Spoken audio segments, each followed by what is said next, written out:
Let me tell you something, folks. I know luxury cars. I've driven the German brands. I paid the prices. And then I got into a Genesis.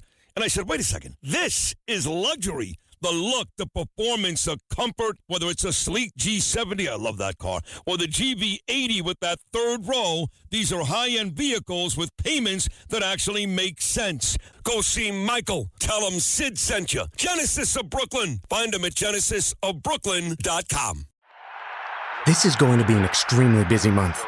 I have to watch 104 soccer games, follow the pregame, the postgame, yell useless opinions at the TV. It's a lot. So I knew that when it comes to screening for colon cancer, the choice was clear. The Cologuard Plus test. It can be used at home and can only take 15 minutes, so I can do it during halftime and not miss any action. If you are 45 or older and at average risk, ask your healthcare provider about screening for colon cancer with the Cologuard test. You can also request a prescription at Cologuard.com. Sid and Friends in the morning. Entertaining and informative on the Red Apple Podcast Network. That's the great Lee Greenwood, and a song that's become kind of an alternative anthem for this country.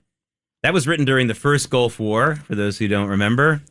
And he still sings it, still is out there. I'm Jake Novak, in for Sid Rosenberg this morning on Sid and Friends. It's once again a Katz & Company takeover. I'm here with John Catsimatidis and also Fernando Matteo, who actually did not leave that chair after last week. They could not get him out of the studio. I told Sid when he arrived Monday morning, I said, Sid, I'm Velcroed onto this chair. I'm not leaving, pal. I think you're solderized onto that chair. I think it's more than that. And I'm back, too. I mean, you know, it's... John, you live here, John. You live here.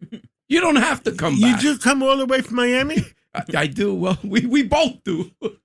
My God. I mean, I came from, the Upper East Side. Yeah, not that far. And you're working triple shift, quadruple shift. Yeah, I guess I shouldn't make fun of Fernando. You can't get me away from the mic either. I was in for the Rita Cosby show last night. I'll do that again tonight. And, of course, I have my usual weekend morning show Saturday and Sunday. And we have a special guest here. He's missing in action. He's supposed to be here any minute now. Here he comes in. There he is. Really? Who is it? Now, I had told everyone that the he was new new star at WABC is here. Are you action? I've been inside your conference room for the last 45 minutes. Wow. I didn't see you. Yeah, he came in early. My God, you beat me here. Of course I did. And this is Michael Cohen, by the way. Michael Cohen is here, and I understand the media is going wild that you are coming back. And what do you have to say? Well, yeah, I am back. I've been back for the microphone. Use the other one. Oh, this one. Okay, there you go. All right. Oops. Well, so much for that one. Yeah, I've been sort of speaking for a long time now. We're talking about, I don't know, the better part of 6 years since I was released from Otisville prison with my Mea Culpa podcast, and then with Political Beatdown. After that, of course, I have my Substack. So this is a better platform for me to continue doing what I need to do, because it gives me the opportunity to advance on your massive platform to get the word out. And I don't want people to misconstrue what's really going on here. This is not a radio show, or at least when is not going to be about either side. I want to talk about being part of what I call the tired majority. And the tired majority is really the 54+% of Americans that no longer want to identify with either party because the extremes, like what we're seeing here in New York City, are too extreme. Michael Cohen, tell us a little bit about when you'll be appearing so that people can get the idea of your schedule and things like that. Well, it begins on Sunday at 5 p.m., and that would be next Sunday. On June 12th. Sunday. July 12th. July 12th. July 12th. Okay. So that's So he's coming on just before I come on with no excuses. Oh, my God. This is, remember, Michael Cohen, Fernando Matteo, back to back. What comes on at 7? Oh, and Jake Novak at 7. Wow, Freedom 250, the decisions that made America. John Well, now you want to know why this radio program is number one in the country, right? Yeah. We work harder. That's right. We work hard, and we've got. I mean, honestly, so a lot of talking points to hit, and that's That's the headline for those of you who are Pictures looking in at the New me. York Post today. Well, I look that. great. I missed look it. phenomenal. Huh? I missed it. How'd you miss it? I don't know. I was flipping I through the was post. At least I made because the of the post triple again shift. without Yeah. John. At least I made the post again without being in handcuffs. Listen, I want to be on page 6, though. That's what I want. Jake, I'll tell you, I'm excited that Michael is here. I think that he's going to really make that 5 to 6 hour very exciting because I really personally didn't think it was that exciting before. But Michael's going to make it exciting. He's going to have my chair warm so that when I walk in, it's nice and warm. You know, it used to be cold, but now it's going to be warm. Oh, wow. Okay. Yeah. That's an important endorsement. Speaking of cold and hot, a headline, it's July in New York, and it's going to be very hot today. I understand for those of us who are adults, that's nothing to go too crazy about. But I want By to the way, I see Chad Lopez is here, too. Yeah, Chad's on the other side of the glass. And Kevin. Wow, Kevin is here. We have some all-stars Well, here. what happened to the other crew? I mean, they don't know how to work on holiday? It's too hot. Apparently. It's hot. They got to get some days off. I don't want them July, falling everybody's asleep. faking something. Yeah, I don't know. But I'll tell you, it's hot, and we want to be nice, and we want to say everyone get hydrated, make sure you do that kind of stuff. But of course, the heat has become a political football in the city because Mayor Mamdani a couple of days ago told everyone to set your thermostats in your home and your offices at 78 degrees, which is not realistic. I don't know how many people are going to do that. Thank God we're not doing that here. By the way, the coldest place to be is a TV or radio station in the summer. Because of the equipment. This studio is nice and chill. Yeah, I mean... But you know what? It's very hypocritical for the mayor to say, bring your temperature up to 78 and keep the temperature at City Hall at 63. Yeah, or okay, 64. but it's a communist way. They all eat well, and the people eat nothing, right? That's the way it is. You take it all for yourself, and you give very little to the people. Well, I want to know what his temperature Well, we is know what in his happened, by the bedroom way, at with Gracie. that, right? With Marie Antoinette, let them eat cake. Yeah. Yes, Right. exactly. It didn't really work well for them. Well, It didn't work well for the Russian Tsar either. I experienced Fidel Castro, and the people were starving to death, and Fidel Castro was doing well. And he had air conditioning. Absolutely. Okay. Yeah. That's the way Now, it is. I wanna know what Gracie I want to Mansion- interview. Well, you do know that air conditioning is in the Constitution, right? That thou shalt receive Yeah, air in conditioning. 1776. Well, it's they good put to it in. have a lawyer in the house, Yeah, right? yeah. That's Now- an interesting now- interpretation. Now, I wonder if we interviewed all the socialists, if they would say that the person that invented air conditioning deserves to be a billionaire. Oh, yeah. Yeah. At least the Nobel Peace Prize, for sure. But by the way, that, all kidding aside, that to me is one of the things that really gets me. I want the person who finds the real cure for cancer to be a billionaire. I want the person who figures out a way to create a real renewable energy source to be a billionaire. I don't understand. Do these people not understand incentive? I mean, I'm sorry. I'd love to live in the Star Trek world where people just create stuff for no reason, but we need incentive. And as the great Nobel Prize-winning economist Milton Friedman said, the greatest achievements of mankind have come mostly from selfish self-interest, which ends up helping everyone. Listen, I love billionaires. You know why? Because they had the mind, they had the will, they had the hard work behind them to make it happen. You know, people are criticizing Donald Trump for making $1.2 billion in his crypto, whatever. But guess what? When Michael Bloomberg entered City Hall, he was worth $4 billion. When he left, he was worth $31 billion. Yeah. $31 billion. That's the only 31 that you know of. Well, well, now he's worth over $100 billion. But you know what? It's good. Money makes money. That's right. Right? You got to have money to make money, and billionaires have a lot of investments, and the chances for that. I mean, it's part of it's basically having a ticket to the game. And listen, President Trump lost money in his personal wealth during that first term. I didn't see a lot of headlines on MSNBC about that then. Let's talk about that. They tried to ruin him. They tried to put him in jail. They tried to take away all his money. Michael Cohen, you were his lawyer. You were there. Tell us what happened. Well, I wasn't there when they were going after. I was actually spending time at Otisville Correctional Facility. So give us a scenario of what happened in case people forgot. I'll tell you, one of the things that they did do to Trump is they started with this Russia hoax. And again, It was all BS. it's all bull. Every aspect of it was nonsensical. There was the Steele dossier created, which was initially to be opposition research by the Clinton campaign. Hillary Clinton herself took one look at the document by Christopher Steele and said, this is ridiculous, unverified, uncorroborated information. 13 allegations in that document about me. Who the hell am I? That 13 allegations in this document. Let's see. I went to Prague. I've never been to Prague. I do really want to go.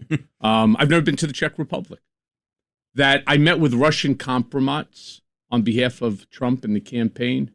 I went with $10 million in cash, and the goal was to pay off Russian compromise for compromising information on Clinton. My family owns a dacha directly next door to Vladimir Putin. I've never been to Russia. I've never been to Sochi. That my family, my in-laws are, my father-in-law specifically, is the biggest real estate developer in Moscow. My father-in-law has never been to Moscow. He's Ukrainian. There's 13 of these nonsensical. They tried... And nobody went to jail. I did. You went to jail, but nobody on that created all this BS, this bullcrap. None of them went to jail. No. And I mean, how's that possible? You're asking the wrong guy. You should have asked at that point in time Sessions or maybe Bill Barr or somebody. We should get them on one of my shows and ask him, because that's a great question. It gets worse. That document was then picked up by John McCain. I write about it in my book, Revenge. That document got picked up by John McCain, who read it and felt, I need to do something with this document. And not because the document had truth or veracity to it, but because it was pounding on Donald Trump. They never wanted him to run. They thought it was a joke. He ends up winning, and now they need to find a way how to rip him away from the office. Everybody, including a whole bunch of Congress members, start immediately with things like, we're going to impeach him. He hasn't even stepped into office. They're already talking about kicking him out. Well, they now turn around and turn that document over to John McCain. John McCain turns it over to, ready for this one, John? James Comey. James Comey then opens up an investigation. Where were you on so-and-so date? Well, I was in Los Angeles. Really, prove it. Well, go speak to the baseball coaches at USC. My son had a tryout. He was a big lefty pitcher. They were like, is that true? Don't take my word for it. Of course, I'm telling you it's the truth. Go speak to the baseball coaches. And so they did. Well, maybe we got the day wrong. What did you do the day after that? I was with Harvey Levin in studio. I know Harvey forever. So Michael, were you scared through this whole process? No. I mean, you weren't scared. No, because I believed that I had the president behind me. I felt And very what protected. year was that? That was 2017. And he was through still 2018. President. Of course. He was just elected. He was just 2016. elected. Yeah. So now I'm sitting there and I'm like, this is just ridiculous. It goes on and it gets worse, because then James Comey turns it over to Andrew Weissman. Andrew Weissman then turns it over to Jeffrey Berman. Jeffrey Berman, for whatever reason, and I still don't know, recuses himself. And then it gets turned over to Robert Kazami. And they then turn it over to these two numbnut prosecutors, Tom McKay and Nicholas Roos. And they come after me. 4.5 months, I keep asking them. 4.5 months, every single day. What are you guys bothering me for? After having 80 federal agents raid my home, the hotel I was staying in because we had flood damage, my law office, and my safety deposit box, which I only just opened in order to put stuff in because But you I were was going to have people inside our apartment. But doing you were construction. close to the president. There was no one closer. There was no one closer to the You president were of the his lawyer. United States. And friend. And friend. And again, Well, folks, by the way, he texted me last night, and he told me we're glad we're together this morning. Ah, there and you this go. is, and by the way, for those who are just tuning in, we're talking to Michael Cohen. And Michael, you're giving us all these again, and this has been documented. There's nothing that you just said that wasn't completely documented and proven. But I just want to pull out just a little bit, and I don't even know how much you're aware of this, because obviously this is a personal thing for you, and it's hard to see it from a national level. But I want people to understand this isn't just another story of insider political dirty games and these kinds of things happen. Understand that the Russia collusion hoax destroyed families in this country, created divisions between longtime friends, people who got along for many, many years. A lot of people said, like, well, I can't be a friend with someone who supports a president who's a puppet of Russia, even though there's no proof of it. I mean, this tore the country apart. This tore my family apart. Yeah. I'll personalize it. It ripped my family apart. 35 plus years of successful business taken away from me in one shot. Lost my finances, my law license, my reputation, my honor, my family's happiness. How do you get past something like that? And for what reason? So that they could destroy the man who won the presidency? Think about that. I went from the White House to the S House, right? I can't say that on air, right? That's a big move, man. You think? Yeah. Think? There's nothing bigger than that, Michael. And when I say the S House, I'm not joking, because I worked tell us a over at little the bit water about sewage your plant overall... over at Otisville. All your clean water here in New York comes from up there, so you know. Michael Cohen, tell Thanks us a little to bit more about your, for those who don't know, a little bit more about your overall background. Are you a lifelong New Yorker? Tell us about your education. Yeah, I'm a lifelong New Yorker. I was born in Brooklyn. At the age of 2, we moved out to the 5 towns of Long Island. After that, went to college in Washington. I worked actually for Congressman Joe Moakley in 87 and 88. Had a chance to even work on Michael Dukakis's presidential campaign. I was there. I was an intern in the summers of 87, 88, and 89 for Congressman Floyd Flake. Oh, sure. So in D.C. So we probably, people should know about summer interns in D.C. They have all these receptions. The think tanks and Congress has all these receptions with food and drinks. And congressmen show up just for the quick photo op and then they leave. The food is for the interns. I don't think I paid for one dinner every time that I was there. So I probably saw you. I worked full time. You were like a legislative assistant. Yeah, I was there. So okay. 87 all the way through 88. Okay. And what was interesting is it gave me sort of a perspective on Washington, and it made me interested in politics. Suffice it to say, I then went to law school, came back in 1991, and I've been here in New York City ever since. I was fortunate enough, I had done very, very well, and I started buying up apartments, and I liked the Trump brand, and I liked the name. And so I started buying apartments in various different Trump buildings. Not only did I buy it for myself, but I bought for my parents, my in-laws, friends. We took a gigantic block over at the Trump World Tower across the street from the United Nations. And that's really was my foray, because there was an issue that erupted there.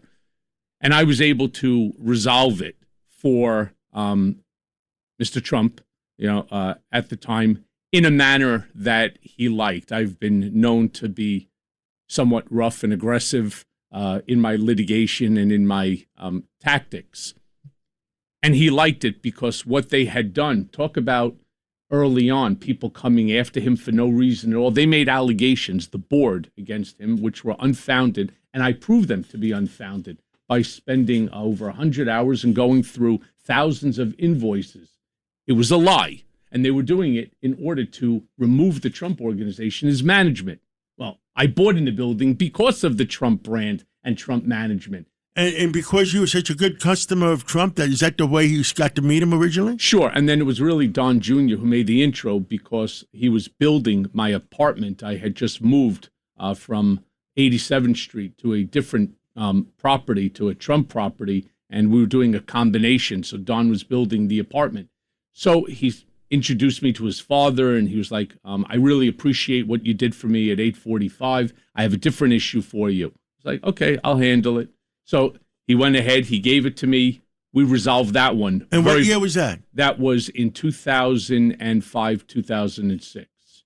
And we handled that one very, very quickly. Again, in this style to which I've always been accustomed, which was somewhat rough. Is that when you started to work with him as his personal attorney? No, because then I was a partner over at the law firm of Phillips Nizer.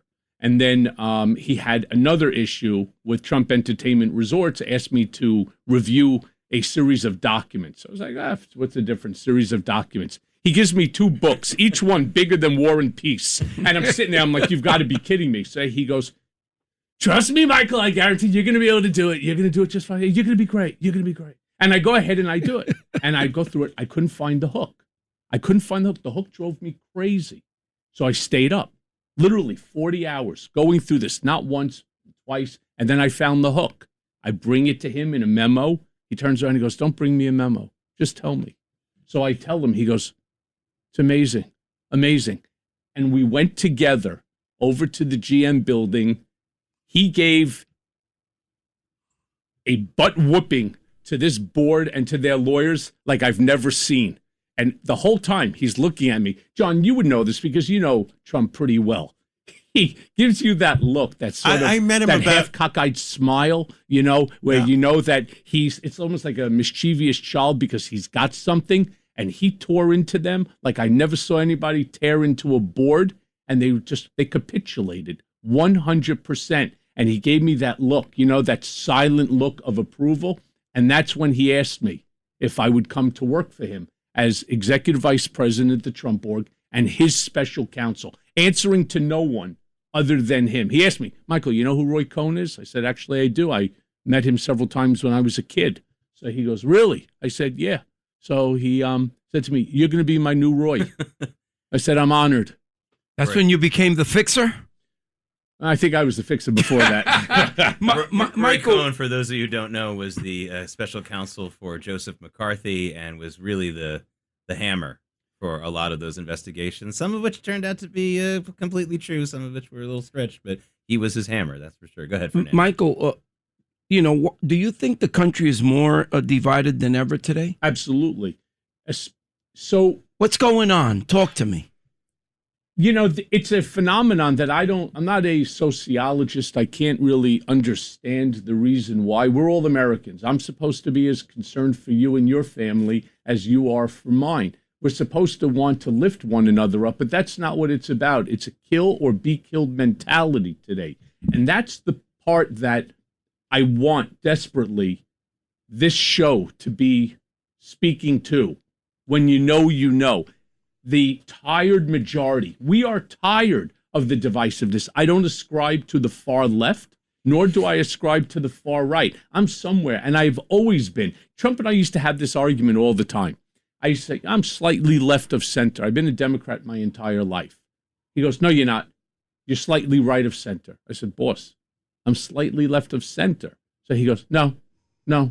You're slightly right. Okay, whatever. You can't beat him in a conference. You cannot beat Donald Trump in an argument like that. So I said, fine, Michael. right. But I'm still a Democrat. Do you feel the media has treated you fairly? No, not in the slightest. They have come up with their own narrative for my story. It's why I put out my first book, Disloyal, which became number one. I read it. Times. I read it. Well, I loved you it. didn't read the second book called Revenge. I just need them autographed now. I will get them for you. Both of them. Okay. Okay. I don't have the Disloyal, but I do have still a few of the Revenge. But put all that aside. Maybe there'll be a second printing.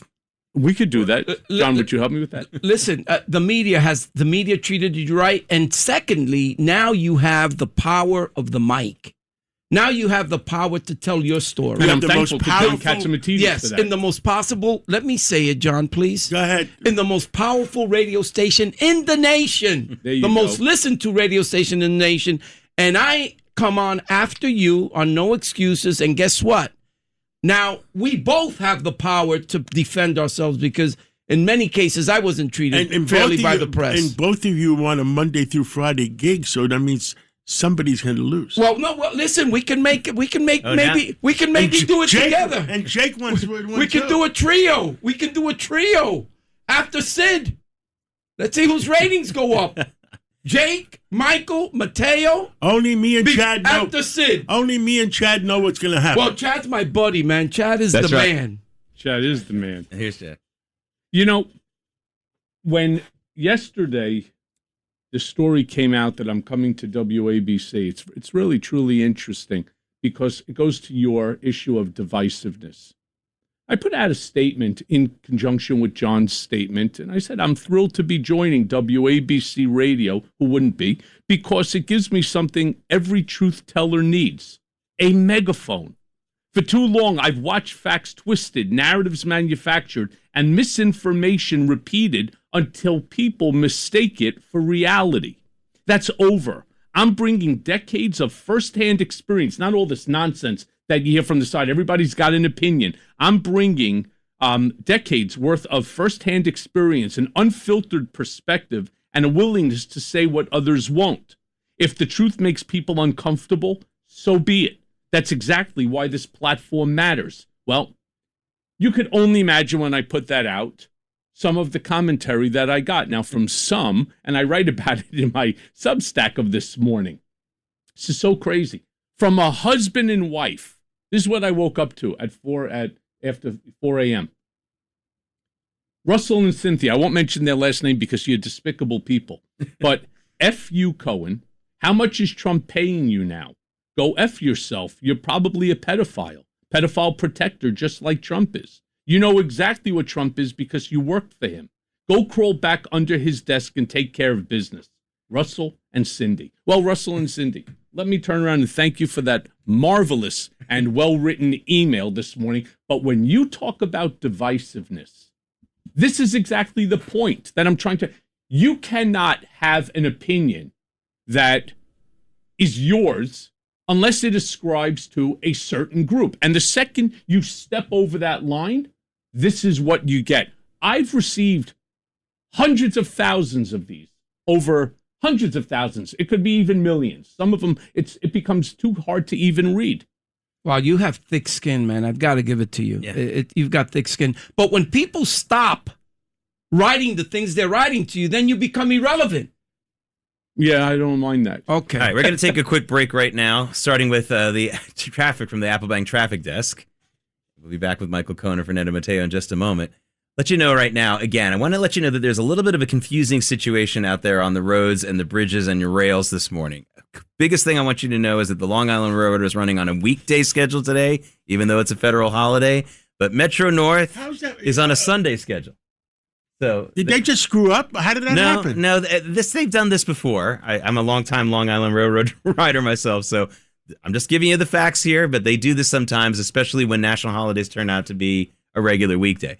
Metro North, however, is on a Sunday schedule. And to make things even more confusing, New Jersey Transit may have a bunch of delays on every single line because of the heat and the equipment yesterday, so make sure you know about that. Better news from the bridges and tunnels. They're all in good status right now, so if you're looking to get out a little bit early before the traffic gets a little heavier for the break, this is what you want to do. Maybe you want to go out now because things are looking really good, at least at the moment on that score.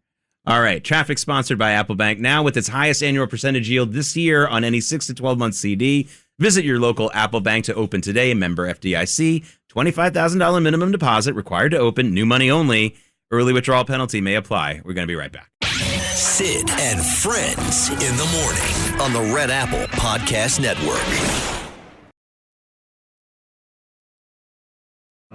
Sid and Friends in the morning. Entertaining and informative on the Red Apple Podcast Network. All right, it's not quite Lee Greenwood, proud to be an American, but it's still a kind of alternate anthem. 250-year anniversary. Yeah. And you know why we're working 7 days a week? We're working 7 days a week because we want to make the 300th year. Yeah. It's our responsibility to move our country into the 300th year because I really feel pretty sure that if Harris would have gotten elected following Biden, because the normal people can't realize how bad a shape our country was in under Biden. And I don't know, it wasn't Biden pulling those strings. It had to be, people are saying it was Obama's third term.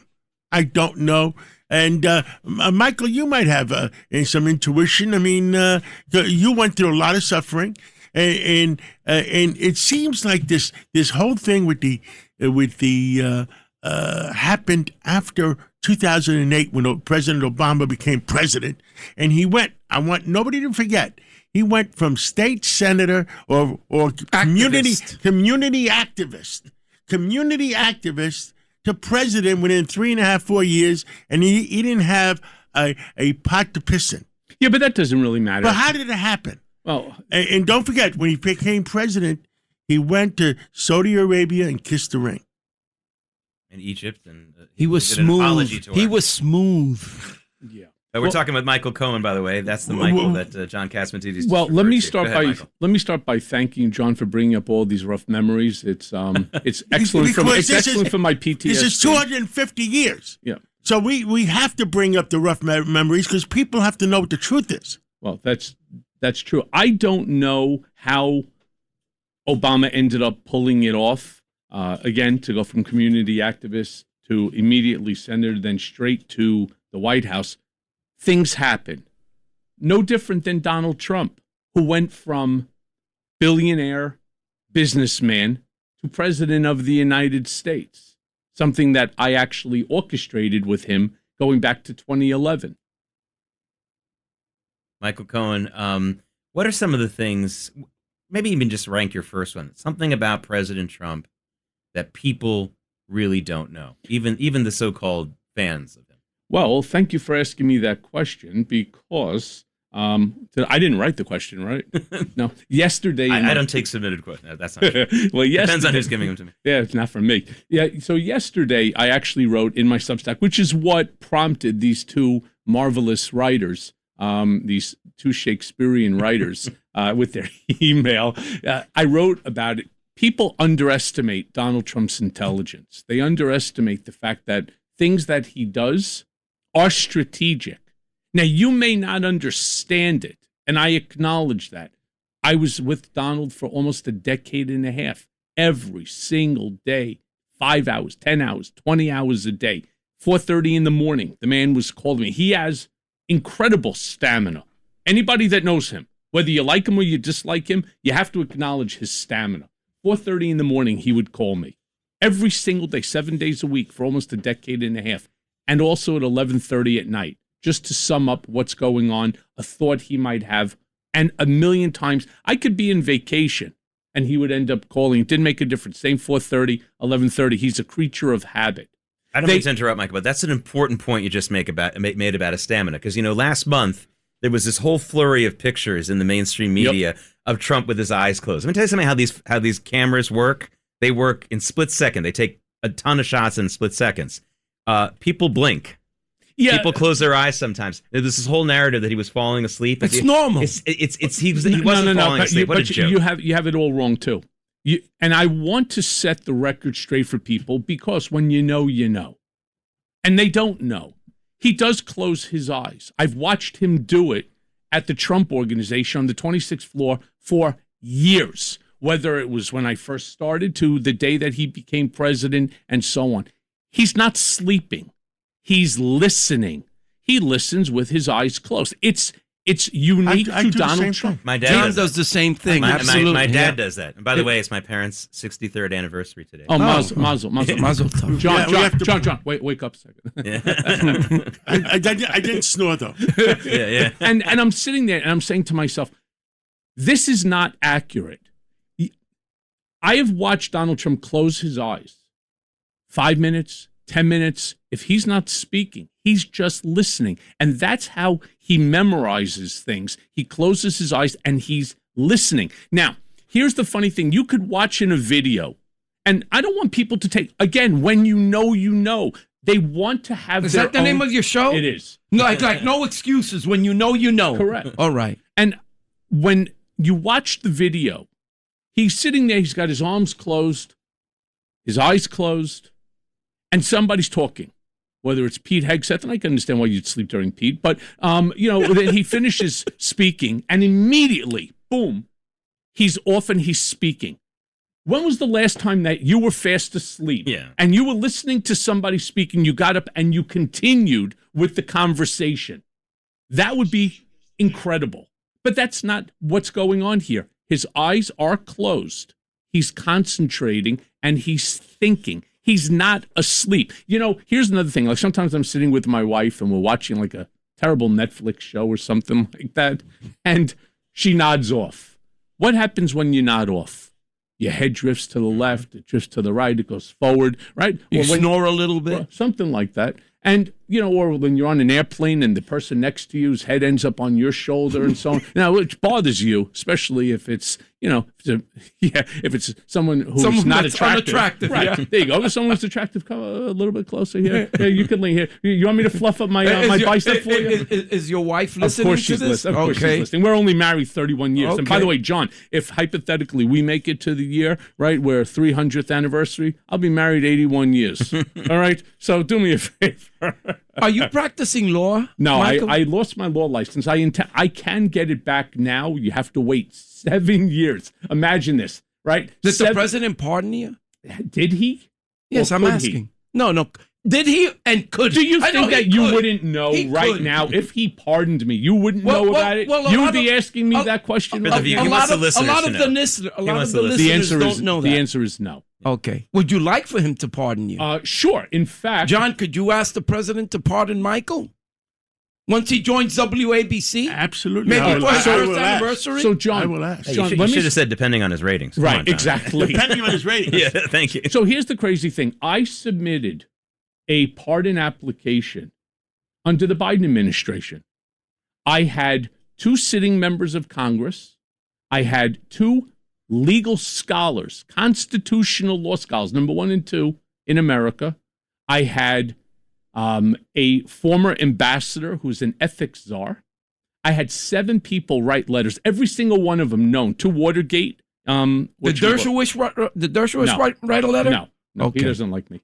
And literally at 12:01, right after Biden left, I got an email that says denied.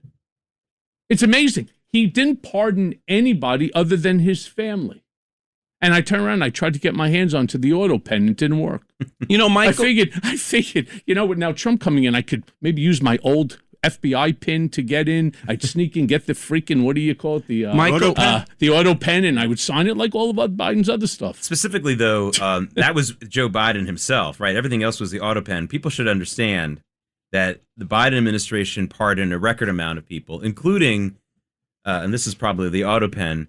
For those of you who remember that pay-to-play judge in juvenile court, the one who took money for every kid he sent to juvenile court, he got a clemency.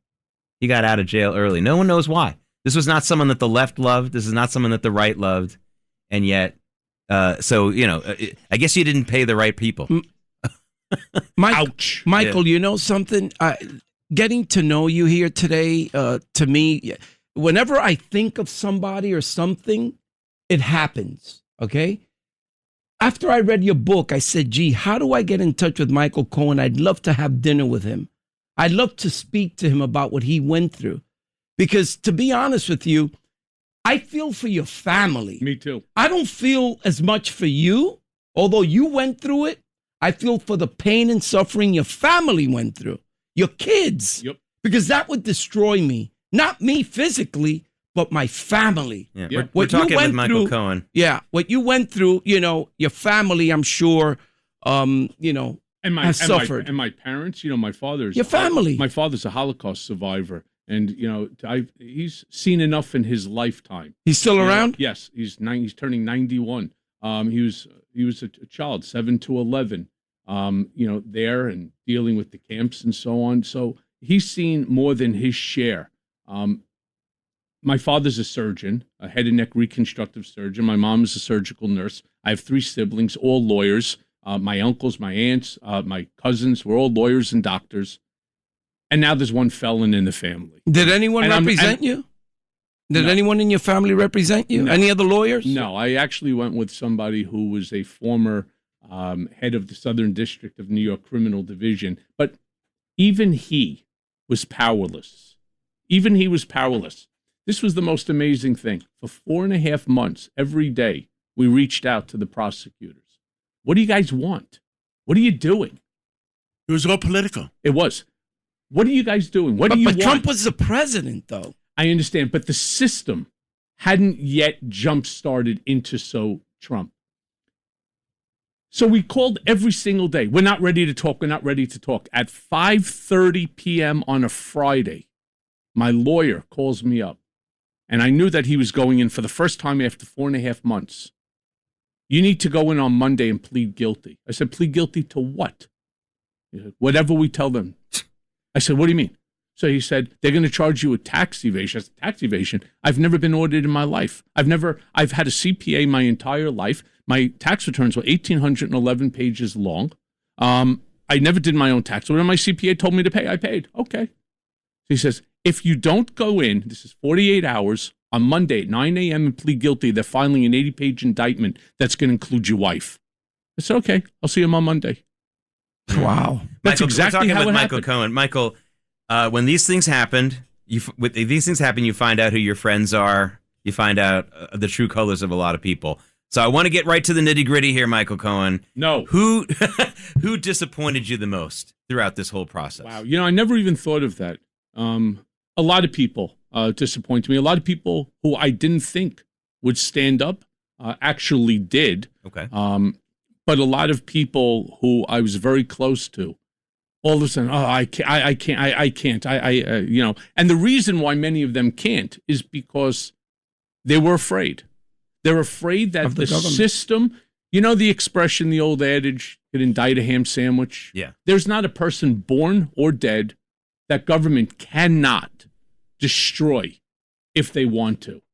There's a book that I read like 97. That's the only good thing about prison. You have a lot of time, and I'm an avid reader. I read 97 books in my 13 months there.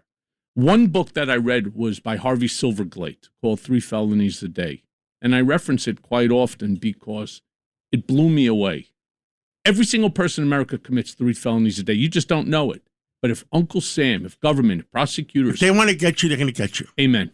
We have a good friend that's in jail right now. And we can't get him out. Norman Seabrook. Sure. And the fact is that the federal judge, they ordered him, he was involved, and the way he tells me the story, the way he tells me the story is that when he decided to support President Trump in 2015 or whenever that was, and he was the head of the corrections union, and he just felt that he was the right person to select. The Democratic Party got so mad at him that who was the U.S. attorney there? Preet Bharara. Preet Bharara, with the orders of certain other high-level Democrats, went after him, and he went to jail.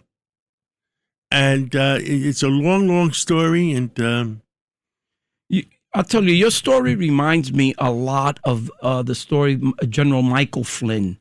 I read his book as well. Although he was pardoned or excused, whatever it may be, he went through a lot just because he was close to Donald Trump. And here we have a situation in California. Today, it's front page, or it's in the New York Post, about Governor Newsom crying and complaining that he's being politically attacked. How about Trump? Well, how about Waltz he in was Minnesota? indicted. Well, how about Waltz in Minnesota pardoned a rapist, an illegal, and a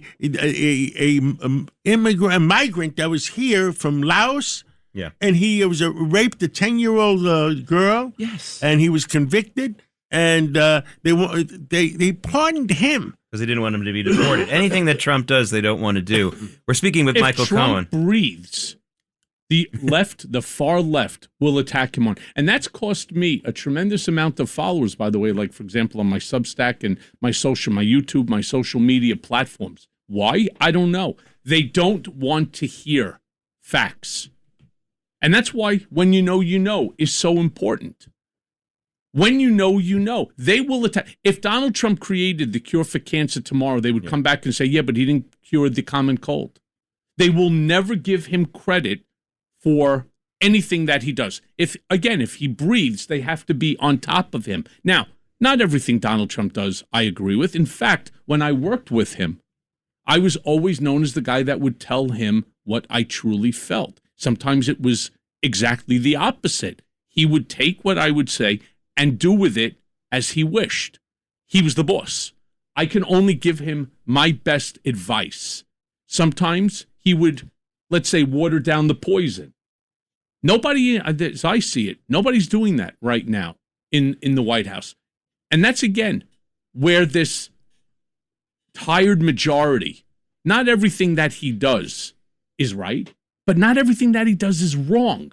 So give him credit where credit is due. I'm all for what's going on right now in Iran. I think they need to let him be the president of the United States. Come in with his own agenda. He's the president of the United States. Whether you like his agenda or not, that's not your decision. You have the right within which to opine on it, but not every federal judge should be out there stopping every single action that he wants.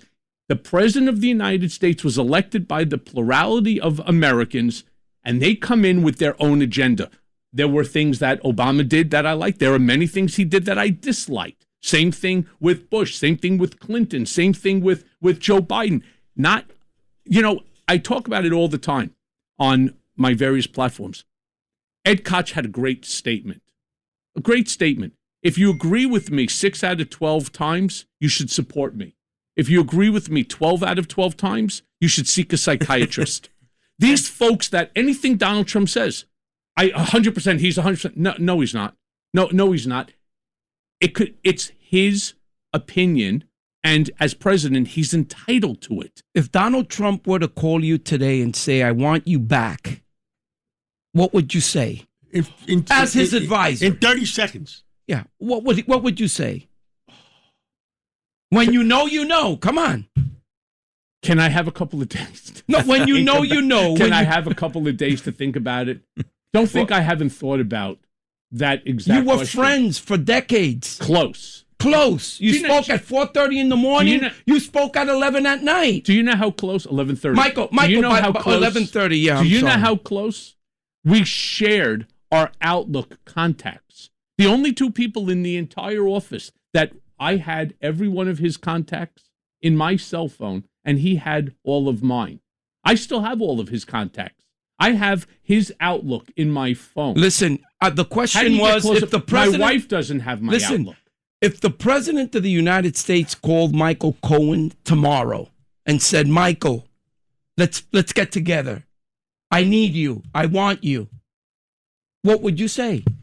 Oh, can I have a couple of days to think about it? No, the public doesn't want to wait a few days. 1 second. I heard a rumor that the president is going to call in on your first show.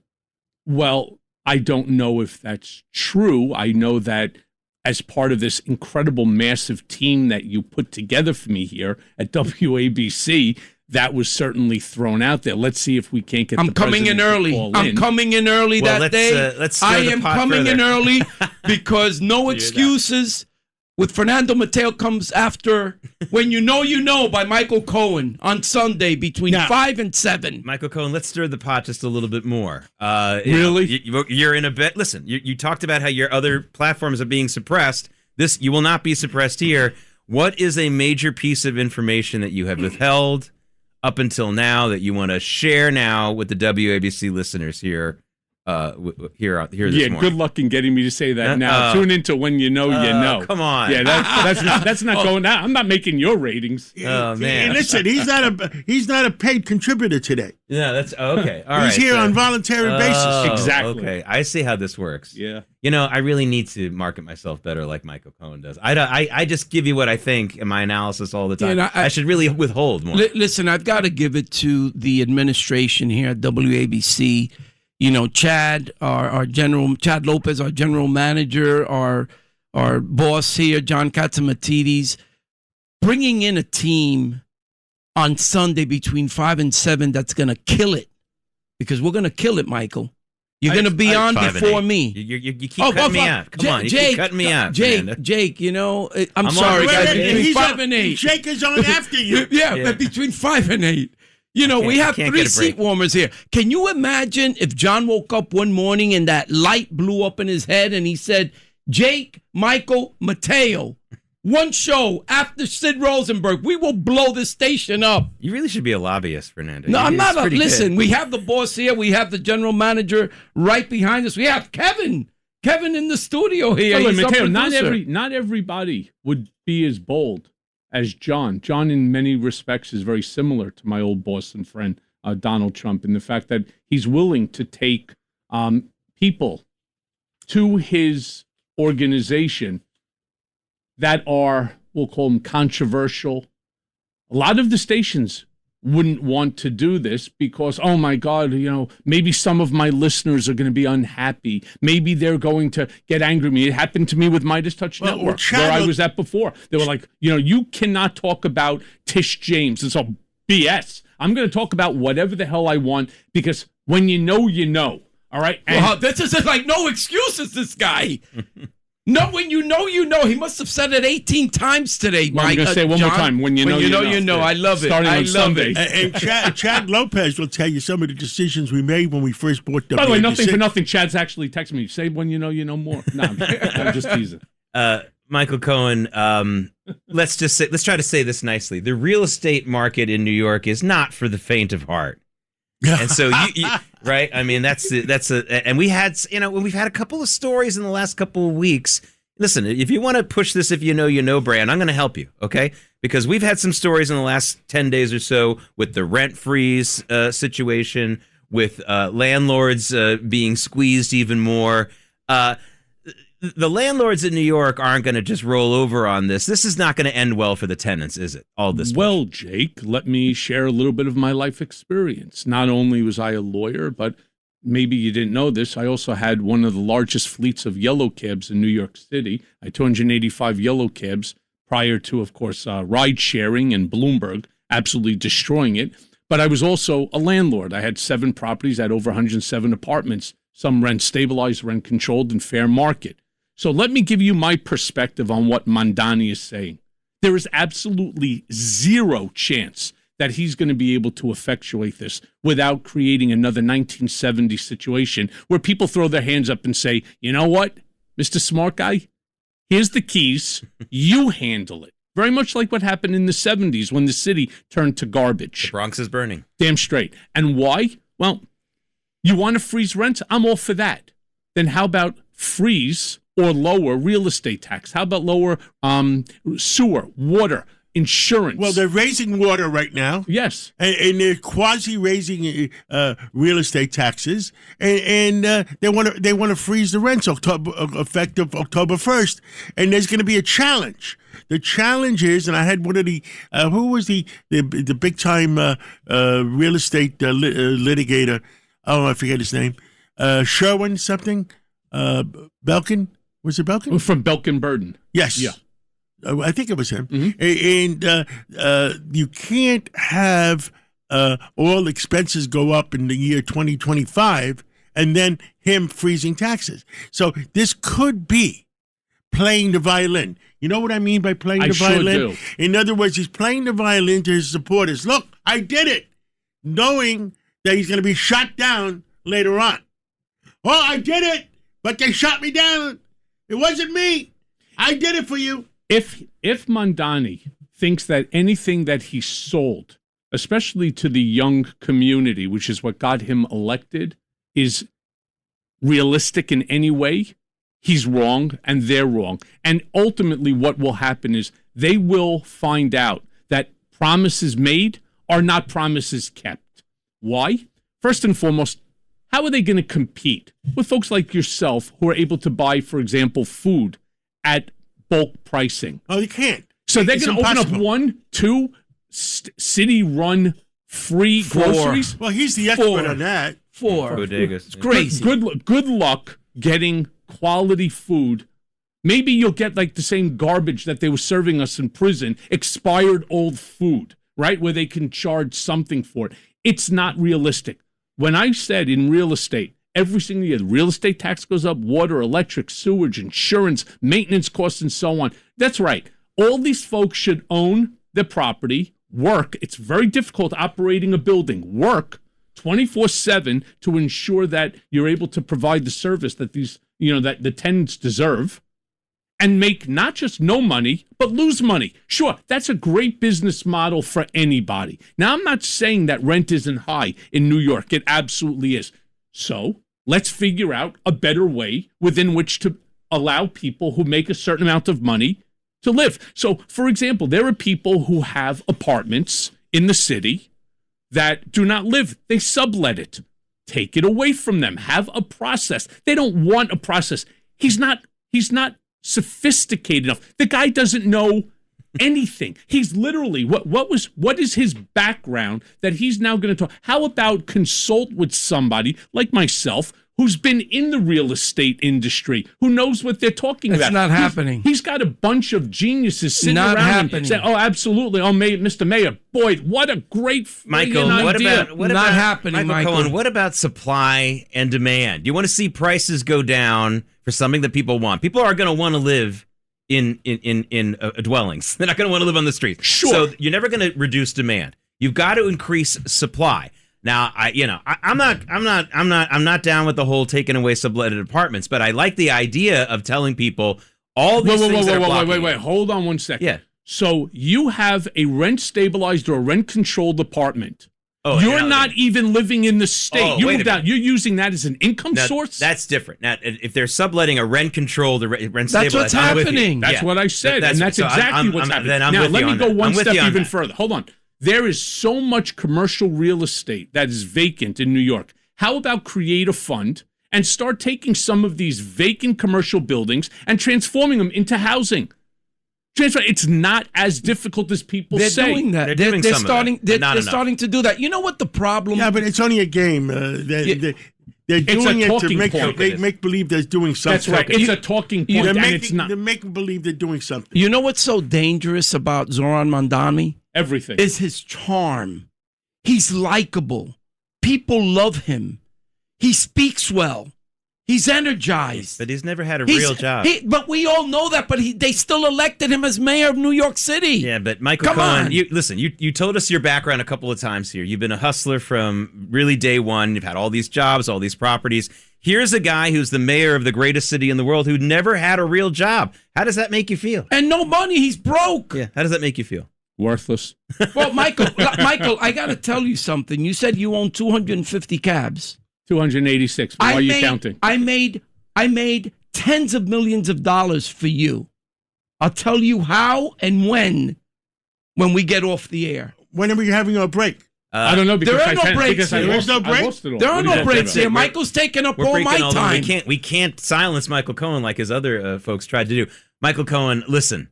There's a lot of people listening, and they're going to be saying something along these lines, and I want you to respond to it. And I'm not making. And I'll be one of those people. Sometimes I say this too. Hey, I like to hear from people who really know the inside stuff, and that's important.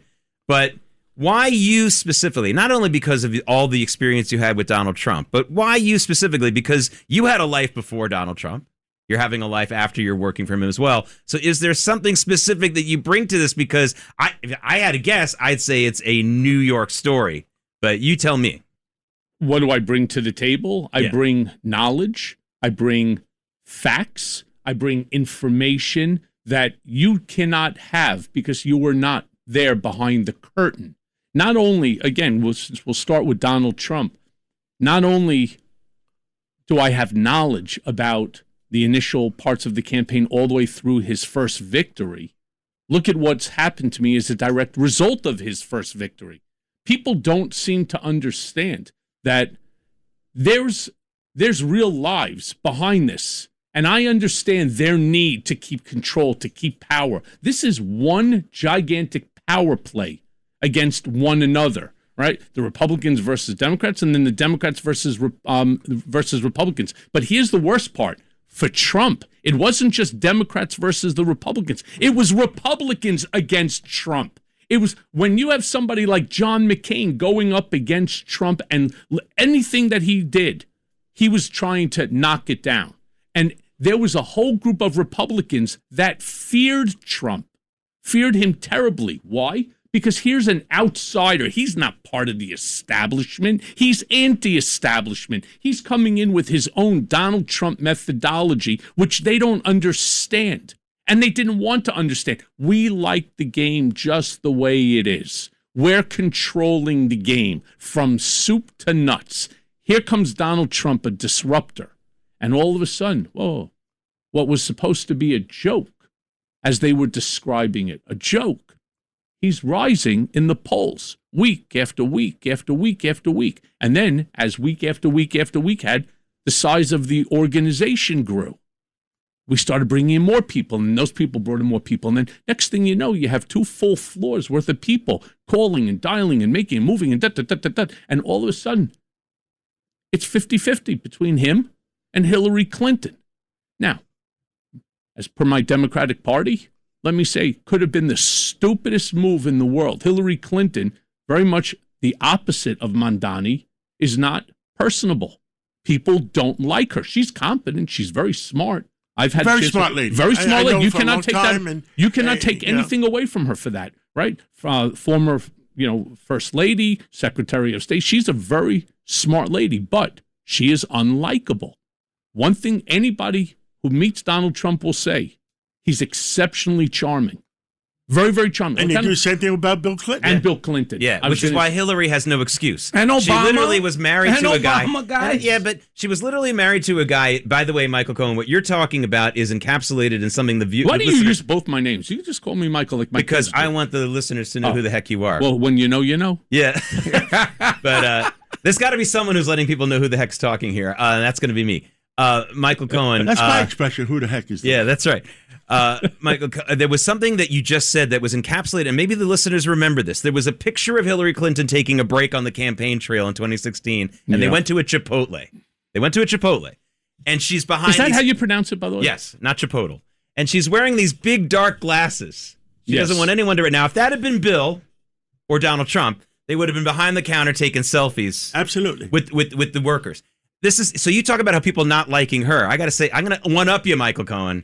I don't think she likes people. I think the feeling is mutual, and I got the same feeling from Kamala Harris as well. You got to at least be able to fake it. Now listen, Bill Clinton likes some people a little too much, if you know what I mean. But still, I literally truly believe. Well, Andrew Cuomo does too. Yeah, I think he really does like people. I don't think that some of these people, and it's like being a surgeon who's afraid of the sight of blood. What the heck are these people doing in politics, Michael Cohen? Don't know, don't care, because right now, what I want to see is a united America.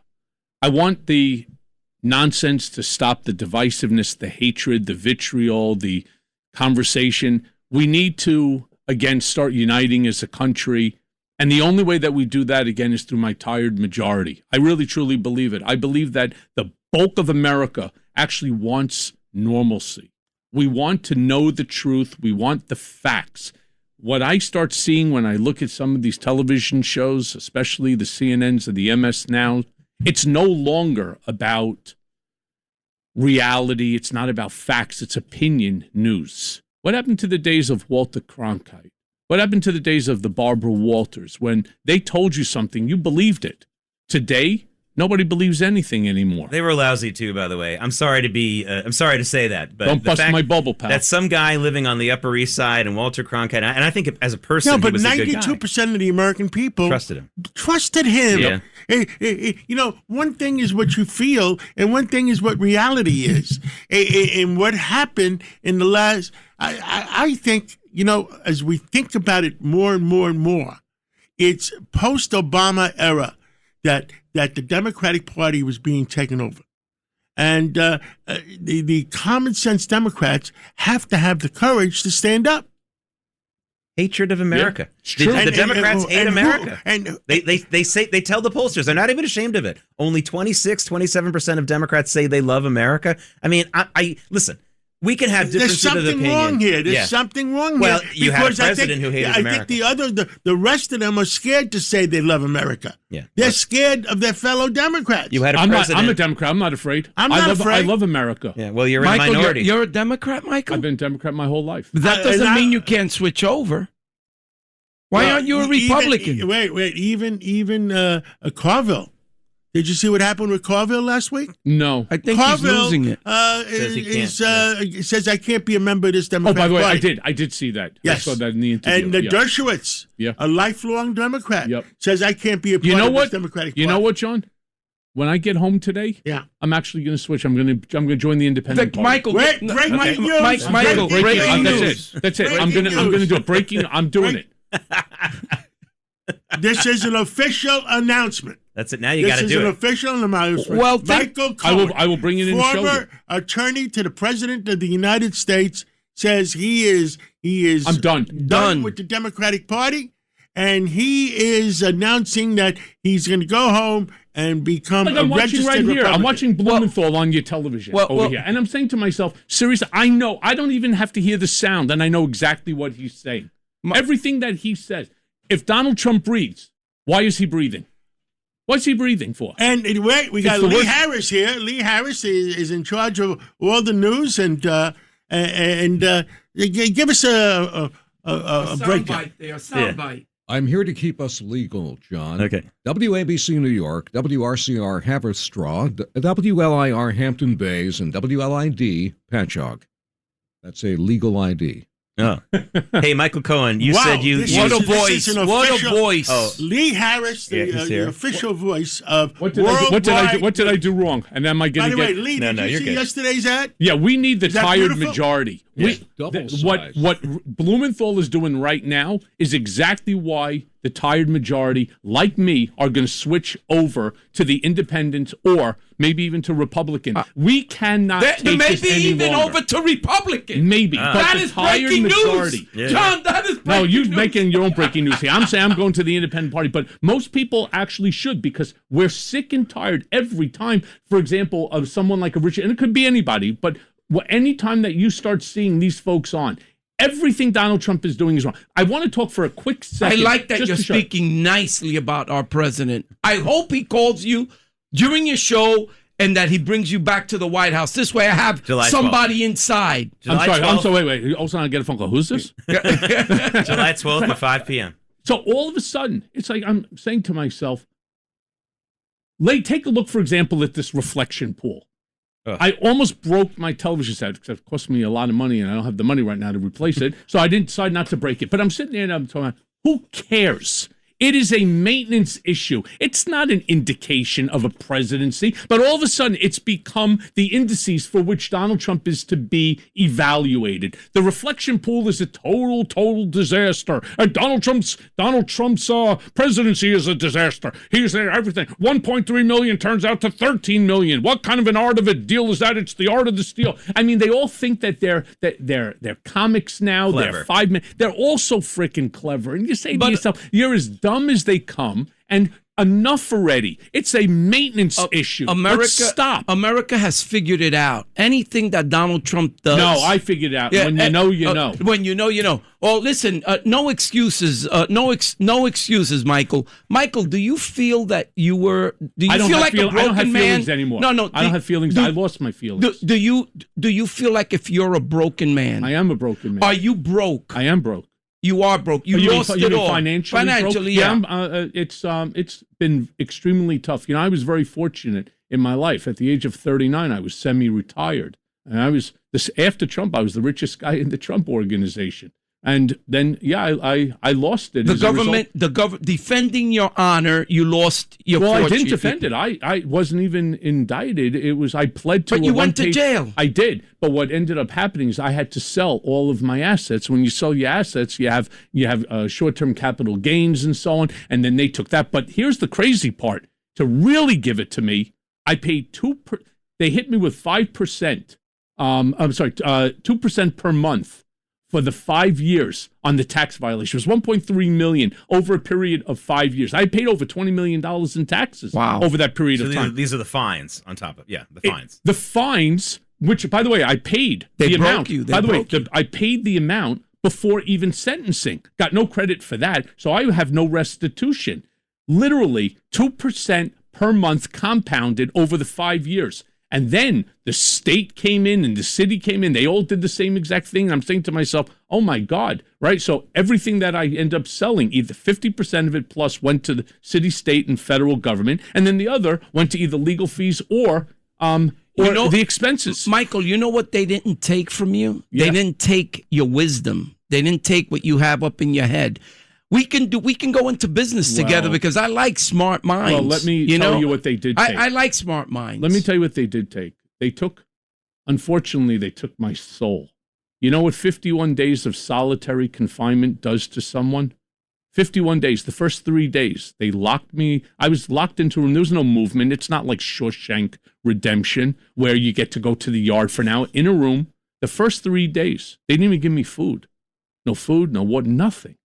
You know what hunger feels like? You have no control. You have no control over nothing. You have no control over your life. No shower, no nothing.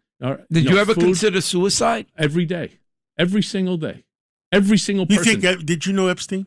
I'd never met Jeffrey Epstein, never spoke to him, never emailed, never communicated with him, ever. Your opinion, I'm not you even think sure. he committed suicide? Yes, because every inmate who's in solitary thinks about it. And I figured out how to do it too.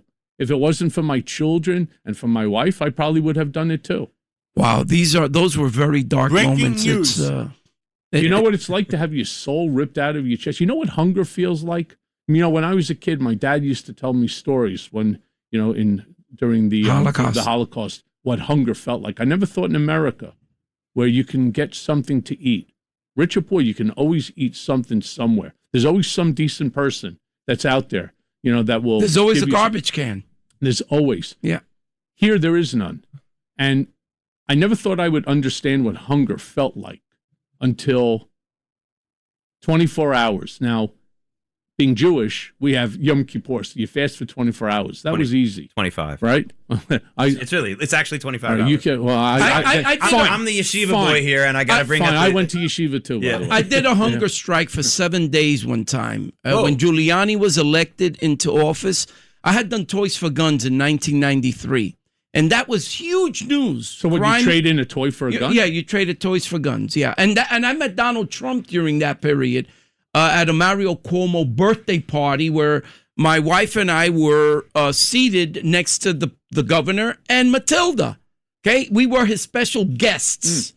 And Trump came in with, I believe it was Marla Maples, and he said to the governor, I want to sit next to you. Who are these guys?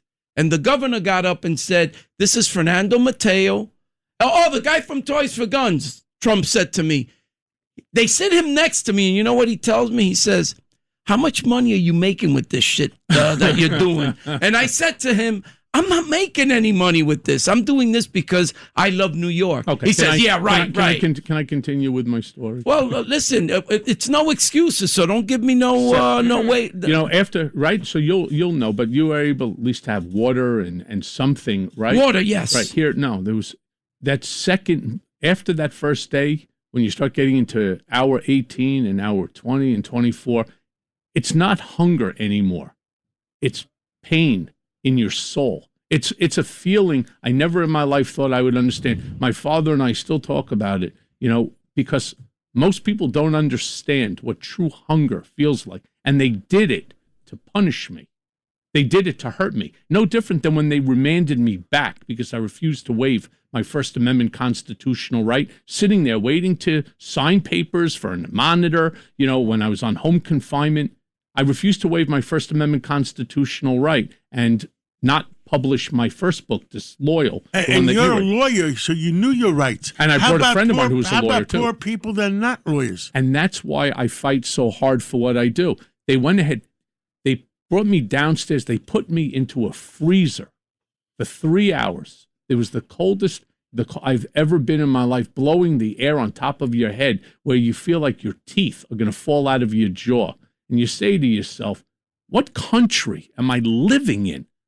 This isn't America. We don't do this. You're in control over me and my body, and you're going to put me into a freezer wearing one of those paper jumpsuits, right? And with the ice cold blowing, where you're so cold, you don't even know what cold. It's like going into one of those cryo machines where you jump out after 60 seconds. Now imagine 3 hours. So when you say that, did you consider suicide? Well, suicide's a lot better, by the way, than being frozen. We're talking with Michael Cohen right now, who is joining us here at WABC. He has a show that's going to begin on July 12th. Name it. 5 p.m. If you know, you know. When you know, you know. When you know, you know. And who comes after that, Jake? Fernando Matteo with No Excuses. And who comes after that? Freedom 250, The Decisions That Made America with Jake Novak, one of my many programs over the weekend, so I can't be as greedy as you guys about it because I have a lot of time on the air over the weekend. You guys have only had the 1 hour. But Michael Cohen, Well, way to stick it to They're going us. to get more hours. Buddy. Well, me and Matteo, you guys only have an hour. Screw you. You know what? Listen, maybe we can combine the 2 hours. I mean, I could use some friends. Look, not with conversation like that. No. But Michael Cohen, you're talking about. We brush this off sometimes, and we say things like, and tell everybody, a lot of new people. I get it on my computer. A lot of new people have tuned in the 7 o'clock hour. Right. Tell who is in the studio and what we're talking about, and our special guest. Well, first of all, it's another takeover of Sid and Friends in the Morning because Sid Rosenberg is off today. I'm Jake Novak. With us is our owner-operator, John Catsimatidis, Fernando Matteo, host of No Excuses with Fernando Thank Matteo. you, Jake. Thank you. Also, Michael Cohen, the former attorney to President Trump and Donald Trump before that, and also, of course, the host now starting on July 12th, Sunday, When You Know, at 5 p.m. Eastern Time. And we're talking about everything is on the table. We have no, unlike some other folks, we're not going to stop you from talking about any topic. And who is Michael Cohen? Have you told people? Yeah, I said okay. Former listen, okay. For those of you that don't know, if Jake didn't explain it clear enough, Michael Cohen was the closest man to the President of the United States for over a decade. He's a man that's endured a lot of pain and suffering. He's a man that most people would have thought he would have committed suicide, but no, he's here, and he's in our studio, and he's going to have a show here every Sunday just before my show. But Michael Cohen, it's an honor to have you here, man. It's really, I always said, I've got to meet this man, and here you are sitting next to me, and we're going to be colleagues here at WABC. Yeah, and I'll try not to disappoint you, Matteo. Well, listen, I'm sure that you're not. And by the way, we're going to make money together. Okay. Because if you don't have money right now, and I have money, and you have the brains, because I'm a high school dropout, we can make stuff happen. I keep forgetting I'm on radio, and I'm going to say the word shit, and I forget. You can't say that. I didn't. I'm sorry. I forget. I'm just telling you, I forget to say it. Right. That? But anyway, yeah. Michael, you're going to do very well here. This is. Well, I'm so thankful that John gave me this platform. Few people would actually have the guts to do it, and not because my stories aren't interesting or I bring a perspective that nobody else brings. It's different. My relationship. Run for mayor, man. Listen, why don't you run for mayor? I thought about it. I was going to go for Congress. My wife and my children said absolutely not. No, forget. 100% no. They've had enough. My children endured so much. How old are my they? wife? My daughter is 30. My son is 26. Okay. Remember, this is 8 years now. Yeah, in the so making. They were much younger. They were. My daughter was in college. My son was in high school when this was going on. They've endured so much. People have been some have been so kind. I can never thank them enough, but some have been so cruel to children for what? Sins of my father, right? Since you like Obama so much. Who likes Obama? Please. So I'm sitting there and I'm saying to myself, how? I'll give you a story. Terrible. It's terrible. My daughter had a friend, and she has this big party every single year at the home out east. And my daughter wasn't invited. This was a friend of hers since I don't even know how many years. My folks said that you can't come, and she was like, "Okay, why?" Well, you know who your father is. Mind you, I can only tell you some of the stories I know about her father. All right, yeah. and where his money came from. Projection. Like I turn around and I say with that adage, you can indict a ham sandwich. This guy, he's not even a ham sandwich, right? It would have been an easy indictment. Think about what they went after, for example, the president on. They went after him on his personal financial statement, his statement of financial condition. I want you to think about that. And every listener, think about any time you've ever had to disclose your total net worth. So let's say, hypothetically, you make $90,000 and you need, I don't know, you just write down 100. That's a federal crime. That's a federal crime. Here's the question, though. Who did it hurt? You're paying your bills. You've never been in default. You've never been delinquent. Who's hurt? Isn't that the same with what happened to Trump with the personal financial statement? Did it really matter? Are you now going to have to be the protector, Tish James, or Alvin Bragg of multi-billion-dollar national insurance companies who wanted the Trump organization as their client? Is that really a reason within which to bring charges against somebody? Now, you can, because it is a crime.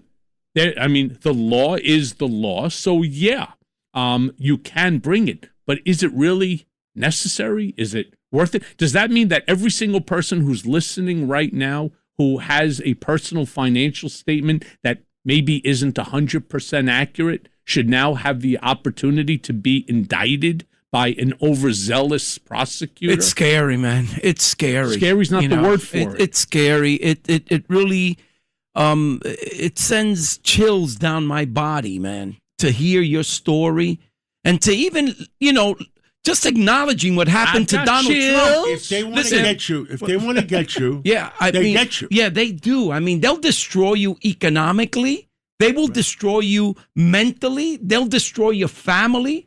And that's unacceptable. We're in America. We got a lot more from Michael Cohen when we come back. This is Sid and Friends in the Morning by the Cats and Company Takeover. And from me, and too. And Fernando Matteo. Come on. Everything is Michael Cohen. Michael Cohen. Yeah. How about Fernando Matteo? What's up with you guys? Let's talk about Fernando. Yes, please. Sid and Friends in the Morning on the Red Apple Podcast Network. Sid and Friends in the Morning. Entertaining and informative on the Red Apple Podcast Network. This is Sid and Friends in the Morning. It's another Cats and Company takeover with our special guest in the studio, Michael Cohen. We also have Fernando Matteo. Michael goes before me, right? Yeah, you have to say Michael Cohen, then Fernando Matteo. It's only because he's doing it alphabetically. That's right. Okay. So I have to say John Catsimatidis first. Michael Cohen, Fernando Matteo, and I'm last alphabetically, Jake Novak. Michael Cohen, I want you to take this ball and run with it. The mainstream media's narrative on President Trump has been that he's a vindictive guy, that he doesn't forgive, he holds grudges. I have my own opinion about it, but yours is more valuable. Tell us. Well, I'm going to agree with you. It is more valuable. Let me say it to you this way. Donald Trump is not what they're trying to describe him at. Can he be vindictive? Absolutely. Every single person can be vindictive. But he also has the ability to forgive. People may say, what? Oh, my God, Michael Cohen's a turncoat. He's now on he's Team Trump. And so let me be crystal clear. Just take a look for yourself exactly who's in his cabinet. Take a look at Marco Rubio, for example. Little Marco. Yeah. Little Marco with the little. Well, Marco doesn't talk to me. That's not a bad impression, anymore. by the way. Oh, it's great. Wow, that's not a bad impression. Great. That's pretty good. You're going to get angry at Greg Kelly, who does the Trump impression. I think yours might be better. It's much better. That was pretty good. Suffice it to say, take Marco Rubio as an example, where he attacked Trump vociferously during the campaign. How about Ted Cruz? When they were going at each other, and Ted Cruz called him a sniveling coward. He's now back in the good graces. And you say to yourself, that's just two. There's so many individuals that have come back into Trump's orbit, despite the fact that they have had negative situations with him over the years. So this notion that once you're out, you're always out, once an enemy, always an enemy. Now, people will, of course, take a look at, for example, what's going on with John Bolton. John Bolton is a totally different scenario. John Bolton is getting what John Bolton deserves. John Bolton was not president of the United States. He took classified information, and the moron actually wrote about it in his book. By the way, I was in solitary confinement, and the only book that I had, because they're not allowed to deprive you of your mail, somebody sent through Amazon the book, whatever it's called, Behind the Fakakta Door. So I had to read it. it was like pulling nose hair because I know the inside story. It's painful. Donald Trump relied solely on me for... No, he didn't. No, he didn't, Mr. Monopoly Man. He used to make fun of you behind your back all the time. He didn't rely upon you for anything. So what was the big fight with John Bolton? John Bolton decided afterwards, like so many people do, even like Jeffrey Berman, the former head of the Southern District of New York. How did I find out that he was even engaged in conversation with Bill Barr regarding me? The dope wrote about it in his book. He held onto it in order to write a book instead of sharing the information with my lawyer and with prosecutors or with defense counsel. He didn't. They keep it to themselves. John Bolton did the same exact thing. Plain and simple. Did the same exact thing. What John Bolton did is a crime. He put our national security in harm's way. So, yeah, Trump despises him. John Bolton said some pretty horrific things about Trump after he left. This is what I love, too. You have a lot of these negative people right now who stayed till the very last second. They leave, and all of a sudden, it's like there's a massive transformation. On my way out the door, all of a sudden, I have a difference of opinion. Now, I'm an antagonist, right? And Trump, well, he'll do what he wants to do. He will come after you. And if, in fact, that the court system believes that you committed a crime, which they all did, then you're going to get prosecuted. Michael, do you still own apartments in the Trump buildings? I do. It's my primary. Oh, yeah. that's where that's okay. Good. Yeah. The other ones I lost. When you came out of jail and you came prison. back, when you came out of federal prison. Remember, I didn't graduate high school. Okay, so I'm using I'm using blue collar language here, like cab drivers and bodega owners. That's what we use, blue collar language.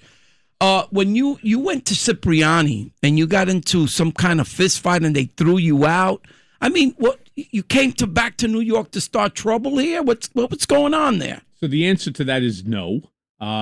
What ended up happening?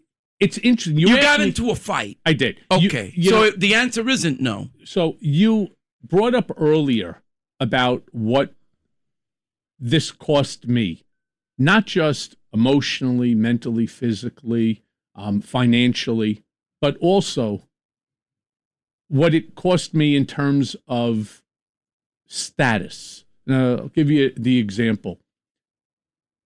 I was the chairman of the board of trustees at an Upper East Side private school. What's the name of the school? It was called Columbia Prep. Okay. And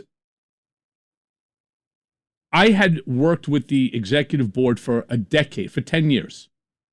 And we had successfully raised money. This one guy, his name is Neil, who was the initial chairman of the board for a very long time. One of the greatest guys in history for any school. He raised more money than any human being I've ever met in my entire life. Just an absolute hero for any school. And after he had to resign because of the way the bylaws, after I don't even know how many years he was on, he asked me to take over, and I did. And we put over 1,100 kids through that private school, tuition free, by raising money, not to mention rebuilding the school to over 100,000 square feet. A lot of these kids were minorities? Yes. When Donald Trump won the election, there was so much rage and fury about his win that they actually took a mental health day. No, I'm not joking. I remember that. They took a mental health day, and I was called in by the board and asked to step down. And I was like, why? Your affiliation to Donald Trump. And I said, so what? He's the president of the United States. Yeah, but I was like, you got to be joking me. Well, they sounded constipated. Worse than constipated. Then, a while later, we were members of, it's a social club called Casa Cipriani, which is down by the South Sea Streetport. I've been wanting to be a member there, and I haven't had the opportunity. Yeah, but well, I was a member, and probably one of the 5 most recognized and consistent members. I also had been friends with Giuseppe Cipriani many years earlier when he had his own troubles with taxes and then ended up fleeing to Italy. But he's got his son there, Majro. I'm there with my wife and friends, and we went outside to see other friends who were sitting outside on the terrace. This was after you came out of prison? After I came out, yeah. And there were 3 elder gentlemen sitting at a table. One was around my age, 2 were older, maybe late 70s, early 80s. And I walked outside. These were white guys? Yeah, Italian. Italian. And I walked outside, and this is the craziest story. My wife was behind me, and she comes and she goes, these guys at the table just turned around and said something. It's in the New York Post. They said something horrific, that you must be a whore to be sleeping with such a rat. So she said something to me. Well, to anybody who really knows me, it's probably not a smart thing to say without. So I had no idea who these people were because I didn't notice them on the way heading to see friends that's sitting outside. And when I saw them, these 3 alta cacas, which means like old pishers, I started to laugh. And I was like, forget it, hun. I said, you're talking about 3, moronic geriatrics. Well, as we're leaving, they decide they want to get up and fight. So I'm like, are you guys really sure? Now, I trained in Muay Thai for about 8-9 years. One fight I could see you're buff. Yeah, you're buff. One fight actually put me in the hospital at NYU. I thought I split my kidney. I took a kick to the side. That was horrific. You have no idea. Oh, that was pain. Suffice it to say, I was like, guys, do me a big favor. I said, I'm going to hit first. He was the one that was around my side. I'm going to put you to sleep in a half second. You are going to have a heart attack watching it happen. And am I going to embarrass you fierce? Then some young kid shows up in his 20s. And I said to him, little boy, do me a favor, go away because you're going to get hurt, right? Very badly. And when I finish, because I'm going to go crazy, I'm going to throw you over the side of the building. So do me a big favor. Oh, yeah. And then this guy, Carlo, comes in. He's holding me back. Carlo's a big dude. He's like, 6'4", but solid, And he's like, Mr. Cohen, please. And I was like, Carlo, relax. I'll tell you what, we'll do it outside. So the kid said, yeah, let's take it outside. Happy to do so. A 20-year-old. Yeah, so in his 20s. Punk. And Punk is right. And so, sometimes be careful what you wish for because it may come true. Next thing I know, I'm in Italy. I was sent there by Rai Television, Rai 1. They had me there to speak. Speaking engagement. Wait, you left Cipriani's at that point? Yeah, we got thrown out. But what happened with the kid? You all got thrown out. No, so we all left. We finished dinner, and then we just left. Okay, you didn't get thrown out. You all just left. Correct. We just left on our own. So the post story is a little bit exaggerated. No. It's no. Where the post continues is we then all left after the post isn't 100% correct. Yeah. So surprising. So next thing, the next day we were leaving for Italy because I had a speaking engagement in Italy by Rai Television, Rai 1, with a guy. He has the coolest name of all time, Massimo Giletti. And I was like, how do I get a name like that? Michael Cohen or Massimo Giletti. It oozes with like sex. It's like sex. It is, man. It's sexy. It was great. So we go to Italy, my wife and I, and we have the speaking engagement. While I'm sitting there, all of a sudden she gets an email that says, your membership has been terminated. I was like, what? Next thing, I get the same email. Your membership has been terminated. We've been members there for like 4 years. Since the day they opened. And I'm like, you've got to be kidding me. I can't believe it, right? And I tried to call Carlo. Nobody would take my phone call. So I said, okay, fine, no problem. So there's plenty of places to eat. And now I won't go back to a Cipriani. I won't support them anymore, which is interesting because, like I said, when Giuseppe had problems with the IRS going back years earlier, I offered to help him. Yeah, I offered to help him. Listen, I'll tell you. But then again, kids aren't like their parents. Michael, listen, man. It's cost me everything. Could you imagine this? What's that, Matteo? Could you imagine? So here, because I was on Trump's side, I got removed as chairman of the board. And then because it was perceived that I was the anti-Trump, I get thrown out of Casa Cipriani. They should be embarrassed. Let's go one step further. How about all the lawyers that were punished for being on Trump's side? Yeah. Tell us about it, because I don't think a lot of the audience knows about that. Many people who were involved in the campaign from 2016 on through his successful first-term win were targeted. And interestingly enough, they weren't just targeted by Democrats. They were targeted. They were targeted the Bar Association by Republicans and mostly the Bar Association. It's amazing to me that this is how the system works, and it's why most people want to be like an ostrich, stick your head in the sand, and come up and hope that nobody sees you. Vindication, Michael. You know what's gratifying is when you have gone through what you've gone through and you come out bigger and stronger. You need to consider a run for New York City mayor. I'm serious when I tell you this. I believe that you have people on both sides of the aisle. I think that you would be a great leader. You have the experience, and we're announcing it here on WABC. I would like to see you run for mayor in the next 3.5 years, because I think that you would make a great mayor in New York City. You want to hear something that Trump used to say to people all the time? There's nobody who's got a better, sharper pencil than Michael when it comes to a budget. There you go. It's honestly what he used to turn around and say, because when he would have something going on, we would turn around, we would look at it. Trump is amazing when it comes to this. He doesn't even put it on paper. It's all in his head. Listen, and he's generally off within maybe, plus or minus that 2-3%, which is, of course, any realistic margin of error. But when I used to be the treasurer for multiple boards, imagine this, John, as a real estate guy, which you are. Every board that I sat on either was flat for increases in common charge, or we had a reduction. And I did that for 10 years straight.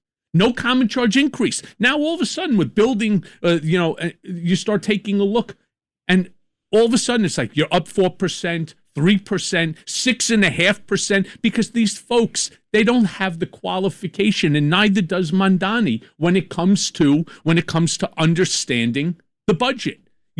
Where you have expense increase, you need to find a decrease. You need to offset it. And generally, if you put out proper bids and you evaluate it and you evaluate the people you're putting the bid to, you should be able to have a reduction. And I don't see, every year Trump would put out a letter congratulating the board for another fine year of Trump management. We're now having a 0.5% common charge decrease. Now, 0.5% doesn't sound like something, but you know what? It's a whole lot better than 6% increase. It's a decrease. Right. Michael Cohen, I have to tell you, the biggest response you're getting from your appearance here this morning on Sid and Friends in the Morning, the Cats and Company takeover here at WABC, are people who were really affected by your description of your conditions in prison. So I have to ask you, because this reminds me of some of the stories we heard about the J6ers and how they were treated really, really poorly. Are you for large-scale prison reform now that you've been through this? You have no idea. In fact, Jesse Jackson Jr. and I, Jesse is a very good friend of mine. I was very close to his father, God rest his soul. And we created something called TEPO, T-E-P-O. It's actually right now in the hands of the president. I know it for a fact. I know that he has received it. It's called TEPO, T-E-P-O, Trump Emancipation Proclamation Order.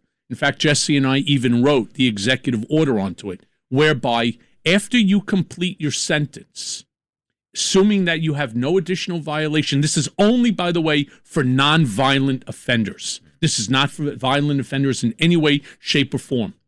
As long as you have absolutely completed what the judge sentenced you. So if you have restitution, you have to pay that. If you had supervised release, you have to be finished with that. This is not a commutation at all. You're already finished. You are given a pardon so that the felony conviction comes off. You know the 70 million Americans that are affected by this?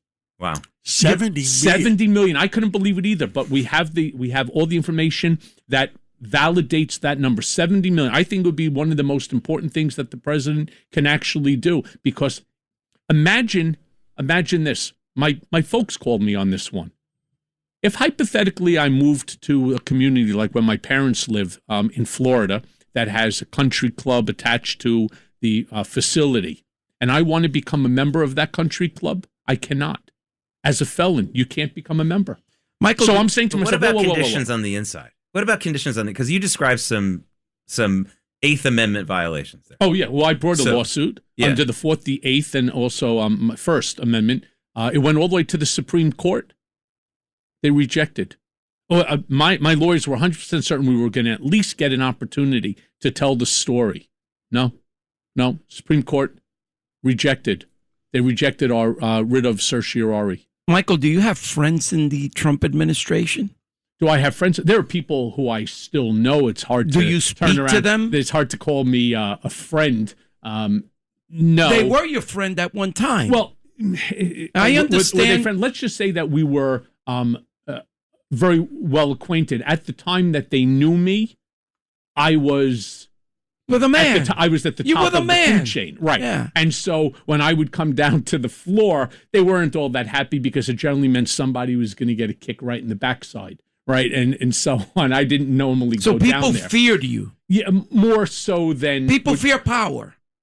Right. And also I was never the one coming down there just to turn around and slap you on the back and say, great job. It was more, hey, this is a problem. I mean, I'll give you an example. I showed up to one guy's office. I won't mention who because there was a complaint that he was harassing. I don't like secrets. Who's the guy? I won't say it, but there was a complaint that there was some sexual harassment going on. And I knew the young girl's mom. And I walked into his office. I took my cell phone and I said to him, I'm going to be very clear. I want you to turn your cell phone on right now, and I want you to record this. I want you to record this conversation. And he turned around and he was like, well, just do it. So he turns it on, and I start to outline to him what took place. And I said, let me be clear. Not only if I hear that you reach out to her one more time, literally one more time, not only am I going to personally grab you by your ear and walk you and throw you right out the door, I'm going to crack you across the mouth too, because what you're saying to this young girl is inappropriate. And he was like, I had too much to drink. I was like, I know you as a person, and I'm shocked that this is happening. Just make sure it never happens again. And by the way, it's coming from above. Michael, you've climbed the mountain, man. I also fell down the mountain. You fell down the mountain, but that doesn't mean you can't climb the mountain again. I don't know. I got a bad hip. Have you given up on yourself? I have a bad hip now. No, have you given up on yourself? I'm serious. No. Okay, so clearly not. He wants to make a big comeback, and we're going to help him make a big comeback. That's it. That's what I want to hear. And you know what? You've got the best team here behind you, man. You know, I know John a very long time. I remember when John was going to run for mayor, and I remember we had breakfast at the Pierre Hotel in 2013. Yeah, I remember it like it was yesterday. You know, John's a guy that gives opportunities to people that don't deserve it. You know, there was one guy here. I don't know if I deserve it. Listen, Mateo, do I deserve it? Yes, you do. Do you think so? I think you do. I don't know. Michael, I think you deserve it. You've been through a lot. You fell down from the mountain. You broke a hip. You're going to come back. But there was a guy here. Go ahead. John, let me finish, please. Now tell us. There was a guy here that was a lifelong liar, a discredited human being, a rat, a subway stinker. Okay? Who we talking His about? name was, I'm not afraid to say names. His name is Curtis Sliwa. Yeah, I don't And like I told John many years ago, I said, John, why do you have a guy that all he does is lie and talk bad about people? See, I can't speak bad about people. I love people. I love my city. I'm going to bring topics to the table. Like this Sunday on No Excuses, I had a warden from Rikers Island that's going to be on. I have a former prisoner that's going to be on. I'm so sorry. I never finished my whole thing with the TPO, with the Trump Emancipation Proclamation. We need that, but go ahead. Let him finish. He's the special guest today. So Curtis Sliwa is a guy that John gave an opportunity to for decades. Yep. Well, and I supported him for 40 years. You know what? And when I ran for mayor, I went to John. His daughter supported me as a Republican. He did not. John did not. And I went to John and I said, John, you know the character of Curtis Lewa. You know he's a liar. You know he makes stories up. Why are you supporting him? Why are we throwing this election away? Because if I win the primary, I will beat Eric Adams. Because I had the Latino and the black support to beat Eric Adams. But no. You know, John is a loyal guy, and he stuck with Curtis. He stuck with him. And guess what? Curtis has been an embarrassment. Now he's working for another station that is a women's station, a woman's something. But Curtis is a discredited human being that John gave an opportunity so I'm to. sure a bunch of the listeners saying, yeah, but you're speaking to a convicted liar as well. And you know what? I'm so thankful, John, again. You're not a convicted liar. I am. Because I actually pled to lying to Congress under what's called the 1001 violation. I own that. I did. I pled to it. I want people to know, though, because I could not be more thankful today to be here at this table, in this station. With me. With you and with Jake, but mostly with John. And to be starting here with When You Know, You Know. When most people don't even know what the conviction of my lie was even about. Tell us about it. Do you know what it is, Jake? No clue. Matteo? You know? I have some thoughts, but I want you to tell the story. I'm going to tell you because most people have no idea. Oh, Cohen, you're a convicted liar. And so, okay. My conviction, you're not going to believe me when I tell you, the number of times that I had stated to the Senate Permanent Select Committee on Intelligence, I submitted a letter that I had read into the record on the number of times that I claimed to have spoken to Donald Trump about the failed Trump Tower Moscow real estate project. In my letter, I stated 3, that I spoke to Trump 3 times about it, when in fact, I spoke to him about it 10 times. That is the lie that I had to plead guilty to. And I already see John's face like, stop. No, that's exactly what the lie was. 3 versus 10 times. As if it matters. It was a failed project. I never went to Russia. I never went to Moscow. The deal started and ended with a letter of intent, plain and simple. All of a sudden, this is something that the federal government needed to have. They desperately needed to have it for whatever the reason may be. And I was burnt out. It was post already what had taken place with the Southern District of New York. Totally different case. So yes, I pled to a lying to Congress, the 1001 violation, based upon 3 versus 10 times. And if that makes me into a liar, okay, I'll accept that. See, my family stayed together. A lot of people say, well, you have a great wife. I do. And you have great kids. Everybody stayed together because they know the truth. Yes, there was a mistake in my tax return. I acknowledge that. But I never received, like everybody else, never, ever received a letter that said, Mr. Cohen, that there's a problem, and so please contact your tax advisor or your lawyer. Come in. Here's the agent. So, no. 48 hours from a Friday at 5:30 p.m., Mr. Cohen, either you go in and you plead guilty to what we tell you to on Monday at 9 a.m., or we're filing an 80-page indictment that includes your wife. And people saying already, oh, come on, what were they going after your wife for? Ready for this one? Yes. This makes it even crazier. This is how corrupt the system is. So when you ask me, John, that incredible question of whether or not that I intend to continue for reform, 100%. That is my commitment to America. I want to say, I don't want anybody. So what do they want to go after your wife for? Oh, well, I don't want any other American to have to experience what I've experienced. They were going after my wife. I was the subject of identity theft. There was a guy with his picture on a New York State driver's license going to my banks, Capital One, and taking money out of my account. This I remember. Yes, I remember. Yeah. Not once, but it happened to me twice. When I was receiving the $35,000 checks from Trump, I had already taken my name off the accounts so that they couldn't do it. It was to protect Capital One and the accounts. When I got the checks, my wife signed the checks and deposited it into her bank account, simply, right, to deposit. They knew me because we were, the bank was located at the base of the building I live in. So they knew me very well. They knew my wife. they were going to charge my wife as being a co-conspirator to the hush money payment. She's your wife. She owns 50% of everything you own. No, she owns 100%. Hold on. 100%. Lee Harris is here for a break. Lee Harris is here. Part of my job, John, is to keep us legal, and so here is our legal ID. WABC New York, WRCR Haverstraw, WLIR Hampton Bays, and WLID Patchogue. Wow. That was Lee, but I'll tell you, Ted Koppel imitated Lee. Ted Koppel's got nothing on Lee. No. Listen, Lee is the voice, man. By the way, he is the voice. that? If I had that voice, My God. I'd be talking to myself all day. Michael You have Cohen, no idea what you'd be doing to Michael yourself. Cohen, you talked about a lot of your concerns for the whole country. You talked about the divisions of the country. I want to tell you a little story and get your reaction to it.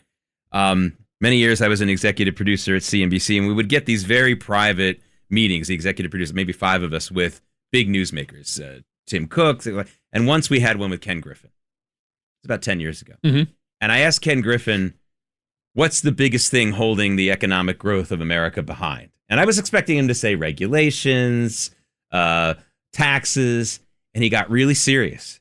And he said, at the time he was still in Chicago, Citadel, and he said, here's the biggest reason.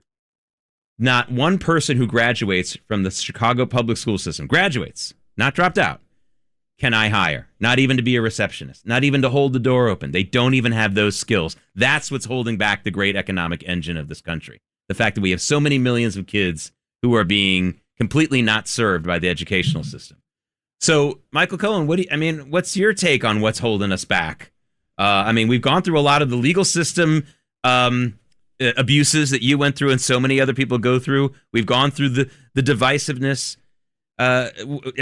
What's your take on that? What's the thing that's holding us back? We've had a great country, a great 250 years, but we're not going to get to 350 if we keep. Well, I'm not so sure problems. I agree with that. I think America is still great.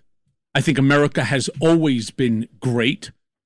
Think about if you had to leave today. I'm so disgusted with America. Where are you going? Name another country that even comes close to America. Now, yeah, there are places I would go for a week, Vacation, for 2 weeks, yeah. right? Maybe even a month. Sure. Who wouldn't want to hang out on the beaches of like St. Bart's or Greece, right? Or Greece or the somewhere on the Amalfi Coast, Dominican right? Republic. I've been to the Dominican. They let you in? They did. Oh, they did. They welcomed you. By the way, they said this is one of our guys. Just so you know, because as a felon, you can't go to England.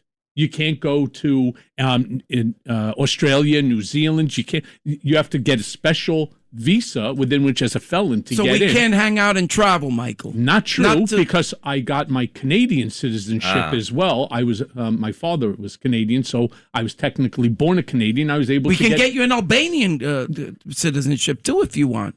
Then I become violent. Oh, okay. Yeah. So, let me just say, there is no country like America, but that doesn't mean that we can't even be better. When Trump talks about our economy, he's not wrong. We are the strongest economy in the history of mankind by at least 2.5 times. Nobody even comes close. China, where our GDP is $30 trillion. Theirs is like 17. Think about that. And they're number 2. Nobody even comes close to us. Well, we're militarily. Dynamite year.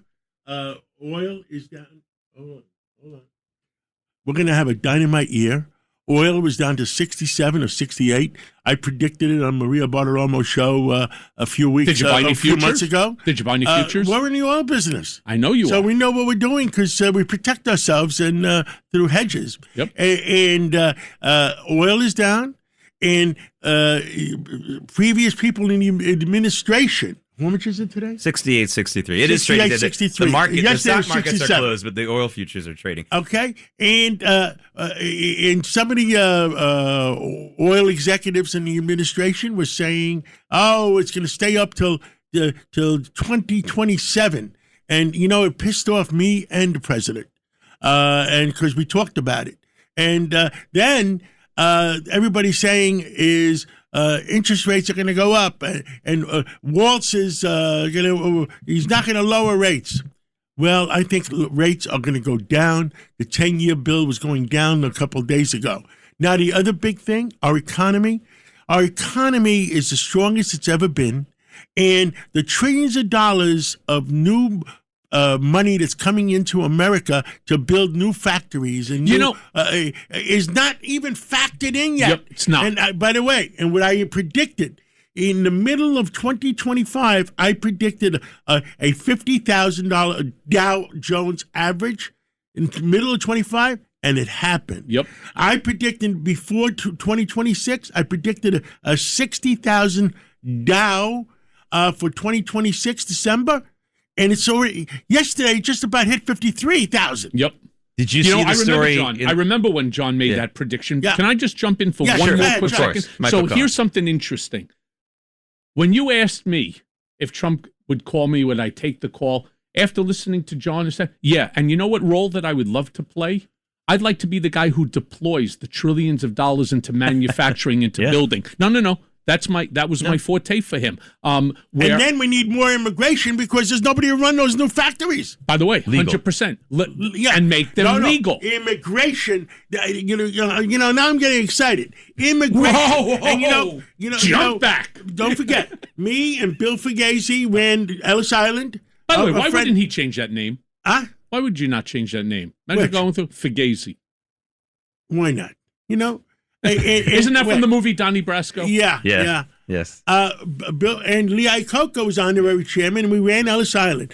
But the immigrants coming through Ellis Island had to pledge allegiance to the American people and to the American Constitution, right? Mm-hmm. And my father, To the my flag. wife, my grandmother, my grandfathers. Okay, my grandmother was from Argentina. father. My grandmother was Okay. from Argentina. My father's from Poland, right? Then via Canada. My wife is from ¿Tú Ukraine. hablas español? Sí. No me digas. No. Yo Qué sé bien. hablar. Yeah. Oh my God! Yeah. I also speak some Russian too. And so what happens? These migrants, whether Obama or Biden let them in, they have no pledge allegiance to the flag. They have no pledge allegiance to working hard in America. It's what they want to take away from America, take away from our citizens. So there's a big difference between migrants and immigrants. That's correct. Absolutely. Okay. And as we're hitting the 4th of July, right, our independence and so on, 100%. We need, and this country is a country of immigrants, but we want immigrants that are going to benefit the country. And by the way, imagine. Novak is 5 generations here already. So, I mean, he's and almost he's lived in every state. He's almost like coming over to Mayflower. 1840 from Germany. Really? Yeah, 6th generation. I know. I knew I didn't like him. There's something about him I totally didn't like. We have a special guest calling in. Yeah, Peter King. We have Peter King. Oh, I know Peter. The chair of Homeland Security in Congress, 28 or 30 years in Congress, one of the staunchest supporters of a Constitution, and a friend, I guess, he's a friend, a common sense Republican. Peter King, happy 4th of July, happy 250 years. I don't know if you've heard all our conversations. How are you doing today? First, happy 4th to everybody there and to all Americans and to everyone at WABC. And I've been listening in for the most part. It was good to hear Michael Cohen's voice again. It's been a while. So, Michael, good to see you. Hello, my friend Peter. How are you? I'm doing fine. Also, let me just say as a parenthetical remark before we go off on tangents, a test of someone, Michael, is I've spoken to several people who are in prison with you, and they say you're a good guy up there. So to me, that means a lot. So there you go. Well, thank you. I tried. In fact, I don't know if they told you the story. I was so repulsed by how dirty, like the place was and the walls. I took it upon myself to paint the entire place. And then I requisitioned white and gray paint, because the base has to be gray and then the top of is white. And I put together a little crew, and we just painted the whole place. They gave you the paint? Yeah, they gave me the paint, the paintbrush, the rollers, the whole bit. If you're going to improve the place, then free of labor. I was one of the higher paid actually inmates. I think it was 16 cents an hour. Did you report that in your taxes? I did. You had to, right? I did. Peter, this is Fernando Matteo. I'm sorry that you didn't, say hello to me and that you've been listening to me, but it's okay. I still love you. You know that. Peter, as long as you love me, I'm happy. Hey, Peter, do you remember when I was testing? Michael, Peter, let me finish with Peter. Why are you interrupting? Sorry. We got everybody's a host in this place. Everybody takes command. Listen, Peter, I want you to be witness to this, Michael. If you get a call from the White House and you're brought back up there, I want to hold on to your coattail. Are you going to allow me to do that? Will you bring me along? Peter, do I want him? Probably not. Peter! Oh, my God. Peter. Well, let's see. You're what my else. favorite congressman. Let's see what else. By the way, he's Peter everybody's favorite congressman. I'll never forget. I was at the hearing, and Peter was there, and they were questioning me about hacking. Do you remember that, Peter? I remember that hearing well. That's the one where you ended up pleading guilty for that hearing. I remember that. Correct, sir. And It was crazy. So they said to me, Mr. Cohen. And I was like, yeah, I think it was Devin Nunes, by the way, who was doing it. And he says, Mr. Cohen, he goes, I understand that you're a hacker. And I said, no, I'm not. And he goes, well, take a look at Exhibit 3. And he opened it up, and it's a massive, massive book. And he goes, read the first line. And it says, Michael Hacking Co. So he turns around and he goes, you're so bold that you are hacking. Or maybe it was a Democrat who did it to me. And I turned around and I said, yeah, that's actually not the correct name of the company.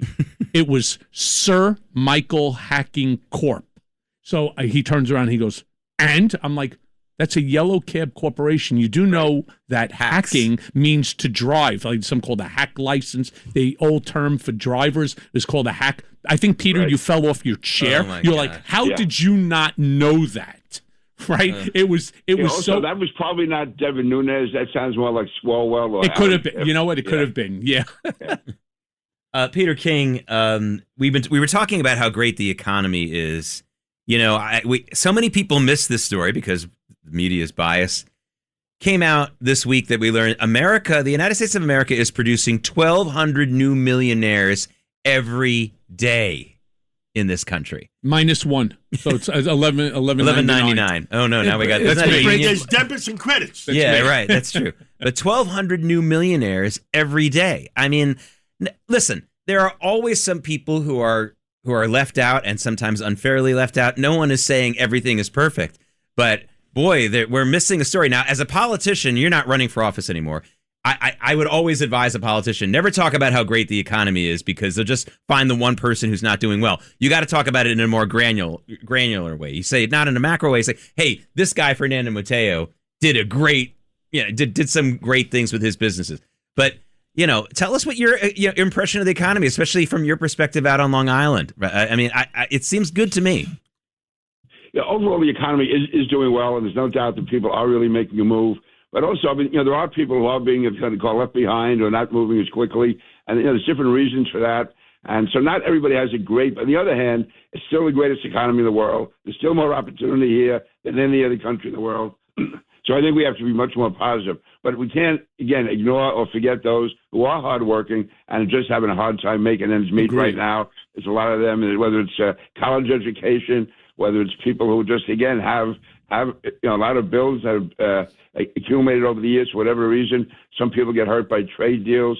So again, I think it's important to keep everything in perspective. We should not be doomsayers. We have to emphasize what's positive, and there is much more positive than negative. But on the other hand, we can't just be living a good life and forget those hardworking people who could be left behind. So that's all. And I'm not saying we should be coming out with more welfare, but make sure we have more opportunity, make sure we keep the economy open. And my point is we have to go in after people like Mandami is to show that his policies are going to hurt people. That's going to hurt the small business people. That's going to hurt, the guy who's right on the margins trying to get ahead, maybe working overtime, whatever. They're the guys who are going to get hit. So we have to make sure that to me, our arguments against Mandami are not that he's giving too much, but the fact that he's hurting so many people, whether it's intended or unintended, that's what's going to happen, whether it's rent control or whatever.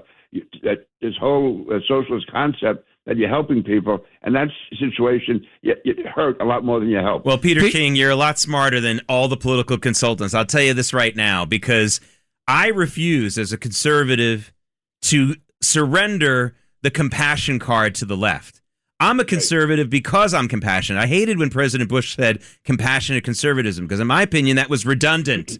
I care about it. The reason why I want these programs to be changed is because I think they will be better for most people who really need it. And the surrendering of the compassion card, I hear so many conservatives say, like, oh, the bleeding hearts. No, I'm the bleeding heart. You know who created the term bleeding heart conservative? Jack Kemp, who was truly a bleeding heart conservative. He walked the neighborhoods. Okay, you took it right out of my mouth. Go for it. Go for it, Peter. First role model in politics. I knew Jack Kemp going back into the 1970s. Everything I did economically, as far as politics, the Kemp-Roth bill, everything was based on Jack Kemp's philosophy. He did a number of events for me. I was proud to call him a friend. My wife was in love with him. Jack Kemp was just a great guy. And to me, he was the heart and soul of the Republican Party. He was Reagan with a blue collar. And to me, made him, in many ways, the unofficial spokesman for my concept of the Republican Party going back to the 80s and 90s. And it's really unfortunate that he never made it to the Oval Office, because he was a great guy. And again, I always consider myself a blue-collar conservative. People say I'm a moderate. No, I'm not a moderate at all. I have really strong principles, but I also believe that you got to look out there for the working guy, the guy that works in the docks, the guy that drives the cabs. To me, my father, he was a cop. He always had 2 or 3 jobs on the side. That's the way I grew up, in that environment. And when I was in college, I worked over in the freight yards on the west side of Manhattan. Those are the people that I identify with, and they, to me, are the true conservatives. That's what conservatism is all about. Peter, how's your relationship with President Trump? For the most part, it's good. I mean, I don't agree with him on everything, but I tell you, I would sometimes be critical of him and see him the next day. I think we understood each other. He always said we were 2 guys from Queens. Now, he was Jamaica Estates, I was Sunnyside. Not exactly the same type neighborhood, but the fact is we seem to understand each other. I mean, you have to ask him, but I've never heard him, even sometimes, and I'd be critical. He'd see something, he'd take a shot at me, but it was always with a smile. So I hope we get along, but when I think he's right, I always, and listen, nobody supported him more during the whole Russia hoax collusion investigation than I did. I went down the line for him on that. Obviously, I voted against impeachment with Ukraine, and I stand with Donald Trump on all key issues. I have some differences with him on some foreign policy issues, but he was important for the country for him to be elected president. And Peter, what is your relationship with Bill Clinton? I get along fine with Bill Clinton. I mean, I always did. I saw him, I guess it was about a year ago. Both of us were the speakers at a wake ceremony or memorial ceremony for former Congresswoman Carolyn McCarthy. We had a great meeting that night. We both spoke. We corresponded. No, to me, Bill Clinton, listen, I was the only Republican who voted against every article of impeachment that was up against Bill Clinton. I stood with him. He was no saint, but none of us is. And I just thought that what he did, again, I supported his opponents. I supported Bob Dole. I supported George Bush when they ran against him. Having said that, I was proud to work with Bill Clinton. I was proud to stand with him. And to me, he, again, that's the type of guy you want. He was in some ways more liberal than I would be on issues, but he was always totally pro-American. And also his word was his bond. I found him an excellent president. I think the more history goes along, the higher his rating is going to go. So I'm proud to call Bill Clinton a friend. And I don't think either of us has ever said a bad word about the other. Now, something happened to the Democratic Party. Something happened in America. And lately, we're all analyzing it, and it seems like after President Obama took office in 2008, and moving on, there started to be a major change in America. I don't know. You are Homeland Security. Tell us what you know. Yeah, first of all, to me, the Democratic Party should be Joe Lieberman, Ed Koch. They to me, symbolize what the Democratic Party should be. And to me, any American can rally behind that type of Democrat, just like Jack Kemp is a type of Republican. Homeland Security, that's when I first started seeing cracks, John. I guess it was during the Obama administration when I was doing the investigation into the radicalization in the Muslim community. And the overwhelming majority of Muslims are good Americans, but there was definitely a force within that community which was working, absolutely refusing to cooperate at all with law enforcement, which had ties to overseas organizations. And when I tried to investigate them, and I did, but I get such a knee-jerk reaction from so many Democrats, and I'm saying, well, what is this? I mean, we should be working together on this. And unfortunately, I had more support from some people in the Muslim community, a lot of it behind the scenes, than I did from some prominent Democrats. And what it was is, it seemed to me they just wanted to always believe the United States was wrong. If there was an incident, if there was something that occurred, and you had to decide who was right and who was wrong, they invariably come down on the side that the United States was wrong. I guess going back to what Gene Kirkpatrick said years ago, but it really amplified itself during the Obama years of blame America first. And that was it. And they just couldn't bring themselves to wave the flag, to be proud Americans. And now we see only 29% of Democrats say they're proud to be Americans. And you were, like I said, you were Homeland Security for a long time. And Joe Biden, me and you knew Joe Biden 30 years ago. Who was really running the White House when Joe Biden was president? Yeah, obviously it wasn't Joe Biden. I mean, I knew him. I didn't know him well, but I mainly knew him through Al D'Amato, and I would see Joe Biden. And he always was like a little funny, but having said that, he was sharp. He knew what was going on. And to tell you, the last 4 years he was in office, it was like a different person. You see him like on television, and the look in his eye that people saw in the debate with Donald Trump in 2024. That was more and more becoming his look of previous years, that absent-minded. I would say, to some extent, maybe his wife, to maybe, again, a liberal element within was it the White Obama's House. Third term? There's no doubt that the Obama administration had tentacles in, and it was definitely, I would say, it was as much Obama people in the Biden administration as Biden people. It was Obama, many cases, his people, definitely calling the shots, certainly slanting the policy. And was that a period of time where we invaded by migrants versus immigrants that we had checks and balances on? Yeah. First of all, this big migrant push began under the Obama years. That's when it really began. And then when Biden was in, whether it was Obama's people calling the shots or whatever, the fact that you can let in, basically advertise the fact you have an open border and have 10, 12 million people coming in at a time, and there's so many different threats that come from that. One, you had the drug dealers coming across from the South. Then you have from South America, from Latin America. And then you also had the criminal element coming across.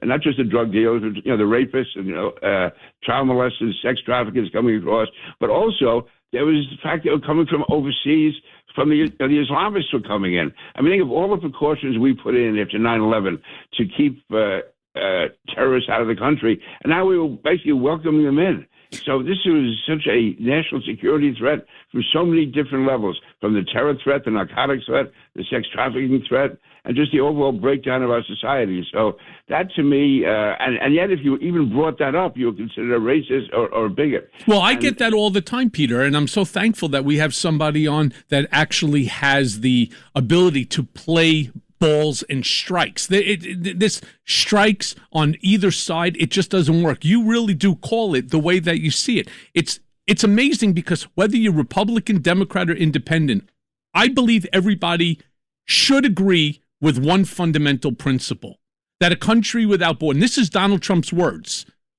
a country without borders, quite frankly, isn't a country. We need to protect our borders. We need to have a system where people who we want in our country should be permitted in, as John was talking about, as far as labor is going to be needed for the construction in the upcoming manufacturing with the trillions of dollars that are supposedly coming in. I 100% agree with you.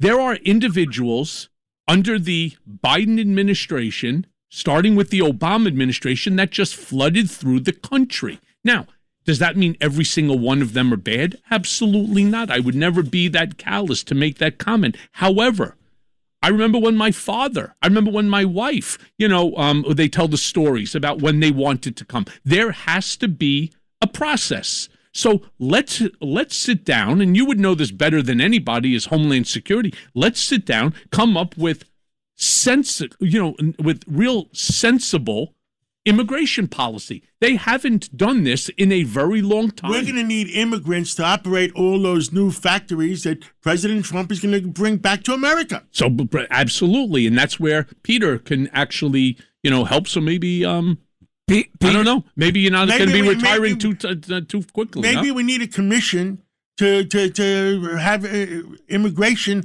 of legitimate working people that want to come to America. We used to have an immigration in Ellis Island. We need 10,000 plumbers. Bring them in. Targeted immigration policies. Yeah, we need 10,000 electricians. Bring them in. Sensible immigration policy. Immigration of people that want to work, not come in to America for a handout. And we leave the homeless in the streets, American homeless in the streets. Our veterans. Our veterans. If there's that on 4th of July, does that not break your heart, America? That these people fought for our constitutional right, for us to be able to sit here right now. And we're putting in these migrants in the Roosevelt Hotel for $400 a night. Well, listen, there's a lot to be said about migrants and immigrants. John, I'm glad you brought that all up. But, Peter, one last thing that I'd like to ask you is, would you write a letter to President Trump asking him to pardon Michael Cohen? All right, would you do that? Would you do that for me, for Fernando Matteo? First of all, Michael Cohen can speak for himself more than anyone. He's a very articulate guy. But if I can go back to the immigration thing, I'm a grandson of immigrants. All my grandparents are immigrants. The fact is that immigrants are the lifeblood of our country if it's done the right way. Amen. So yes, we needed them. We need them for certain labor. We need them for certain skills. But also, anyone who comes to this country, when you think of it, you come over here and you don't know that many people, you don't have that much money, and you're willing to give up your own country to start over here in America. That's the type of spirit you need. Not the guy who's coming in to go on welfare, not the guy who's coming in to take advantage of it, but that hardworking immigrant population. To me, they make America great. I always felt the hardest workers are the immigrants themselves. Their sons and daughters are almost as good, and then each generation after that gets more lazy. But to me, they are the lifeblood of society. I mean, I remember seeing communities in New York where the Koreans would move in and revitalize the community totally. But it has to be done legally. It has to be done that way.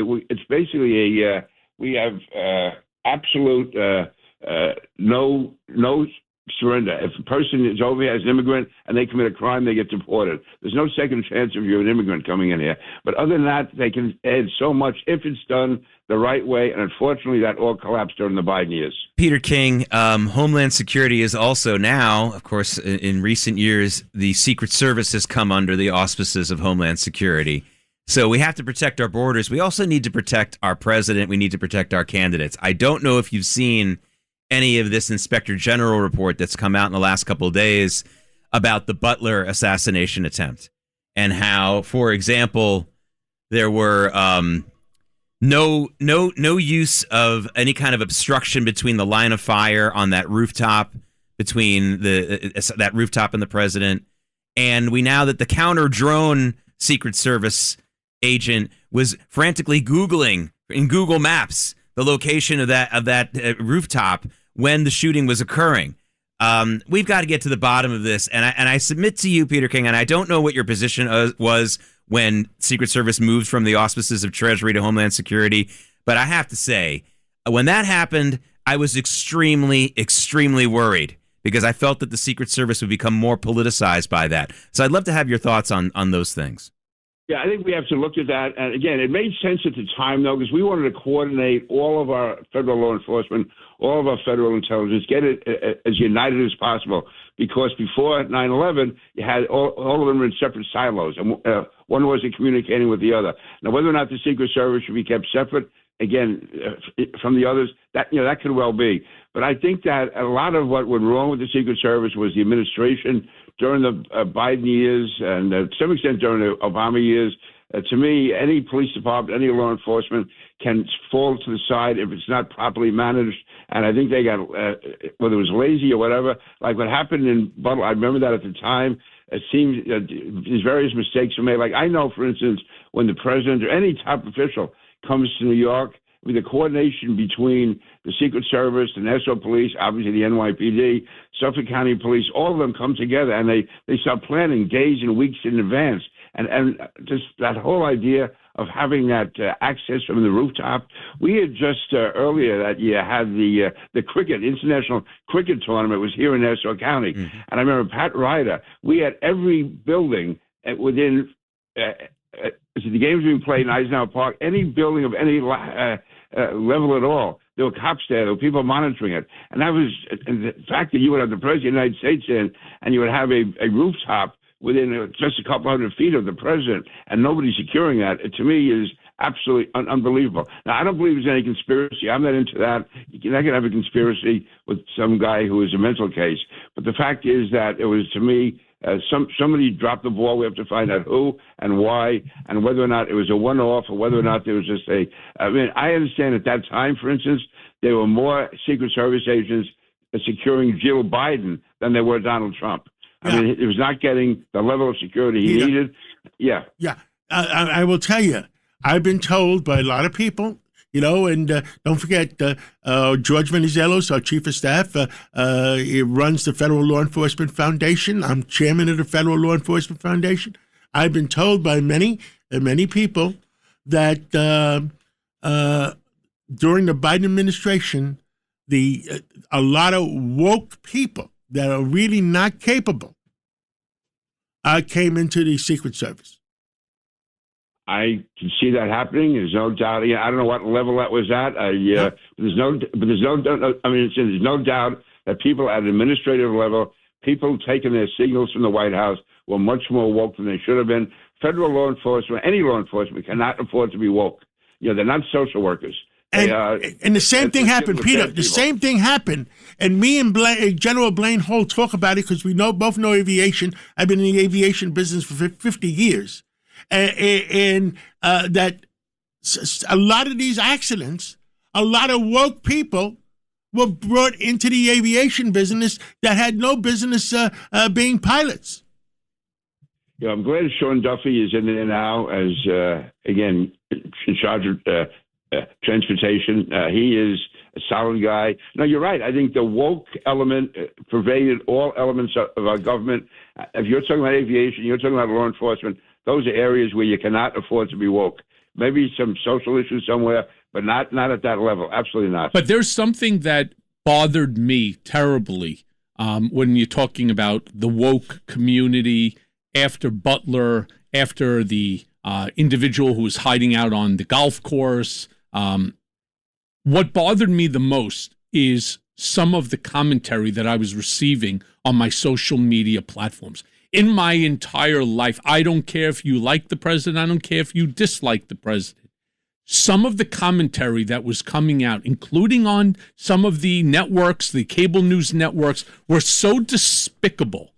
Imagine, and I would say this to them, imagine if that was Joe Biden, the outrage that you would be demonstrating. Instead, the commentary that they missed by an inch, things like that, wanting to see an assassination of a president. I don't care which side of the aisle you ascribe to. It is, to me, the most disgusting thing that people can say, that you want to see the execution of another individual. There's something mentally wrong with these individuals, and I'm not a sociologist, I'm not a psychologist. I have no idea who could think like that or why. That your hatred for a man who wants to do right, and by the way, you don't have to agree, and I say this all the time, you don't have to agree, as you do not, as I do not, with every single thing that Donald Trump says. I just don't, where we have differences of opinion, and that's healthy for a democracy. But to want to see the execution of your president, there's something mentally wrong with these people. There really is, and I think there were people in society who showed more empathy and sympathy for George Floyd than they did for Donald Trump. I mean, that's just how perverted so many elements of our society became. Peter King, this is something that reminds me now. I assume you went to Catholic school for some years in your life. Is that correct? Yeah, I certainly did. Yeah, okay. Grade school, high school, college, law school, the whole. So bit, that means you probably were forced to see, and it's not really a burden because it's one of the greatest films of all time. You probably saw A Man for All Seasons with Paul Scofield. Yes. Okay, St. Thomas More. Yeah, that's right. An incredible film, and the most powerful scene I think in the movie is really something that teaches us something about the way people have treated Donald Trump. These people who've abandoned their decency, who have destroyed the legal system like they did in Michael Cohen's case to get out President Trump. There's a scene where the young man sitting before Thomas More says, to get after the devil himself, I'd cut down every law in England. And Thomas More stands up, played by Paul Scofield, and says, oh yeah, if you cut down all the laws in England and the devil turns around on you, where will you hide now that all the laws have been cut down? And that's the point. These people destroyed the law, destroyed the rules of protecting the president, destroyed the rules of decency, and the comments that Michael Cohen saw at the time of the assassination attempts. They think this isn't going to have blowback on them. They've burned down the house. And then when their guy's in control or when they're in power, they're going to wonder where their protections have gone. I mean, that is something people need to understand. You can't do that to the Constitution of this country. No, you really can't. And that's why, to me, it was always ironic that the people who were saying that the police should be taken out or they should be cut back in minority areas, and that's where the crime was being rampant. That's where good, innocent people were being attacked and assaulted. And somehow by taking the police out of those neighborhoods, you're going to make their life better. No, it made it much, much worse.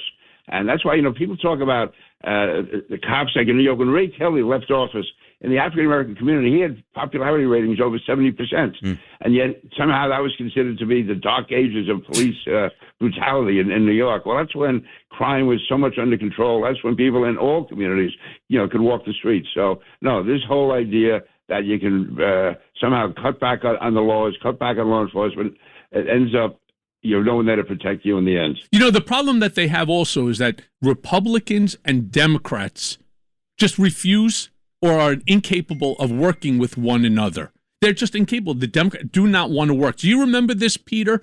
And again, it's why when the show that I'm going to be starting on Sunday, on the 12th. I was going to announce it. Well, I appreciate it, but the reason I bring it up is because there are things that have happened in the past that obviously are unique to myself.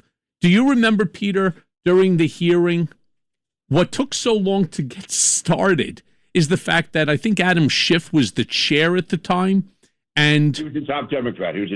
And he refused to give to the Republicans the documents, the evidence that we were going to be going through at the time of the hearing. So I had a book, all the Democrats had a book, but no Republicans had a book. And I remember everybody sitting there and being like, whoa.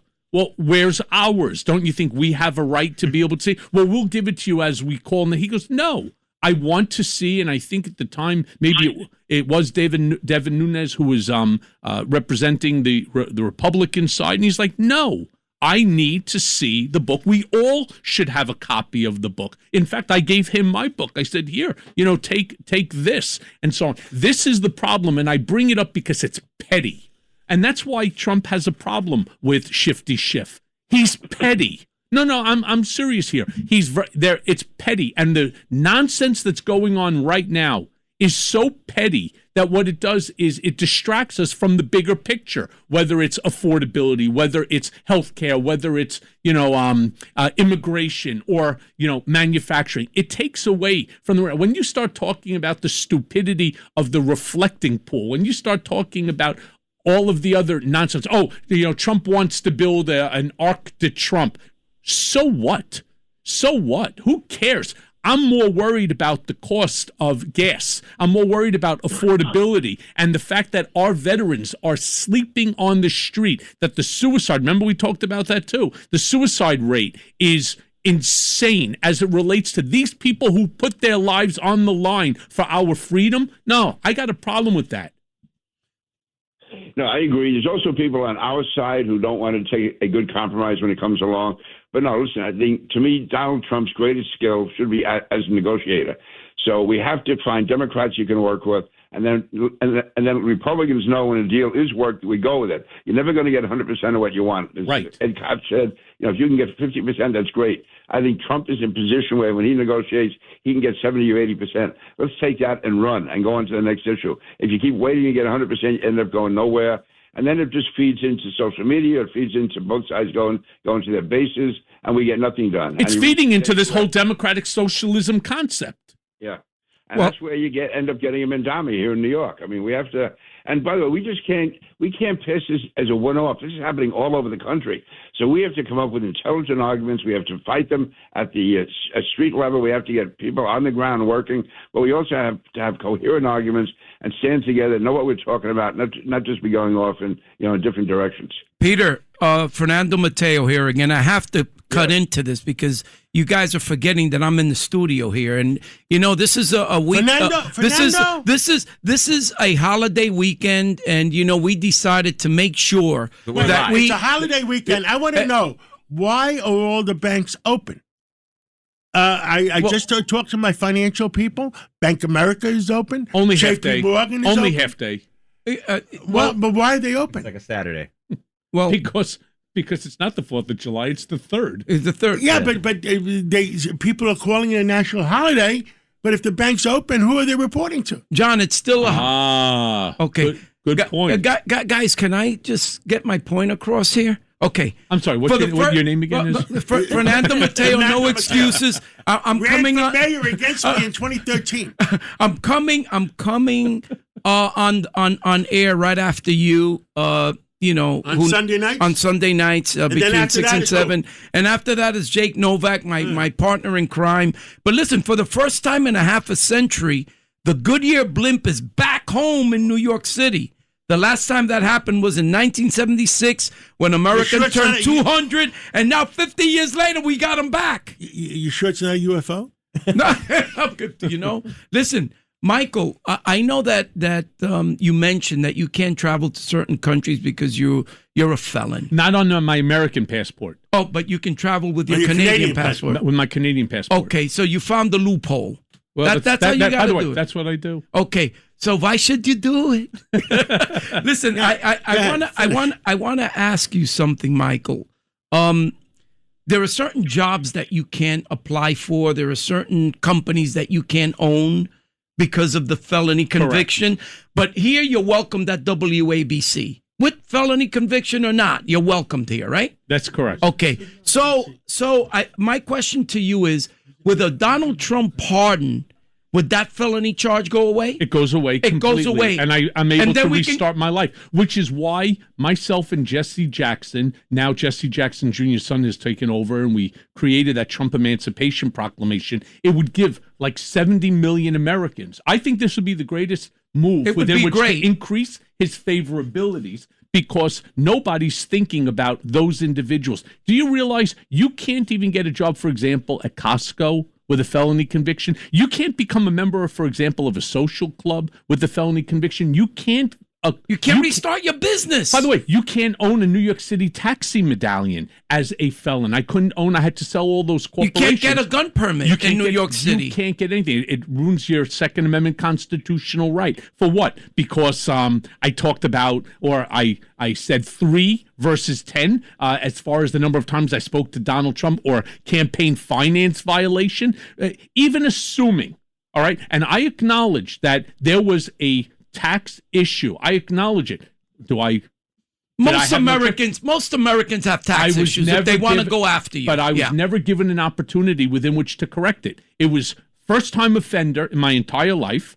First time I had paid enormous amounts of money in over $20 million in taxes on a $1.3 million over 5 years. What are you talking about?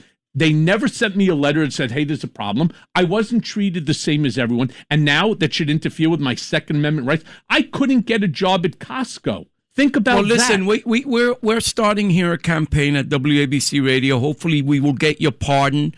Once you get your pardon done, we're going to go into business together, and we're going to make a lot of money. Could you imagine if I'm one of the 250 that Trump pardons?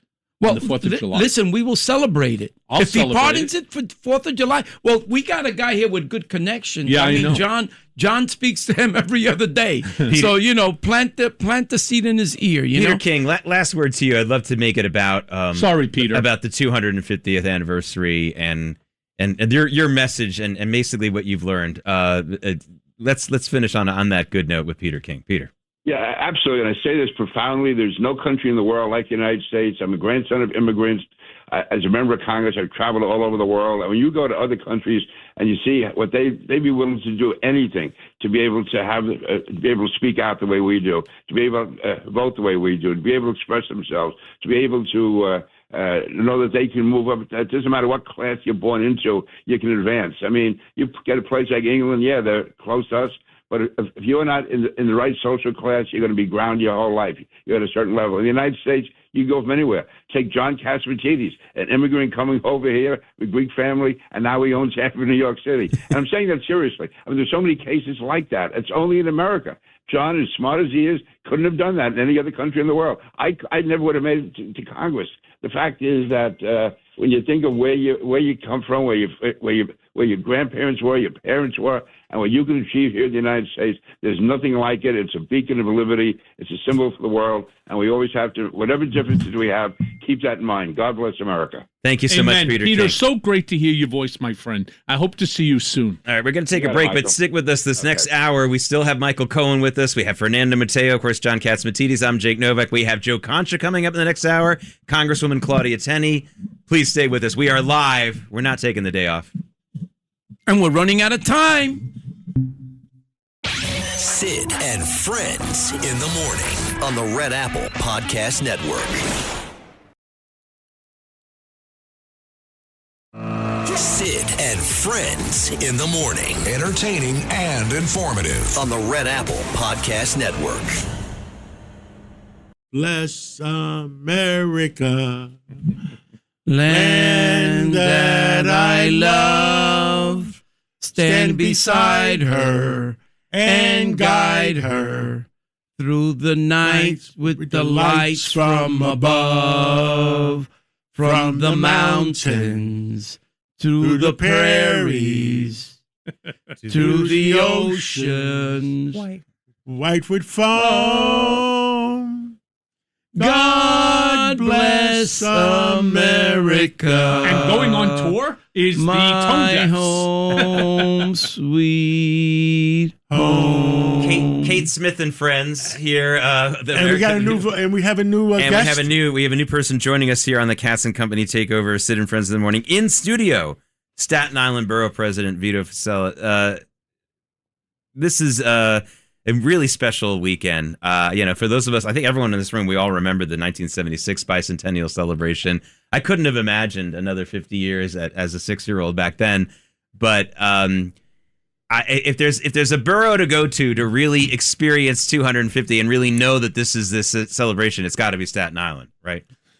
No doubt. And thank you. Happy 4th to everybody. And as I was driving in and listening to our great friend Peter King and you all, Peter's a dear friend, and nobody embodies this country more so than he.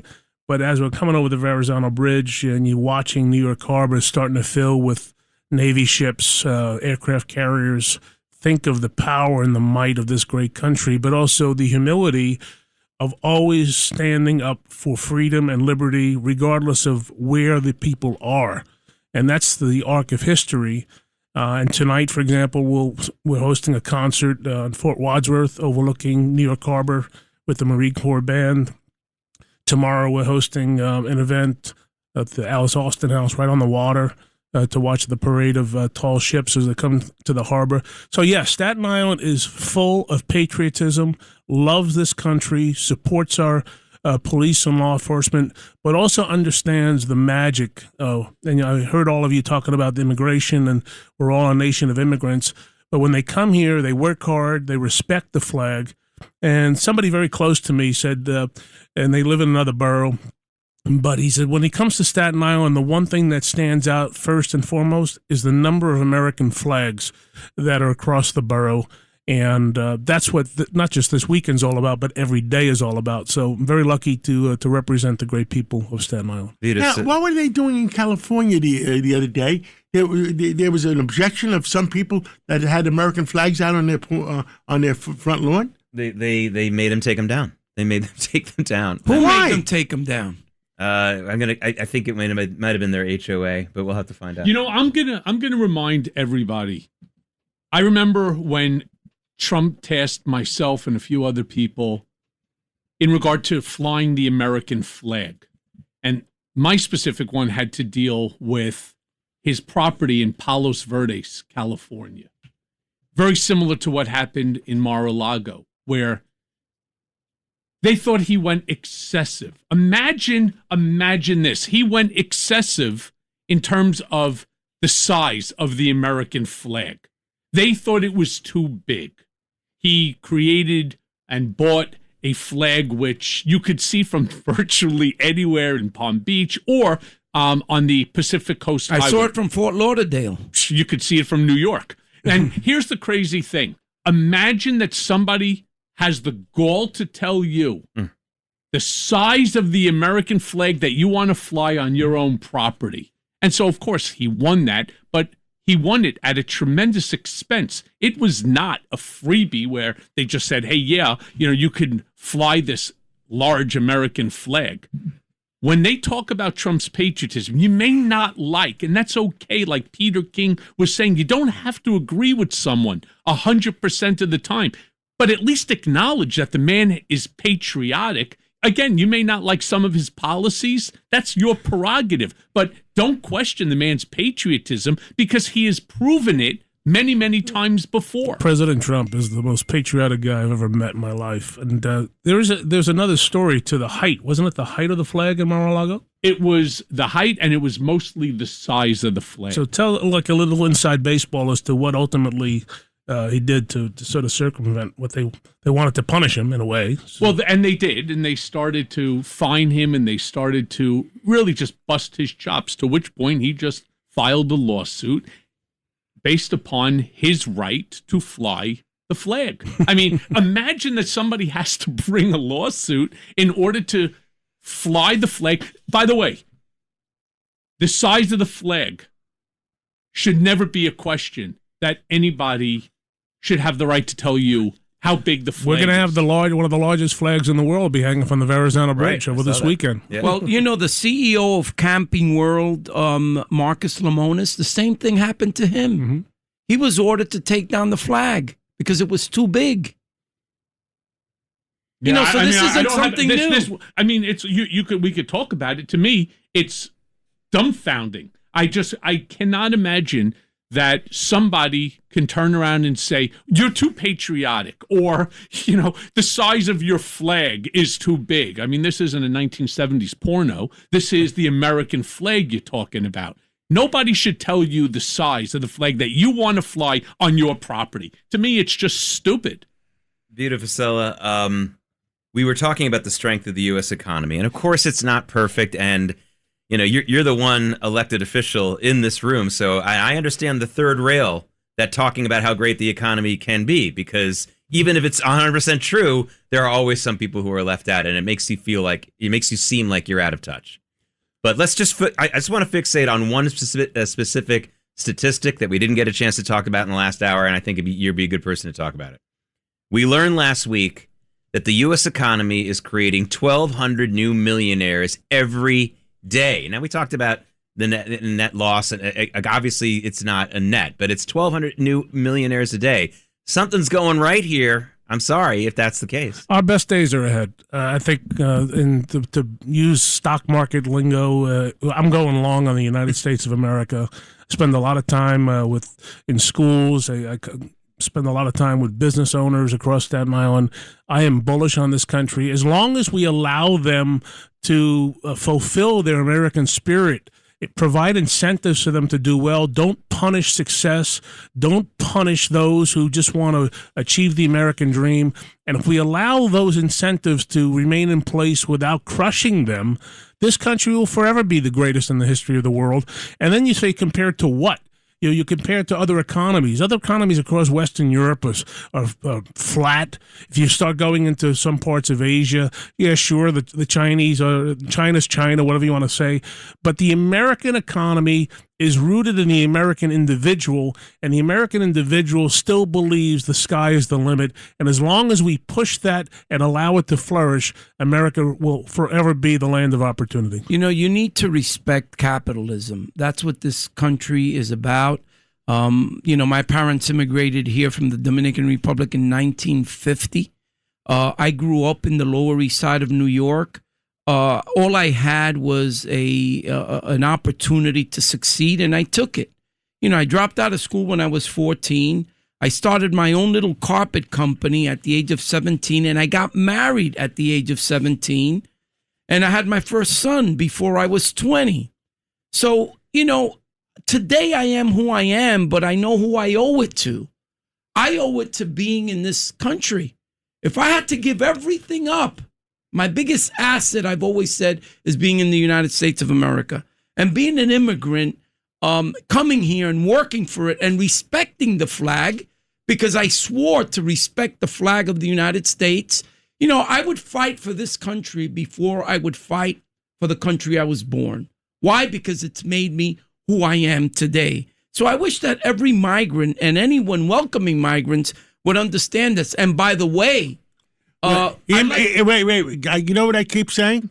Immigration, yes. Migration, no. Yes. Hold on. Invasion, we got no. Lee Harris here to keep us legal, to make an announcement of all the stations we're on this morning. Gentlemen, it's that time again. This is WABC New York, WRCR Haverstraw, WLIR Hampton Bays, and WLID Patchogue. Thank you. And I must say that WABC New York is worldwide, 178 countries right now, and 50 states. And Lee Harris is also in charge of the worldwide news network. That was a big ad yesterday in the New York Post in the special edition, and where CBS closed down their operation, the syndication worldwide. WABC and Worldwide News Network is taking over. And Lee Harris, you're doing a great job. That's breaking news. Breaking news. Congratulations. Thank you, John, and there's a lot more to do, and we'll keep doing it. I am honored because Lee uses my mic when he walks into the studio. And listen, big shoes to fill. Guys, have you realized that the 4th of July weekend is the day that Taylor Swift and Travis Kelce decided to get married? That's an honor. Yeah, I mean, it's an honor to New York. It's an honor to the nation that this is the weekend they 250th anniversary of the United States is when they're getting married. That's great. National holidays were common for weddings in this country. I think they still are a little bit because people could get to them. For Jewish people, especially in the New York area, Christmas Day was a very common day to get married. That's because you get a discount. You get a discount. People were off work, and then until 1959, they would go to Havana for their honeymoon. Vita Vasella is with us in the studio right now, the borough president of Staten Island, and the largest flag ever in the Verrazano Bridge, Vito. That's right. We petitioned to get it done, and it's going to be flying this weekend. So as the ships are coming into New York Harbor from around the world, and they approach and they see Staten Island on the left, they will know that we truly love our country. In fact, what we tried to do a couple of years ago, in fact, we did, Fort Wadsworth is, as you come into the Staten Island, is the first thing you see. And it's an old fort, one of the oldest in the United States, if not when it was active. And we wanted the highest flag and the biggest flag. So when people come to Staten Island, coming over the Verrazano, we want them to know that Staten Island loves this country by waving that flag. And we got the largest one possible to be flown in Fort Wadsworth. Vita Vasella. Do you know what the dimensions are? I'm curious. I don't know offhand, but believe it or not, we wanted to get a bigger one, but the Park Service said we can't get a bigger one there because we need a number of people to fold it and remove it. So we said get the biggest one that's practical. So I don't know the dimensions offhand, but I could probably get them. I mean, it's curious because when you start arguing about how big the American flag can be, it's those individuals that are more concerned about with their patriotism. It's almost as stupid, to be honest with you, as the negativity about, for example, what's taking place, the 250th fair that Trump and the administration created there in the Great Mall in Washington. Oh, there's nobody going. The Ferris wheel isn't working. Look at the reflecting pool. Everything is a indication of his presidency because it's failing, that there's a problem with it. First of all, Donald Trump didn't build the Ferris wheel. Let's be serious about that, right? If Coney Island has a problem with the Ferris wheel, does it mean that it's the borough president of Brooklyn? Does it mean that Coney Island isn't a fun place to go? He created a place for people to go to share their moment, the 250th. We're so fortunate to be alive and to be able to celebrate this. So why is this now an issue? Just like the reflecting pool. I mean, I know J.J. Cafaro, the guy that was hired within which to put down the pool. Guy's done thousands of pools. Thousands. Why did Trump use him? Because Trump used him for dozens of pools over the years. There's a mistake in the material that was used. Okay, whatever it might be. Fix it. Fix it. It's a maintenance issue. It is not an indices of what's going on with the presidency. Let's stop with the nonsense. Let's focus on the real issues. There's, I look at it a little differently, and that is most of the people, the vast majority of people in this country love it. They love the fact that their parents and grandparents and great-grandparents sacrificed to give them a better life, which is why you have a so-called immigration problem, because people still want to come here. But there's a handful that hate this country. They hate capitalism. They hate what the country stands for. They hate the flag. They hate the fact that they can't control every aspect of people's lives. So to those people who just want to find evil in everything and find the problem in everything, I think it's our responsibility. I credit John Catsimatidis and Margot for giving us a voice to crowd them out and simply say, what you want to do is destroy this country. What you want to do is bring the people down, and we're not going to allow it to happen. So how is that different than what I just said? Only, excuse me. No, only because the approach is, let's focus, my opinion, focus on the 98% of the people that truly love this country. And we're always going to find the guy in the back who's going to stand up and say, I don't like you, I don't like this country. But then there's 98 people who are going to stand there and say, sit down. You have every right to stand up and voice your opinion in this country, because people died to give you that right. People died to give you the ability to walk freely, speak freely. Yep. You could be a total idiot. But at the same time, the most people I know, when tomorrow comes, they will be waving that flag, loving this country. Some will have tears in their eyes because they know the sacrifice that was made to give all of us a better life. That's how I see it. I used to hear stories from my father. You know, thank God I still have it. He's still alive, 91, Holocaust survivor, was fortunate enough to survive, ended up not being able to come to America because they had malaria, so ended up in Toronto, Canada, came to the United States to practice head and neck reconstructive surgery after becoming a doctor in Canada. Met my mom, the whole bit. I was 11 years old. It was 1976 on a bicentennial that my father became a U.S. citizen. And I remember him constantly throughout my entire life talking about there is no country greater than the United States of America. At one point, he almost had to leave. They were throwing him out of the country because his visa had expired. It was actually, whatchamacallit, it was the mayor at the time who gave him an indefinite visa to stay, Jacob Javits. Wow. Senator Jacob Javits is the one who actually gave him the ability to stay, and ultimately, again, took him almost 11 years, 12 years. 1976 was the year I opened my first carpet store on Avenue A between Houston and 2nd Street. That was a wild time. Yeah, it was it was way back then. And, you know, the city was different back then. You know, the city was hungry. You know, it was destroyed. I mean, there was a lot of burnt out buildings everywhere. Landlords turned their keys over because, you know, they couldn't afford it, right? We have a mayor today, Vito, that said to everyone, bring your thermostat up to 78 degrees, but yet City Hall was at 63 degrees. I'm sure Gracie Mansion is probably at 63 degrees, right? So it's the whole socialist, communist mentality. They're going to eat well. They're going to eat great steaks, but the people should eat affordable food. Sure, but how about even on top of that, Mayor Mondani refused to march, for example, and if this doesn't tell you everything about his character, refused to participate in the Israeli Day Parade. Now, you don't have to agree with Israel's policies.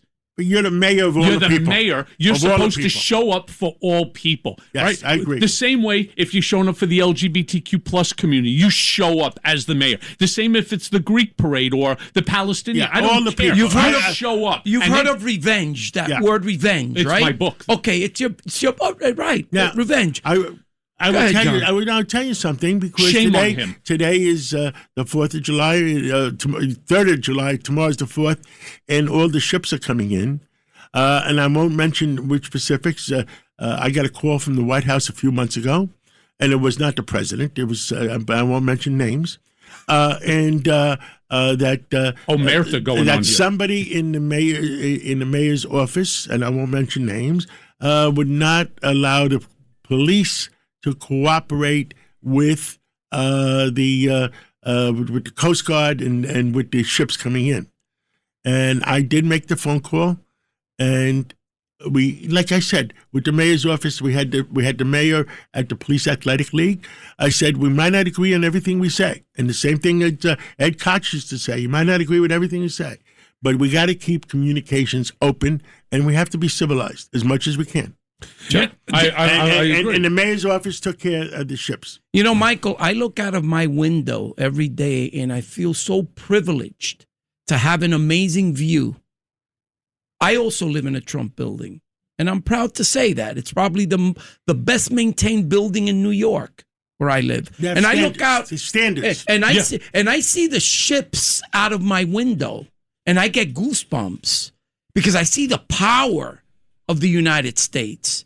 You see, it's like amazing to be here. For those people that don't live and have never been to the U.S., they don't know what they're we missing. all take it for granted. We do, because we're we take here. it for granted because, we're here and we get to enjoy the freedoms of this great country of ours. Again, and I want to be crystal clear. Well, you haven't enjoyed the freedoms all the time. Well, I have not. Yeah. But here's the crazy thing that we all have to just acknowledge and understand. We're all different. Be Italian, you could be Spanish, you could be Dominican, Irish, Greek, right? And so we're all different. We come from different neighborhoods. We come from different walks of life. We're never going to agree on everything 100% of the time. If you agree with somebody 100% of the time, you're in a cult. Plain and simple. Crazy. You're in a, or right, as Ed Koch said, you should see a psychiatrist. Here's the thing. That doesn't mean that anything you disagree on is poison, that everything that you disagree on should be smashed and pounded down, especially when you're talking about the President of the United States and a policy. You have every right. The Constitution grants it to you, every single right within which to disagree. But that doesn't mean that that disagreement has to turn to hatred and to a lynch mob. And that's what this far left, I know, I've experienced it. I refuse to acknowledge something which wasn't true about Trump and the Epstein file. I refuse because it's not true. And that cost me about 50,000 subscribers on my Substack. Wow. 50,000. Literally, people walked away because the far left attacked me vociferously. Like, I couldn't understand. I'm saying, it's just not true. And if you want me to dopamine rage hate bait this crowd, don't follow you've got the wrong person. And they ended up leaving and they went someplace else to go listen to somebody else that was willing to do it. That's one of the big problems that we have too. Media rewards people financially with dopamine hate. It just does. Their whole goal is to rage bait you for clicks and for profit. And they put words in your mouth. They most certainly do. Yeah. There's not enough of just a respectful disagreement in the public sphere. You like the Mets, I like the Yankees. Okay, let's move on and have a beer, whatever it is. And that doesn't happen as much as it should. But we also have, and this is the beauty that comes together in the assimilation, this country doesn't exist but for, and Fernando, you mentioned it, the men and women who wear our nation's uniform. They are the ones who are on the front lines every single minute of every single day, preserving our freedom, and those who gave their life, the ultimate sacrifice, to preserve it. And we just, when possible, reinforce that message of yearning for that, as opposed to it's easy when things are going cool and you grow up and you never got into a street fight and you went to the best colleges and and then you're 25 years old and you think you know the world. And I guarantee you, when you opened your first carpet store and you had to grit and grime every single day and you had to learn the rules of the world on the streets, that when you come across folks who think they know it all, you probably look at them and say, you have no clue what you're talking about. You have no clue how the world works, and you have no clue how evil some people can be, which is why we get sort of roped up in some of this you talk about dopamine, dopey foreign policy, because we think that everybody's good. And no, there are some evil people in this world, and we need to crush them when possible. You know what? I believe always that competition is good. I've never looked at a competitor as being an enemy. Right. I've never looked at a challenger as being an enemy. I look at situations and I like to address issues, right? I'm not going to go after you personally when we are discussing an issue. It doesn't matter whether you're running for office or not, but the most hateful people in the world are those that when they see you as a challenge, automatically see you as an enemy and start making stories up about you. Okay? I experienced it with this guy by the name of Curtis Sliwa. This guy and I carpeted his first apartment when he moved in with Lisa Sliwa on the Lower East Side. You should have carpeted his head. I should have, yeah. With a schmata. Yeah, you know what? I should have put a red permanent rug on his head, right? So, this guy, we had been friends for 40 years. All of a sudden, I'm running for mayor, he's running for mayor. The guy accused me of things that I hadn't even heard about, right? And those are that's the hatred that kills certain people. That's why they can't get out of the hole, because they're full of hate. It's not about issues. It's about hate. Somebody I respect dearly, one of my dearest friends, put it succinctly. Wait, are you calling me friends now? What happened? Oh, no. No, he said, he's a private business guy. He said, in business, we have competitors. Yes. In politics, you have enemies. Yep. And they want to see you dead. Vito. I didn't know that. No, he said it many, many years ago, and it resonates to this day. In business, you have competitors. In politics, you have enemies, and they want to see you dead. And that, unfortunately, carries through. And to the extent that exists, unless it's crushed, it's going to fester forever. Why is it that? Sometimes we need a whole other show. That's for sure. But sometimes you can't get to the individual himself, like what happened with Trump in 2018. So what do? You go after those people who are around you. You go after the closest. And if it's not family, you go after to the surrogates. We saw that happen, for example, and he was with me in Otisville, Joe Perricoco, right? Joe Perricoco, who was Andrew Cuomo's chief of staff. Wow, he was there? Yeah, with me. He's one of the funniest, nicest guys you could ever meet. He really is. I enjoyed every second hanging out with him, and we hung out a lot. Joe's case was actually overturned because the allegations raised against him were false. They went after him because they clearly couldn't get to no different than many of the Democrats and some Republicans went after me. Actually, many Republicans, too, went after me in order to try to get to Trump. And I understand Trump's animus as it relates to the system and the fact that they were constantly attacking him and trying to knock him down every single day, starting with that Russia hoax, which it was. I understand it because I lived it. And to be honest with you, I don't blame him. I really don't. Now, sure, he's the president of the United States. Should he be bigger than life in order to say, I can forgive, I can let it go? I couldn't. I still can't let it go. The fact that their goal was to take him out of office even before he was inaugurated the first time.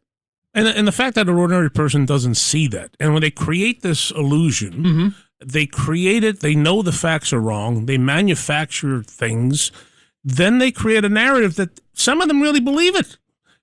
And then when they repudiate it and they say it's absolutely false, and they still carry the message to this day, even though it's been thrown out in the trash bin, it shows you what they really all about. Well, you know that old expression, right? You repeat the lie enough. This is Stalin. Until you believe it. It was Stalin who said, repeat the lie as many times as you need to in order that the lie becomes the truth. And they've done that. And it happens. And it does happen. It happens. If you tell a lie enough times, people believe it. Well, Curtis Lee he believes his own lies. But I am living proof, which is why when you know, is going to be so important for people to hear, because there are more lies than there are facts and truths. It's amazing. They have learned how to weaponize lies. Vito, you were a congressman. To me, you were probably one of the finest congressmen up on the Hill, along with Peter King. And what's the life of a congressman like?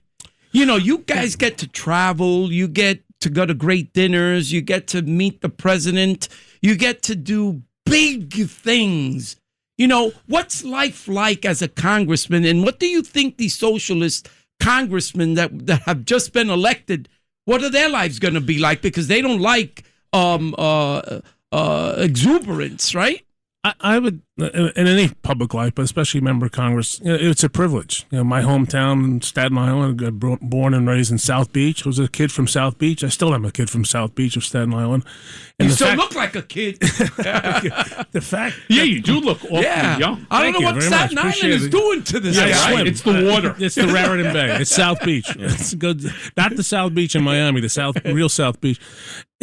When people entrust you to say, Vito, we're hiring you for the next 2 years to go out and exercise the best judgment to represent us in the United States House of Representatives, there's no greater honor. So it was a privilege and an honor, and you go out and you work hard. You be straight with people. You have to cast, I think, probably over 10,000 votes, and you have to be able to explain it. But the key point is know what you're talking about. Know that the people you represent come first. I found that in Congress, a lot of guys and gals drifted away from that, became more of a function of D.C., they were more concerned about their party, more concerned about other things other than fundamentally, you work for the people of Staten Island and Brooklyn. That's your job. And sometimes you have to stand up to people in your own party. Sometimes you have to stand up to the President of the United States.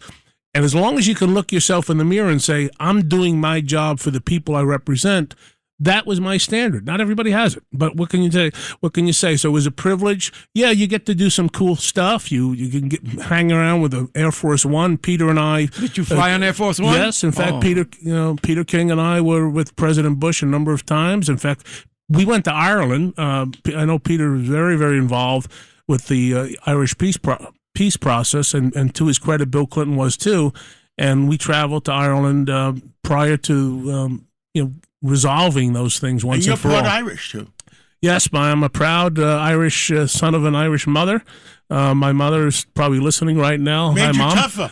She does. She worked. She just retired at the age of 85. She just retired. I want to let everyone know who's talking. It's Vito Fasella, the borough president of Staten Island. You're listening to the Katz and Company takeover. Mrs. Fasella. Hello, Mrs. Fasella. Yeah, and she's an O'Leary, Lucy and O'Leary. My great-grandfather was a member of Congress from Staten Island in the 1930s and 40s. So we believe in public service. We believe in doing what's best and focusing on the good and the good in people. And we keep trying to make Staten Island a better place to live. Michael Cohen, did you ever travel on Air Force One? I did not. I thought you were so close to Trump. I was. I just didn't want to go. I was invited. I just had other things that I was more involved important with, and it's easy and it's fun to hang around with the president, to travel and so on. But that was never my thing with him, right? It was always 4:30 a.m. and 11:30 at night. The man's got the most incredible stamina that I really have ever met.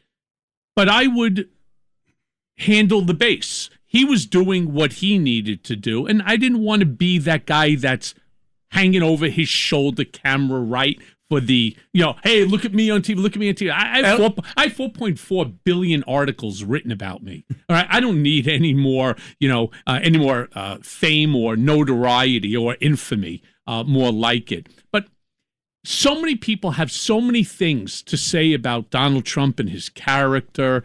And the funny thing is, I say to them all the time, how much time have you spent with him? And the answer is generally zero. Correct. I, on the other hand, have spent a decade and a half by the man's side, 20 hours a day. So do the math yourself. It's incalculable. And now you're going to spend it with us here at WABC. That's right. But I bring that point up because I'll give you an example. The first time I showed up, it was about a month and a half, 2 months after Trump was inaugurated to the Oval Office. He wanted me to come in and to see it. He wanted to experience the whole White House. And so when I got there, they give you a little visitor's badge. You had to wear it around your neck, and we're sitting in. Trump looks me right in the face and he goes, "Take that thing off." I'm like, "What?" He goes, "You're not a visitor." He goes, "This is your house." He goes, "You come, you go whenever you want." Wow. It was meaningful to me. So I take it off. And then Omarosa, who was a friend, started walking me through the White House to see and to go say hello to some of the people who obviously, I knew through the campaign. And one of the Secret Service agents turned to, "Sir, you need to put on your visitor pass." I said, "The president told me I'm not allowed to wear it." Like, "Sir, you have to put it on." Omarosa said, "I'm telling you, president said he's not to put that on around his neck. He's not a visitor. This is his house." We then went upstairs. We had dinner, the whole 9 yards. He gave me a complete and total tour. That stayed with me as it does today. And that is a description of his character to people who he cares about. Let me add one thing about President Trump. And when I ran for borough president, I was in a primary. It was June 22nd of 2021. Saturday was 3 days before. Out of the blue, I get a call. I was with my wife, Mary Patton Grasmere, in the car and looking for an address for something. Out of the blue, I get a call from somebody, and it wasn't the somebody I thought it was. It was President Trump. Never asked for anything, and all he said was, "Vito, I heard you were running. I want to do what I can to help. How come you didn't tell me?" Within 5 hours, President Trump came out to support me publicly the next day, and he was the first person to call me on Tuesday night when I won. That is the Donald Trump, the President Trump that many people who want to hate him don't understand. He is one loyal guy, and I'm a loyal guy as well, but he didn't have to do any of that, and he stepped up to do it, never asked for anything in return, and I was grateful for it. Vito Fossella, the borough president of Staten Island, sticking around with us. We've got to take one last break here on the Katz and Company Takeover. I get to go to the bathroom? Yes, you do. All right. Yes, you do. You don't need the hall pass. So You also, just like Michael Cohen, you don't need a pass. You can go ahead and use the bathroom. We'll be right back. Oh, we were still live. Sid and Friends in the morning on the Red Apple Podcast Network. Sid and Friends in the morning. Entertaining and informative on the Red Apple Podcast Network. Welcome back to the Sid and Friends in the Morning Show. I'm Jake Novak. It's the Katz and Company Takeover as Sid takes a well-deserved day off. With us is John Catsimatidis, Staten Island Borough President Vito Fossella, Michael Cohen, who is about to embark on a career here at WABC Radio. July 12th at 5 p.m., we will have the first episode of When You Know with Michael Cohen. So make sure you tune in for that. And he's been joining us in the studio all morning. Fernando Matteo, we finally got him out of the studio for a moment. He'll be back in just a moment. Off the air, I was talking about something. Michael Cohen said something interesting during our last segment. Oh, shocker. He said the word cult. And, I guess it was the old joke that, if you agree with me all the time, it's a cult. As a member of the oldest surviving cult in the world, I can tell you I gave it the office. I don't need to join another one. I see so many people, however, though, folks, everybody here in the studio, I see so many people who have made politics their religion. There's no such thing, my friends, as a non-religious person. You may not be a Jew, you may not be an active Jew or an active Christian or even an active Muslim, but maybe you follow fish around the country. Maybe you're one of those people who paints his face blue and goes shirtless at a negative 15-degree football game. These are all religious behaviors. These are cultish behaviors, and there's not one person I've ever met who isn't religious, doesn't believe in something in a faith-based way, in other words, not a scientific way. And politics, sadly, in my opinion, has become a religion for so many people, and that, Vito Vasella, Michael Cohen, Fernando, and John, is why we are in this divide now in America, because it's no longer just a disagreement of politics. It's now heresy. Heresy. You've come into my temple and desecrated it. And that is why. It's because it's the lack of real meaning, of deeper meaning in the lives of the people who are taking it so personally. That's what I'm seeing. Well, Jake, I'm back. I ran. I heard you down the hallway saying Fernando just stepped out. I ran back. You ran back. Fast. And you were using a baseball metaphor. I must say something today, and I don't know if the rest of you knew of. Today, just came up on my computer, and it brings back great memories. One of my best friends, one of my good friends, birthday today, Lolly Weymouth. She family owned the Washington Post, and she was one great lady, and we were together on her birthday last July 4th, and then she passed away I think in September or October, with pancreatic cancer, I thought it was. I'm not sure, but one great lady. I just want her. People always had a big party. Always had the big party, but people are alive if you mention their name. And I wanted to make sure I mention her name. Happy birthday, Lolly Weymouth, wherever you are. Amen. Amen. Yep. Hey, John, have you ever thrown a white party in the Hamptons? You have all these guys. This is a true story. I had some friends over, and my friend Ted Nicholas is married to a black girl, and I said I got invited to a white party, and the black girl didn't know what we were talking about, and says, does that mean I'm not invited? Are you serious? I am serious. I mean, not everybody knows the language of the Hamptons. There's a white party going on this weekend, I believe, where A-Rod was making out with a beautiful brunette. And he had just left his other girlfriend a few months ago. A-Rod used to be married to a Greek girl, and that's how I know A-Rod down in Miami. And her father was a priest, and look, A-Rod is A-Rod. Let's just be right. He used to live in my building. I know him very well, and we used to see women coming and going all the time. A-Rod is A-Rod. I know him very well. Who he is, and he's a phenomenal. Is that why his second part of his name is Rod? Oh, no. Oh, boy, here we go. Okay, it's 9:39 a.m. We can easily devolve this conversation. Vito, but you were giving us a baseball metaphor before that I thought was pretty... By the way, our ratings today are in the moon. Fantastic. So thank you all for all of us being here. I mean, I can't believe 4 hours is going by so fast. It's going by very fast. It's all the catering, John. The food is just overwhelming. Man, I've been nursing this cup of water for 5 hours. But tell us about the baseball. I'm on a sugar high from the Pop-Tart. I think, again, I go back to the vast majority of people, they just want to go about their lives with their families. They appreciate this country. That's my observation, and I live it every single day. But there are those who don't, right? And I use the analogy of if you're a Yankees fan or a Red Sox fan, you hate everything. If you're a Yankees fan, you hate everything the Red Sox do.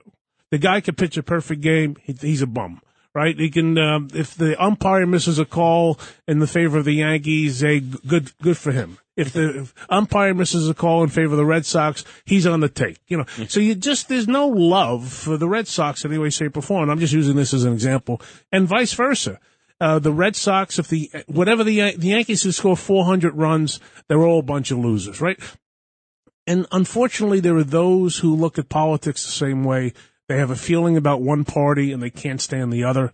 And then there are those in another party can't stand the other. And no matter what they do, if you're trying to do a good thing, doesn't matter. They will do everything they do to crush it in the cradle. There's a way around it. The trend on the other party right now, and Fernando took issue with me the other day when I said the other party, but Socialism does not work.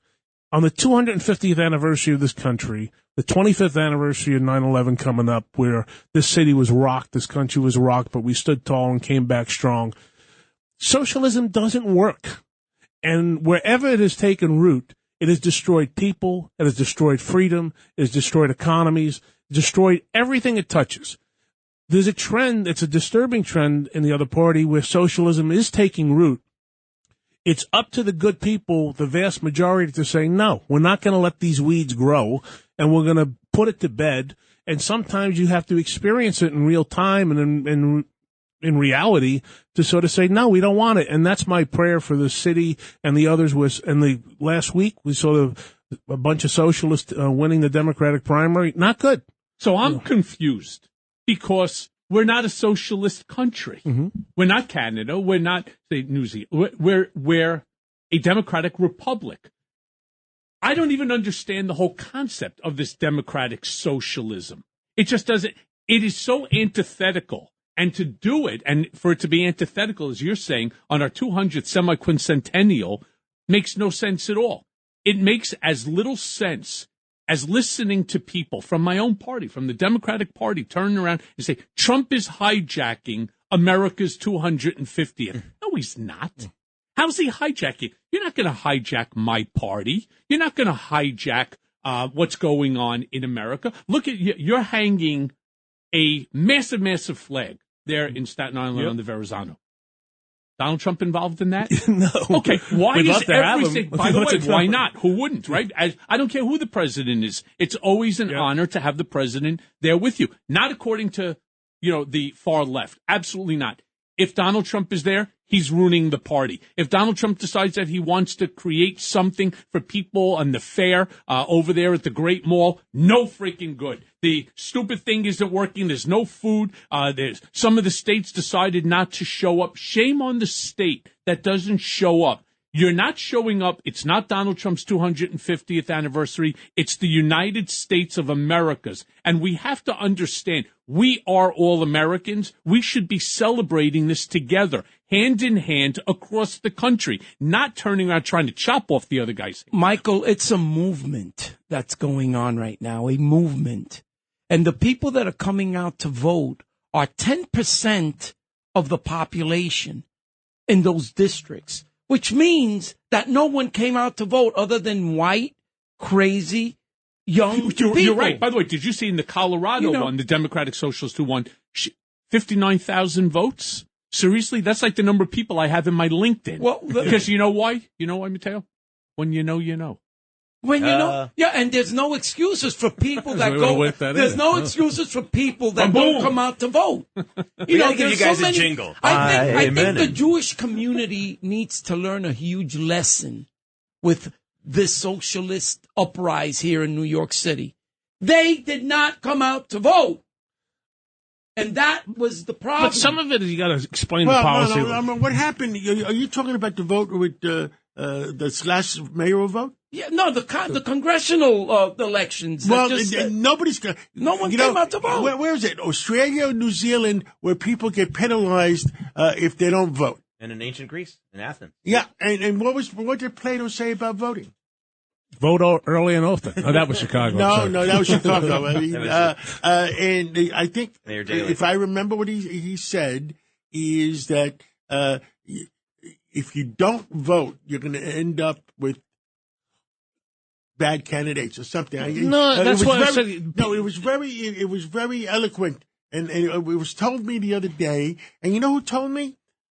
Oh my God! Curtis Lewa? No way! No way! Hey, let's not mention this guy here again. We're advertising. President Trump's mission to me was to get Curtis Lewa out of the race, and I've said this publicly already. And his mission was he was going to get Eric Adams out of the race, and he accomplished his mission. I failed the president. Here's the quote. Here's the quote by Plato. Well, you know why? One of the I do want to know why. Mondami's people were also giving money to Curtis. Yeah, the guy doesn't know which way to roll. All right, he let's was in talk the about gay someone who knew. parade doing the booty dance. The great Plato. All right, Here's the quote. Plato's quote. One of the penalties of refusing to participate in politics or not to vote is that you end up being governed by your inferior. That's Yeah. And that's, we're in that position. but now. you also have to call out what these policies are. People like is one of the candidates who won. I was watching an interview, and she was asked a question about she was upset with pre-check when it comes to flying. Yeah. And her response was, let's nationalize the airlines. This is like insane, right? You're upset with one little thing with a private company, and their response is, well, we should nationalize the airline industry. And as long as people, when they're told those things, when they're told what they truly stand for, most people will be rejected, and perhaps they will begin engaged and will come out and vote. And it's up to the 90% who don't show up, some of them just, they get up in the morning, they go to work, they're working all day, they got families, they got kids, they got little league, they got dance or whatever. By the time 8 o'clock rolls around, all they want to do is sit in the couch. Yeah, but It's nonsense. Every single American should have it in them. I agree. Literally, it's your one obligation to do. 70 million Americans didn't vote. You can't in the vote general anymore, right? I can. New York. They allow felons to vote? Yeah, I voted. 70 million Americans chose not to vote in the general election. They could not stand Donald Trump, and they would not vote for a black woman. And you say to yourself, interesting. You really can't figure out which candidate you think would be better for this country? I've encountered people on the street where they don't even register to vote, let alone, and I actually take a position. I said, people died. Men and women died in the Army, the Navy, Marines, whatever you want to say, for. They died for that right. Just do something to participate. There's somebody who's doing something. We've got on the phone Congresswoman Claudia Tenney. From the 24th District of New York, Congresswoman Tenney. We've been talking about and that's right on the border of Canada. Yeah, right on the border of Canada. My home and native land. I had to learn the song. And on God we stand. And I take credit for putting Doug Band from Ontario together with Congresswoman Claudia Tenney, who her territory borders Ontario. Well, good morning. I had a great conversation with Doug Ford, and he is all for improving relations with U.S. and Canada, New York and Canada. So, and funny, we were both in the same business. We're both in the printing business. So, but anyway, that's the future. Congresswoman, we've been talking about America 250. Obviously, that's the big topic as we get into the July 4th weekend, and today is the federal holiday. I think, unfortunately, for a lot of people living in the 5 boroughs, Staten Island being the exception, they're not even paying attention to this. That's really, really, really disturbing. I mean, or they think that the time of the birthday is the time to air all their grievances. That's like, you have a child who's not doing well in school, not doing so well. The party is not the time to say all the bad things about your kid, right? I mean, what are you seeing up in your district? Are there a lot of events planned, and are people excited about it? Yeah, actually, my district is full of excitement. People are really into it. There's all kinds of events going on. But look, I was there for 1976, with the bicentennial. I remember how exciting and fun that was, and people were really into it. And I mean, there's a lot going on. I'm actually in Washington, and there's a lot going on here. There's people all over the place in spite of the really, really hot weather. And but I think what's happened is over time, and I hate to blame our education system, but we've lost the ability to teach our children, how lucky and grateful we should be for having this country. And, you always have to, I think, remember, what Ronald Reagan said, freedom is only one generation from being extinct, and it doesn't come in our blood. We have to fight for it every generation. And I feel like we've maybe, sort of dropped the ball on that. So many kids do not really understand the greatness of this country. And they don't understand that people are coming here from all over the world because they're escaping tyranny and other systems that don't work as well as this one. And we know this one is imperfect. We're always trying to improve it. But that was the vision of our founders. And I worry that people just, have decided that, they're grievance-based.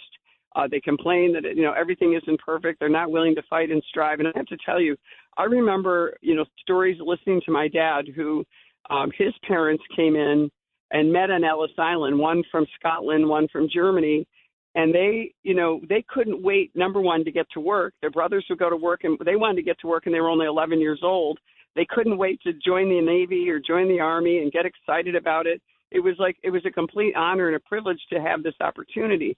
And I think that there are a lot of people that do feel that way, but I feel like some of the people, especially in some of the, I hate to say, bluer areas, really have this grievance mentality, and they really don't realize that, you got to take advantage of it. You can't be a victim.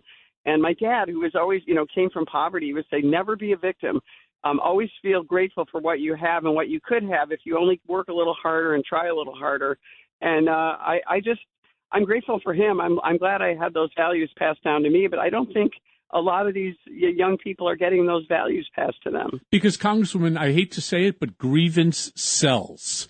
People have learned how to not just weaponize grievance, but to monetize grievance. And that, I think, is one of the biggest problems that's out there. It's always easy to find a scapegoat. It's always easy to turn around and to promote this hate, and especially when by doing so, you're actually profiting financially from it.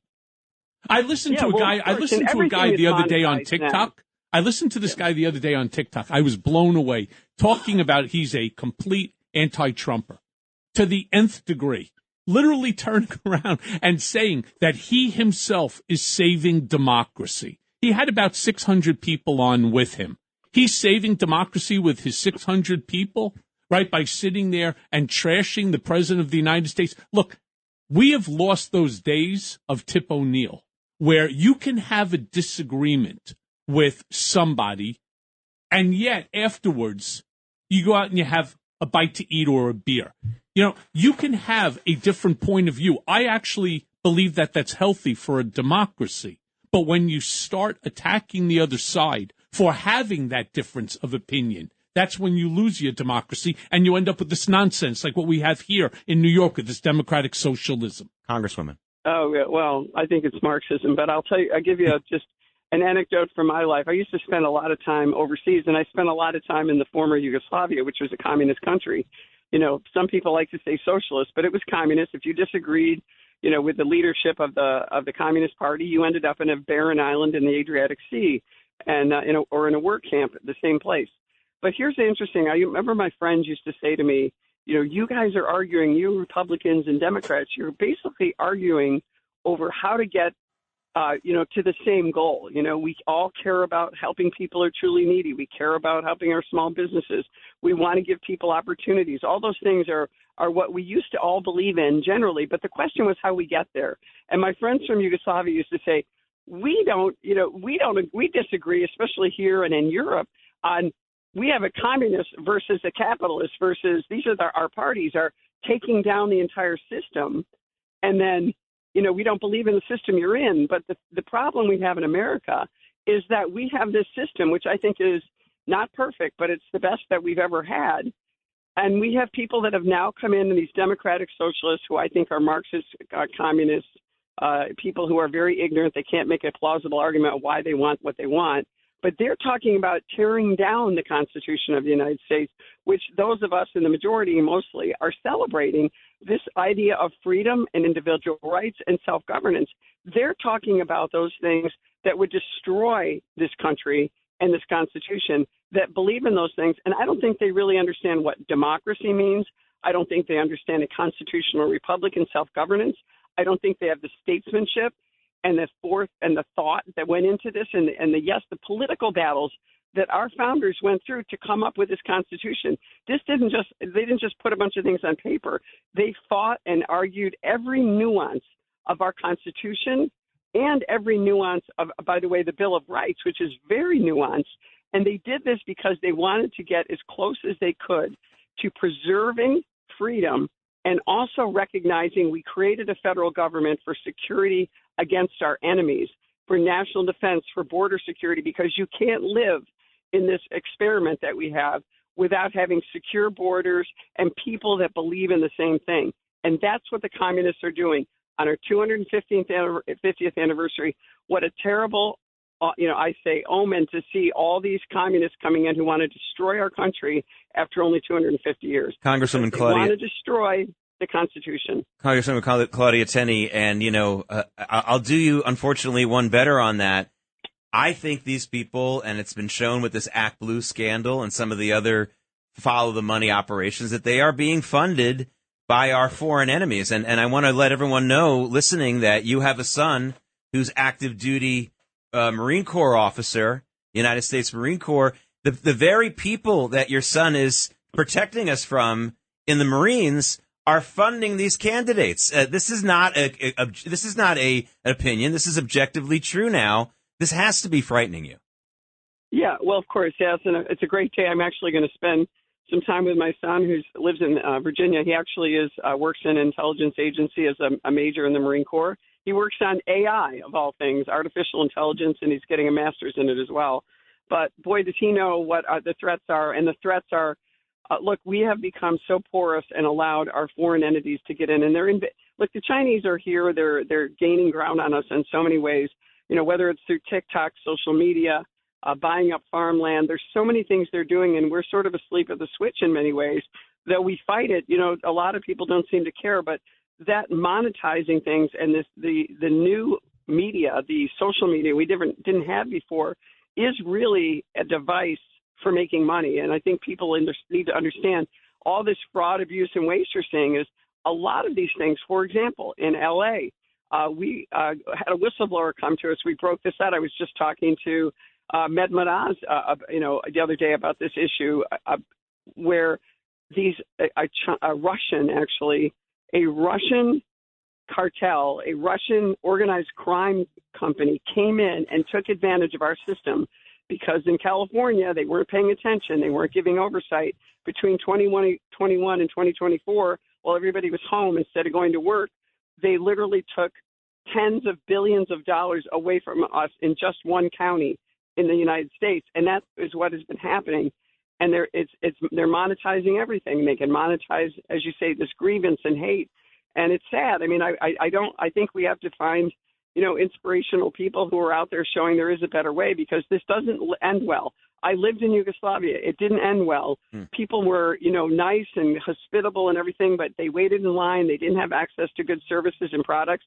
And look today, I've been watching this. Look at Zoran Mandami and the Democrats who have actually deliberately cut down our ability to have abundant resources when it comes to energy, which we have, and are rationing now. This is the rationing of collectivism that you're seeing under Mandami, and this is what it ends up being. There isn't enough of everybody else's money to give to people unless they're adding to their society and their community and the economics of it.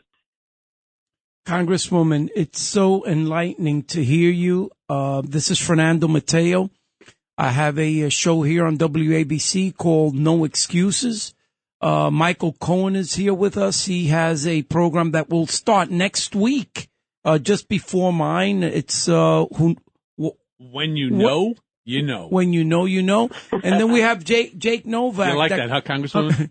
She likes No Excuses better, actually. I actually like both of them. I will tell you, I remember. I'll tell my father, who was just a wonderful guy, grew up in little northern New Jersey and then ended up in upstate New York. I always thought one of the greatest things he ever said was as a lawyer as well, and he was a judge. He was Supreme Court justice. Actually, he was in New York City all the time and loved it. He always said, know what you don't know, and that'll help you a lot in life. And I see so many people, every time I see these members of Congress, getting out there and saying silly, stupid things, and then they make money on it, everyone should know what you don't know before you dive into But then after me is Jake Novak. Jake, what's the name of your show? Freedom 250, The Decisions That Made America, a special show we're doing throughout the rest of the year. The only guy without it's a like show. A paragraph. Yeah. Well, Vito, listen, you may be called in. You never know. John? I would love that. They all sound great. Well, I'm by myself at 5:00, so I mean, I'm on the 5:00 show this afternoon. I hope you call in, Claudia. Well, hopefully it's going to be. Well, by the way, thank you. By the way, please tell your son we thank him for his service to this country. It's one thing I constantly remind everyone, starting with my children to friends, and then even when I'm on my Substacks or my other platforms, I always say, When you see a police officer, just thank them for their service. When you see someone in uniform, just thank them for their service. It's so easy, and you'd be shocked how memorable it is to them. Because thanks to them, our Constitution exists. Thanks to them, we're able to celebrate the 250th anniversary of this great country. And you're right, there is no country that even comes close. So let's just stop all beating up on each other and sort of Michael, let's let Vito unify. say a few words. I just have a question for the Congresswoman. I'm just curious. I was privileged to serve back in the 90s and 2000s, and I noticed a trend from when I first got there to when I left, that there was a lot of collaboration. There was a willingness to work together across the aisles. Granted, the media always focused on the negative and people who hated each other, but most members of Congress truly had a desire to work with everybody, with each other, to your point about a goal, a shared goal, and how do we get there. And I saw it drift. I'm curious, Congresswoman, what is the mood in Congress these days of working together across the aisle to achieve, common goals?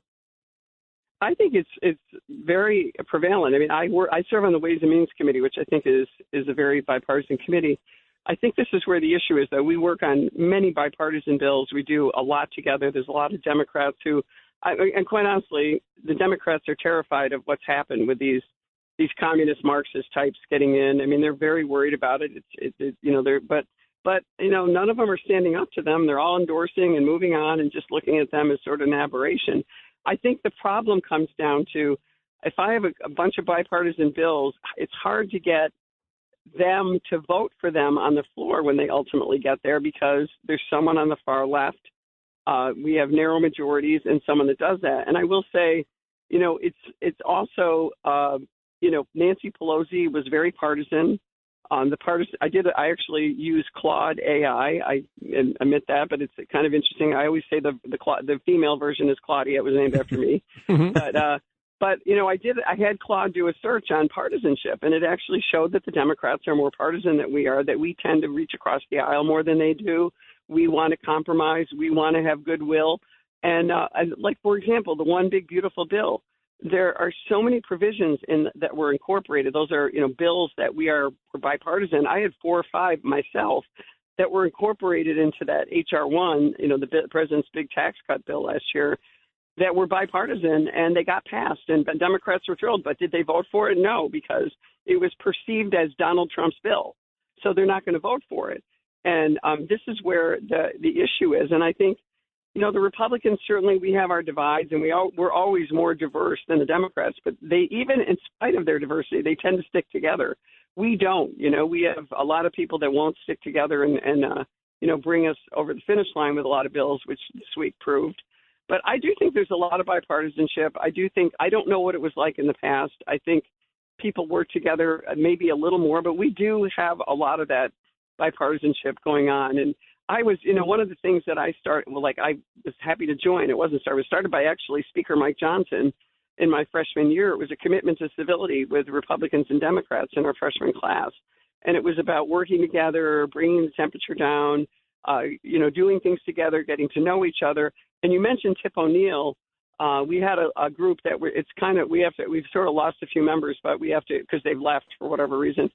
But we also had a group called the Reagan O'Neill Club, and it was a chance for Republicans and Democrats in equal numbers. We'd get together and just purely social means. It wasn't some fundraising gimmick like a lot of these groups are. It was just to get to know each other, to know that, we have families, that we have similar missions. We just have to get back to where, that. And it was a great club to be part of, and we got to really, get some more meetings going on it. It's been kind of a strange year, to be perfectly honest. Though. I want to talk about some good news, Congresswoman Claudia Tenney from the 24th District in New York, Western New York, I believe is the best way to generally describe it. It's Northern, Central, and Western. So you got a lot of regions. And Southern Tier. Southern Tier, we've known about the economic challenges that part of New York State have faced for a long time, but I am seeing a light at the end of the tunnel. These regions now, because of the cheaper electric power, when Kathy Hochul isn't ruining it, we should have abundant energy resources from there because of Niagara Falls and things like that. We're seeing investment in that part of the state in some ways, in big ways. And we've been talking about this statistic. There are 1,200 new millionaires created in this country every single day. Last year, that was the stat. Give us, we're talking about our great history and our great past, but I'd love to hear your optimistic thoughts about the future. Yeah, well, actually, my district is historically incredible. I mean, just when you look at the region of upstate New York, as we go to the 250th anniversary, I mean, we have just so much that was part of our history and our founding from all these great leaders. We also have the Erie Canal. We have, great history when it comes to the civil rights movement. The Abolitionist Hall of Fame is up in my region. Frederick Douglass wrote his North Star. These are all, Harriet Tubman's home is up in my region. I mean, these are all amazing parts of our history that come a little later than 250. But when it comes to what's happening, I think people have recognized we have abundant resources. We have beautiful, abundant water that's clean. We have the Great Lakes. We have Erie and Ontario. We also have the Finger Lakes.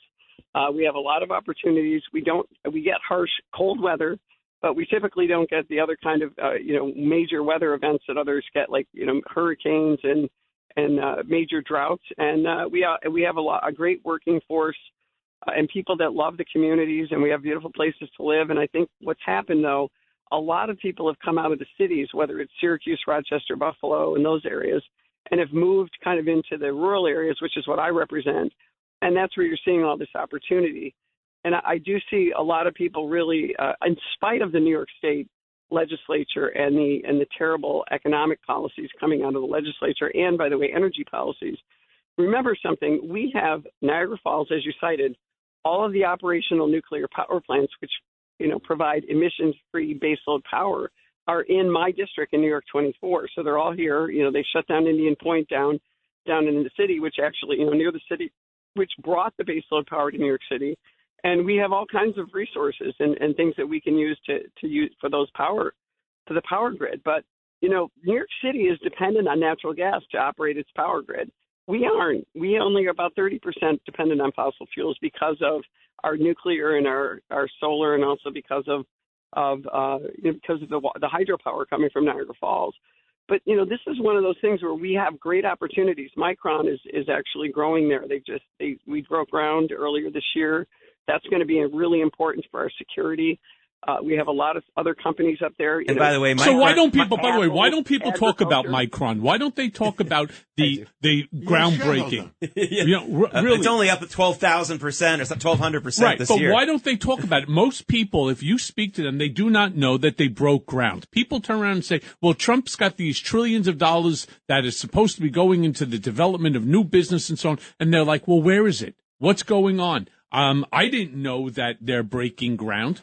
Why not? Why don't they broke? Oh, well, look, it was a big event. We had it at Syracuse University, and they're building and putting. It should have been done 3 years ago, but of course, we worked really hard in the one big beautiful bill. The Basic Act, which was my bill, enabled them to get the tax credits they needed to build it, and we needed the tax credits because we wanted the incentives for them. They only could get it. They had to build it in New York, which is critically important. We have the water, but remember the day that we broke ground, the day after, the environmentalists sued because they don't think we should be. Mm-hmm. They think we should be composting and living in huts. Right. Well, sadly, most people don't know about Micron. And the construction. It's the biggest development in upstate New York. And think about this: we need to have the edge on China. We need to have the memory. We need these kinds of chips that are there. And it's really important. And people are fighting the data centers. When you guys talk about China and overseas influence, these data centers are going to be critically important for AI and our infrastructure and our security. And there's better ways that we can even make them more efficient, use less energy, but there's all kinds of lies being perpetrated. And I guarantee you they're coming from overseas, much like the kind of propaganda that was coming via Russia and others that wanted to shut down our natural gas industry in upstate New York. The Petroleum Institute proved that there was outside influences, not American, talking the Democrats into shutting down natural gas exploration in 2014, which really hurt New York. Congresswoman, what's even worse than that, and I talk to Bonnie Brady all the time, who's those windmills that the Democrats signed off on, that is part of the Norwegian government that outsmarted the Democrats in signing that's going to cost the New Yorkers 200 to 300% more for electricity. Yeah, well, and we are seeing these and destroying our environment besides. Right. By the way, the biggest gift that we have in New York is we have natural gas. Nothing has brought down emissions more effectively and more quickly than advent of natural gas. Yet we're prohibited from exploring and taking advantage of the Marcellus and Utica shale that we have all over, the southern tier and into parts of upstate New York. It's a tragedy, really, because even Obama's EPA administrator said, natural gas was safe, but now because of these hardliners in the Democrats in Albany, they continue to not allow us to get natural gas, which would be an incredible opportunity for New York, for businesses. I mean, we would actually have an opportunity to reassert ourselves as the empire state. And, we're not doing that because of these crazy, far left environmentalists and the influence coming, I think you guys are right. I think it's coming from foreign governments because they don't want us to compete. They don't want us to not stop buying, solar panels and wind components from China. And it's all a big con. To be dependent on Russian, gas and oil. It's all a big con. And in the whole environmental thing, it would take hours to discuss the environmental stuff. I mean, we should all be careful and take care of the planet Earth. But there are reasons for everything happening. And I'll just tell you, well, Michael, what do you think? No, I mean, look, I'm with you on that. If you're unhappy in New York, you have the ability to pick yourself and move to New Jersey. You can move to Florida. You can move to out of the country, Italy, France, makes no difference. You can't leave Earth. So we have an obligation to future generations to provide them with at least an Earth that can sustain human life, clean water, clean air, and so on. But we have technology today that can actually help. So, yeah, I'm hearing from people that many of these data centers are extremely noisy and loud in a certain area. Fine. Let's use technology. Let's use our capabilities to ensure that people who live in the area are not living in areas that they can't sleep because of the humming noise. I get it. I totally get their frustration. But to stop progress simply because you're not willing to, invest in the technology to have the data centers or whatever else is necessary in order for us to become more independent. I'm with you. We should be building solar panels here in America. We should have our own data centers. We should be manufacturing this stuff here in America as opposed to these cheap imitations that we're constantly buying. And it just puts our national security, by the way, in jeopardy. The fact that all of our chips are technically coming from Taiwan. This is problematic. Michael, can I say a word? Always. Thank you, Mike. Michael, welcome to the Michael Cohen Show. Earth is 4.54 billion years old. What's going to change the Earth? Nothing. So, when people talk about Earth is going to change, when I was a kid, we used to get 18 inches of snow. I'm going to give you 2 cents. 2 cents of a thing of the environment. People says the CO2 went up, but the planet Earth is a living being. The planet Earth. Yes. And why did CO2 go up? When you have 7 billion people, now you have 8 billion people. The planet Earth makes more CO2. You know why? Because you have to flush the toilet more. No. Another billion flushes. Methane from cows. Would you listen for a second? I'm listening. Okay? To be able to grow more plants to feed the people. That's and the planet Earth has made that decision to do that. And all the people that say about, we're going to run out of oil. The planet Earth makes the crude. And the purpose of the crude oil is to move the plaques among the planet Earth. Tectonic plates. Tectonic plates. And what fracking in Oklahoma, if they're taking out too much crude at one time, that's what causes the earthquakes. So everything in moderation. And by the way, the interesting thing, too, is you don't have to worry about Earth running out or humanity running out of we're not oil. running out. Because here's the funny thing. Technology has replaced the necessity for oil. We can actually go ahead, not 100%, but you can go electric, and soon they'll have hydrogen. I mean, they'll always come. There's always a genius out there that's going to come up with some other alternative source. I would say, I think what the congresswoman has to deal with on a regular basis is this notion that you're either for the environment or against it. You're either or. And the fact is, it's a balance. You got to balance the reality of life, economics, making progress versus this. How do we protect the environment, if you will, in the right sort of way? And I'm guessing, Congresswoman, that you come across people who don't want to hear that there's a balance to anything. It's you can't do this, you can't do that, you can't do that, you can't do this. And I'm curious, do you see that on a regular basis when we're talking about the political nature of the world? I think the biggest problem we have is people have access to, they're bombarded with media, social media of every kind, decentralized media. There's no one source. It's not like you have 3 channels and everybody watches the TV or whatever. They're just getting all this information at them, and they don't know what is true and what isn't. And people like you can be dragged down by propaganda down a rabbit hole and say, well, this is what's happening, instead of looking at really what the science is or the counter argument to some of these things. And that's what we don't have. We don't have a counter argument or, a sensible view of these things, which is what we really need, because that's what we find where, people, when they find out the truth, that they find out the facts and find out that this is just even an AI generated, piece of or document they see, and it's very compelling, or it meets them in some emotional way. And they're like, oh, that's how people are making decisions, not based on science and critical thinking, which is what I think we've lost a lot in our schools, is that we've become this, everybody's got their faces in their phones and their computers, and we're not out, experiencing the world. And really, I just feel like that's big. I owned a newspaper, so I think people aren't thinking, I'm very suspicious of everything. I get things all the time, and a lot of times I just send them over to my son. I go, is this real? What is this? Where is this from? And because he's just so good on computers. He was a computer science major at the Naval Academy. He's, works at the Naval Research Lab. He's like AI. Can I have his number? Because I'm technologically challenged. Yeah. Well, sometimes he does stuff to me. This is what we deal with our children. He'll say, just turn it off and turn it on.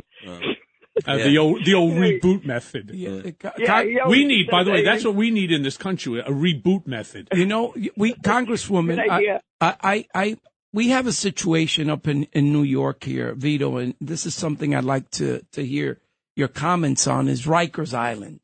Okay? The shutting down of Rikers Island. My show is going to be focused on that this Sunday between 6 and 7 p.m. I have a warden coming in. I have a former inmate coming in, and we're discussing Rikers Island because I think it's in a city that has billions of dollars in deficits. These jails are going to cost, the new jails are going to cost probably $20 billion by the time they're built. And they want to close. They want to close $20 billion. We don't have it, but they want to put the jails in a neighborhood near you. Yeah, exactly. So this is my observation. Somebody spent half my adult life in the private sector and half my adult life in the public sector.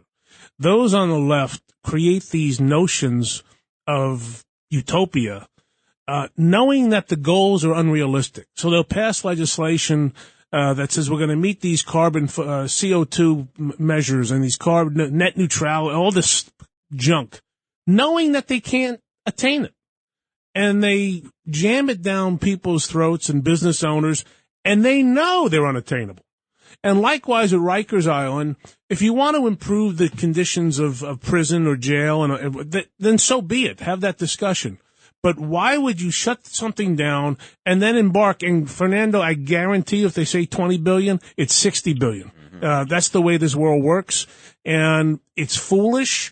They grab some concept, they grab some idea, and they won't let go of it. They will not step back and say, you know what, maybe we overreached here. Maybe we overreached here. Maybe we went too far. I see it all the time in local government. Some folks in an agency make a decision and they're unwilling to take a step back and say, you know what, maybe you make a good point here. Let's reevaluate that. In the private sector, you go out of business. John would know better than anyone. If he ran his businesses like that, he'd be out of business. But because John is an amazing man and an amazing businessman, he won't do it. Well, you know what's his name said, the guy who owns Amazon? He says, if I ran my business, like the city is running theirs, you'll get your delivery in 3 weeks instead of 24 hours. He said get deliveries in 6 months. Yeah. Michael, did you spend any time at Rikers Island? No. And I've actually never even been there, but I can only turn around and tell you, I understand the point that's being made about Rikers Island. You can't build something in 1960 and expect 60 years later that in capital improvements are not needed. There are definite capital improvements that are needed. Shutting it down, that may not be the answer either. And I can only, again, use my firsthand experience. When I was in Otisville in upstate New York, that property was built, I believe, in 1980. They didn't put 3 freaking cents into the place. The doors didn't close during the winters. It was 40 degrees inside. We froze. I tried with this guy, Mr. Diamond, who was the head of the of construction, and he was just a wonderful guy. We tried to fix the heating system. We got it to a trickle where our beds would be, during the winter, the cold, because we're 3,000 feet up in the air, 40 degrees inside. It's not human. We'd sleep with 2 pairs of socks. You would sleep with thermals, sweatpants, your outdoor pants, a thermal T-shirt, a shirt, a sweater, your ski jacket, a hat, and gloves. That's how everybody slept, because it was, no matter, you could not keep that place. But that's not the case at Rikers Island. My point is, capital improvements are needed. Yes, we know that. And that's it. So use the concept. The problem is you don't have somebody who's competent to go around and to say, listen, you don't need to tear the place down. Correct. This is what you need to do. Here's the budget for it. Put $1 billion in it. Be like I am, or what I used to be for Trump, where I had a very sharp pencil and you were the fixer. Right. And I would go in and I would say, listen, all you need to do is to fix it. Fix the problem. You need to straighten out the doors. You need to make sure everything is sealed. You need to make sure that the heating system works. A heating system instead of spending $20 billion. Exactly. A heating system to do it there. Let's say it's $5 million. It ain't $1 billion and it ain't $20 billion. The problem is the fraud, waste, the abuse that goes on, the Department of Corrections, the Bureau of Prisons. But it's the people. It's not the place. It's the people. It's not the place. Listen, I'm not going to argue with you. You're right. It's the people. I encourage you to please listen to No Excuses this Sunday between 6 and 7 so that you can hear it from the warden, from one of the guys that used to run the prisons there at Rikers Island. I have a question for the Congresswoman. Do you think the House will remain in Republican hands in November? Yes. I'm not so certain about the Senate, but I think the House will really. remain. That's an opposite take. That's an opposite take for most people. A little bit of breaking news here. I mean, look, we've got. I think we're gonna gain some seats, and we're gonna lose a couple of incumbents likely. A little bit of breaking news here. While we were just talking, Mayor Mamdani delivered his address, America 250 address, and there was a particular paragraph in there that I think was written by someone who thinks that the movie Stripes is American history. There's a funny scene in movie Stripes where Bill Murray says, you know why we're Americans? Because our ancestors were the losers who got kicked out of every other country in the world, which is a joke. That's not the truth. He almost basically immediately parrots that nonsense. This is what Mayor Mamdani said. For generation after generation, we have been told, I guess maybe by Bill Murray, that when the world has sent its people to our shores, it has not sent its best. I never heard that. I never heard that from anyone. I never heard that only the losers came here. I heard that the smart people came here. The risk takers came here. The ones who didn't want to live in the dead end world of Europe or other parts of the world. I mean, I think what's amazing? The speechwriter watched Stripes and thinks that's American history. You know what's amazing? The fact that he could even say something like that. Because at the end of the day, after 250 years, and we're a relatively new country, we are economically the strongest country in the history of mankind. In technologically, militarily, we are the strongest and the best country in the history. So if a bunch of losers manage to accomplish such an incredible thing in such a short period of time, I'm happy to be called a loser. I'm happy to be called a loser. He's not saying they're losers. He's saying that America was told they were losers. That's not true. America was told, hey, these people are going to do the work for us. These people are, for example, during the Civil War, they would come off the boat and they signed them up for the Union right then and there. I don't know what he's talking about here. Unless he's trying to take a shot at President Trump for saying that some of the illegal immigrants that came, like the ones when he spoke about in 2015, were criminals. But he was talking about illegal immigrants, and he wasn't saying that that was most of the immigrants. But, of course, again, we all know that, but this has been the twist, right? Right, Vito Vasella, Staten Island Borough President, they've been twisting his words from the beginning. They twist his words. Trump in the end. And they hate, sadly and tragically, they just hate the guy. He obviously isn't talking about all these people that came in for the World Cup and were, amazed by barbecue. They were wondering, like everyone, how if you've ever been to a Buc-ee's, I mean, you got to be like, wow, this is incredible. But the irony there, Congresswoman, is the people have been apologizing for their perception of what this America has been all about. So it tells you how much they're being brainwashed in their own countries by their media, about how they're taught that America's bad. And they come here and they see for themselves what all our ancestors did. This is the land of freedom and opportunity if you want it. There are those who come here and say, give me, give me, give me. It's mine. You guys are evil. I have the grievance. I'm a victim. Or you come here and say, I can't count my blessings enough and the number of opportunities. And they came from places in southern Italy, in Ireland after the famine, when they had nothing there, and they said, there's one place where we can grow and make a family and be better off than we are here. And they took a risk. Some of them didn't see their families again.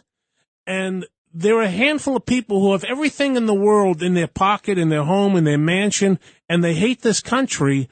On the 250th anniversary of the Declaration of Independence, when the people back then said, enough is enough, and we are willing to stake our whole honor and our fortunes to break away from those who are doing us harm. Thank God for them, and thank God for this country. I agree. I'm reading. George Washington could have been a king. Yeah, that's right. Yep. By the way, that's going to be one of the major decisions. By the way, no king. That's right. By the way, and kudos to Lin-Manuel Miranda and the Hamilton musical for making a special song and point about President George Washington's decision to walk away from power. I've talked to people from political scientists all the way down to psychiatrists, or all the way up to psychiatrists, whichever way you want to rank them. And they all say the same thing, that walking away from power is harder than giving up money. That is actually the hardest thing to walk away from. And he did that. What's amazing? Truly, the fact that you can no longer have just a conversation with the other side. It's literally on both sides of the aisle, the far, far left and the far, far. You cannot have a conversation. It's either I win and you lose, or you lose and I win. I've never seen anything like it in the history of this country. The divisiveness is, I don't think it has ever been. But I would say this, to Jake's point, too, and to your point, Michael. The original concept was limited government. If somebody was elected to the House of Representatives, maybe they served 2 years, they were a farmer, they spent a few weeks maybe in the nation's capital, limited. The government is so powerful and so huge that many people who've been elected don't want to give that up. So they'll do anything they can to remain in power, to control those power. The trillions of dollars that flow through the federal government, that find its way into every inch of this country, people don't want to give that up. So as a result, they will do everything they can to destroy the other side to stay in power so they can control those purse strings. Vito, just to piggyback on the power thing here. Guys, I must tell you, I've had the most amazing 4.5 hours. Okay, I feel like if I need to be Velcroed onto this chair because I don't want to leave, but I've got to leave. We are intruding in Brian Kilmeade's hour, you know that. I am. We went a half hour overtime on our show. John, I got to give it to you, man. You put together an amazing team here today. Jake is always the brain here. This guy knows everything, and he's lived in every state, okay? Every state, every city, every college, he knows it. Michael, it was an honor to meet you. The same. I am so happy that you're going to be part of our family at WABC. And thank you, John Catsimatidis. Yes, and don't worry, we are going to have a full press on President Trump to get you your pardon. Okay, and once that happens and you get close to the president again, if you leave me behind, I will find you and I will take you down. I promise. But listen, I'm leaving the power mic. All right, you Vito. kept the seat hot for Lee Harris. I'm going to leave. Hey, listen, I'm leaving the seat hot for Lee. And let's thank Congresswoman Claudia Tenney for joining us. Thank you so much. Thank you so much. And by the way, Michael, you're replacing Sleepy Andrew. So I'm happy you're here, my He's man. talking about because Andrew Cuomo on the Sunday 5 p.m. show. Yes. When you know, you know. You know, and no excuses. Have a great, happy 4th of July. And now the dulcet tones of Lee Harris. And we have Lee Harris here in the legal ID. Just here to keep you legal, gentlemen, because show's running a little overtime. A little overtime. This is WABC New York, WRCR Haverstraw, WLIR Hampton Bays, and WLID Patchogue. Well, thank you, and we have Chad Lopez here. Is and Chad, have a seat. Keep the seat warm. And Chad Lopez, the president of WABC, is here with us, and we are running overtime. We are in Brian Kilmate's hour right now. Sorry, right. Brian. Love you, brother. That's right. Brian. Sorry, not sorry. He lives 2 towns over from me in Massapequa. I'll go over to. I'll get him a Matzo Pizza. Matzo Pizza is an interesting area. Yeah. Everybody there is half Jewish, half Italian. Not anymore. You know, the Jewish community is gone. I can tell you that right now. The Jewish community is left. It's no longer Matzo Pizza. Just no, pizza? it's just matzo. It's just pizza. Well, I can wait a minute. That's someone else's. I want to hear. We have Claudia Tenney, Congresswoman, on right now. Oh, okay. With us. Hello. And Claudia, what do you think? I'm still here. She's still here. Thank God. Entertaining. I have a question for the Congresswoman. I mentioned, and feel free to disagree about the whole concept of power and what folks are willing to do to retain it in D.C. and the federal government as a whole. You know, I think that's true in a lot of cases. I think people get used to I don't know how much they feel, I don't sit here and think, oh, geez, I'm in power. Right. I sit there and think, what can I do to help my constituents as a small business owner, and what can I do to help them against the onslaught from Albany? It's just how every day I'm like, oh, here's another problem to solve, or a person. It's almost like a practice of law for me, where you all these problems come in every day, and you got to figure out how to solve them, and you try to put the pieces together, and you try to do what you can for them. So I don't sit there and think I'm lording over somebody. I mean, it's just not that way. But I think other members, they become staff driven. Some of these people that stay forever, they get like their staff they keep jobs for their staff, and their staff just kind of go on, and they go in, and they don't really, it's become a way of life as opposed to what do you do after? And I think that tends to happen. I don't understand how anyone can do this job for as long as some people do, to be honest. But well, the reason why they do leadership. Well, if you're in leadership, I guess you are, getting power, and everyone's like walking around. I know it with my dad, every time he walked in a room, everybody stood up, and I think that it never went to his head, but I think that can get to your head. But for me, I just look at it as all my constituents. I give them my cell phone. They call me, they text me, and my staff is phenomenal. And I love it. As long as I can still do those good things for them. I'll still do this, but I'm always looking at what I could do, what else I could do because there's other people that would come up through the ranks, and we need to turn that over. But I don't know. You tell me, why do you? I just don't think it's. A lot of people leave, and by the way, the Republicans, and people don't realize this, in the House have term limits on leadership. And did you know that 2/3 of the Republicans that are serving today in the House of Representatives were not here in 2017 to vote on the original Trump tax cuts? Wow. Yeah. So when you asked why, turnover, term limits on leadership. Yeah. So when you asked why, it's very simple. We were talking about power before. The power is intoxicating, but it's also money in politics. When you start talking about, for example, Nancy Pelosi, and I'm a guy who worked very, very hard for many years in multiple industries. I had yellow cabs. I worked 7 days a week from 4 in the morning to 11 at night for 7 years straight without a day off. I had my own law practice going at the same time. I had real estate going. I understand. I understand everyone's desire to make money. I truly do.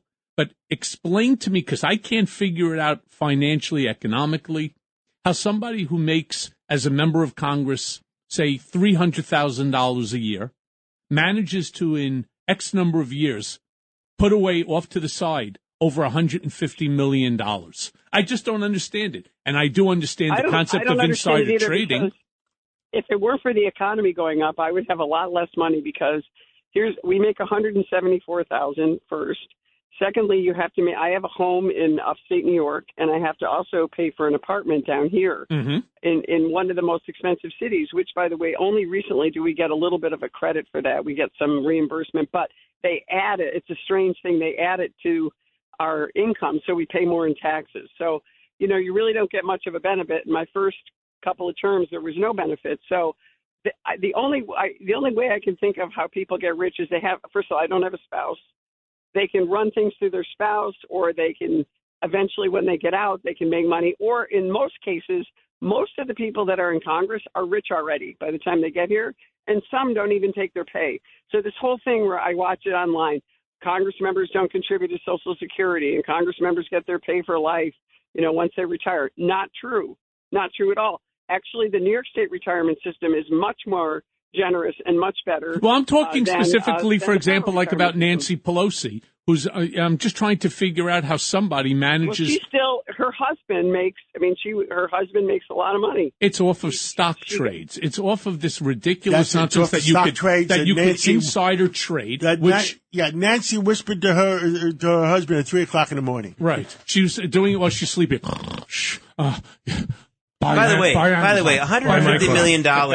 Can she get some teeth that fit her mouth? I'm sorry to be so petty, but to me, when you're very wealthy, you are being petty. Don't be personal. Don't be personal. I'm sorry. I'm sorry though. When you're very wealthy and that's a sign of mental illness when you're not taking care of yourself in that way. I'm sorry. Don't be personal. I'm right though. But it's wrong. That insider trading nonsense. Insider trading is wrong. Sure. To be honest with you, I think that there must be members that are taking advantage of things. The insider trading thing, they went after Dan Crenshaw, for example, who was trading, $500 or $1,000, and they said he got rich off insider trading. He did not. But we're prohibited from doing a lot of things. You'll see members that'll raise a lot of money in their campaign accounts, but you can't really translate that into something until you're out of Congress, and even when you get out of Congress. I was reading in the New York Times, Congresswoman. I was reading in the New York Times, for example, like Dan Goldman, one of the Congress members here in New York. I think he was top. Rich. Well, he was from already the Levi. Rich. He's the one of the heirs to Levi's. But he was like top 5 in terms of stock enrichment while he was in this in his position as Congress. But what kind of insider trading did he get? I'm not defending. Well, you sit on a committee and you know who's getting a contract. I know I don't have access because, boy, if I could have bought Micron 3 years ago after all the work I did to get them their tax credit and everything, I would have loved to have that. But, I don't have any of that. So, and I have a person who's my lifelong friend who basically is I don't have a lot of money, but he's, my financial guy. I've scratched and clawed for everything I have and trying to save. And by the way, it costs me money. I have to spend, close to $3,000 a month just on my apartment, which is more than my mortgage in upstate New York. And so now, Jake sitting here bought Micron at 100, and it went to 1,200. Yeah.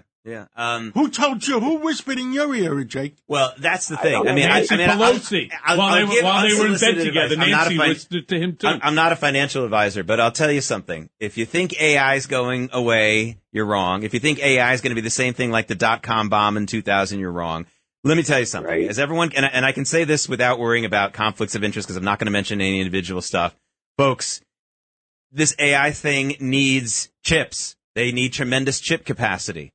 And it's one thing if you were talking about some fly-by-night company like Cosmo.com back in the .com, but these are established chip companies that are meeting this massive demand. I don't think it's overbought. I understand there's going to be some bubbles here and there, but I don't think they're massive. I think this is a clear supply and demand issue, And if it's an established company, so I'll name all of them: Micron Technology, NVIDIA, Intel, Qualcomm, Broadcom. These are established chip companies. This isn't some ramshackle thing that just started at someone's garage. So to me, that was why it was an obvious investment. That's why. No, it's really, and I don't know enough to trade in the stock world. I have a guy who just like grew up with me, and I mostly looks like I have mutual funds and things like that. I really don't have any aggressive investments of any kind. And I do think I guess some people might have an inside track on what could work, but that's hard to prove. But the other thing is we have laws in place for that if you're insider trading. So, I mean, you can bring a case for that. I mean, a lot of people love it. It's like an easy thing to say, oh, well, these members of Congress, I don't know if we really get that much information that maybe some people do, maybe in leadership and in unique positions. I serve on the Intelligence Committee. I can tell you I don't get any insider track on any of this kind of stuff. And I'm sitting there looking at all the secret squirrel stuff, every day. And I agree. Investment opportunities. I just see us. We got to get our act together and come together. We're going to get buried by China and Russia and all of the Asia is they're striving and emerging nations that see our weakness, and I think we have to wake up. And this is a great opportunity to do that. We're in our 250th anniversary. Let's wake up. Let's work together and move on to be bigger and better and positive. This negativity and communism is not the answer to us, striving and winning the future. I have some breaking news here because I'm now looking at the transcript of the speech that Mayor Mamdani just gave. My God! I'm looking at some of the stuff. Breaking news. And he really. Breaking news. Okay. WABC. Now I feel at home. I'm going to read some quotes because they haven't turned around the sound bites yet, and that's because some people are actually taking this break of a day of a holiday, of a federal holiday. But first of all, the headline to me is exactly what we've been talking about for 4 hours. There are plenty of things to criticize about America, but this is inappropriate time. The July 4th holiday is an inappropriate time to make a speech where you do a laundry list of not only criticism of America, but slander. Well, there's a number of slander. So here we go. First, he says, we see a lot of contradictions. We see a country where children go to sleep hungry while the world's first trillionaire hungers for more. We see monopolies that dominate every industry and oligarchs who buy elections. I guess his election was bought. He won, didn't he? We see masked agents terrorizing our streets, eating food cooked by our undocumented neighbors before spiriting them away in unmarked vans. I see in America in a health insurance industry that exploits the sick. I guess this is for Luigi Mangione. But that is not all that I see when I look for America. He said something nice then. I see in America in corporate landlords for whom negligence is a business model. I see in America where we spend our tax dollars on bombs and bailouts, where we sell our elections to the highest bidder. Strange thing for someone who just won an election to say. No, it's not appropriate to list those things today. This is like you have a 5-year-old son who maybe doesn't clean up his room. Maybe he was slow in toilet training. His birthday party in front of grandma and grandpa and all his friends is not the time to mention those grievances. And, right, it's at the wedding. Yeah, yeah. Or the funeral. Honestly, this is incredible. These people cannot spend a day where they say something nice about America and only something. I think it's not even about nice. It's all about race, gender, class, and divisiveness. That's the rules for Alinsky. Our country was about unification. It's about individual rights and about bringing us together. What brings us together? The concept of freedom, the concept of inspiring work, and being able to pursue happiness, not guarantee it. I just like everything they stand for. I don't know how some of these communists are going to come in and actually do the oath of office and put their hand on the Bible or whatever they want to put it on. By the way, they're getting ready for the air show here in D.C. That's what all that sound is out there. The jets are flying all over the place. I had it yesterday, and I live near Jones Beach, and there was a supersonic jet that flew right over my house while I was on the air too. I know how you feel, Congressman. I remember those days when the SST used to fly over us. Yeah. That's 5 sounds. They're over there by the left operates. This is how they divide. They're divisive. They get you all upset and worked up over.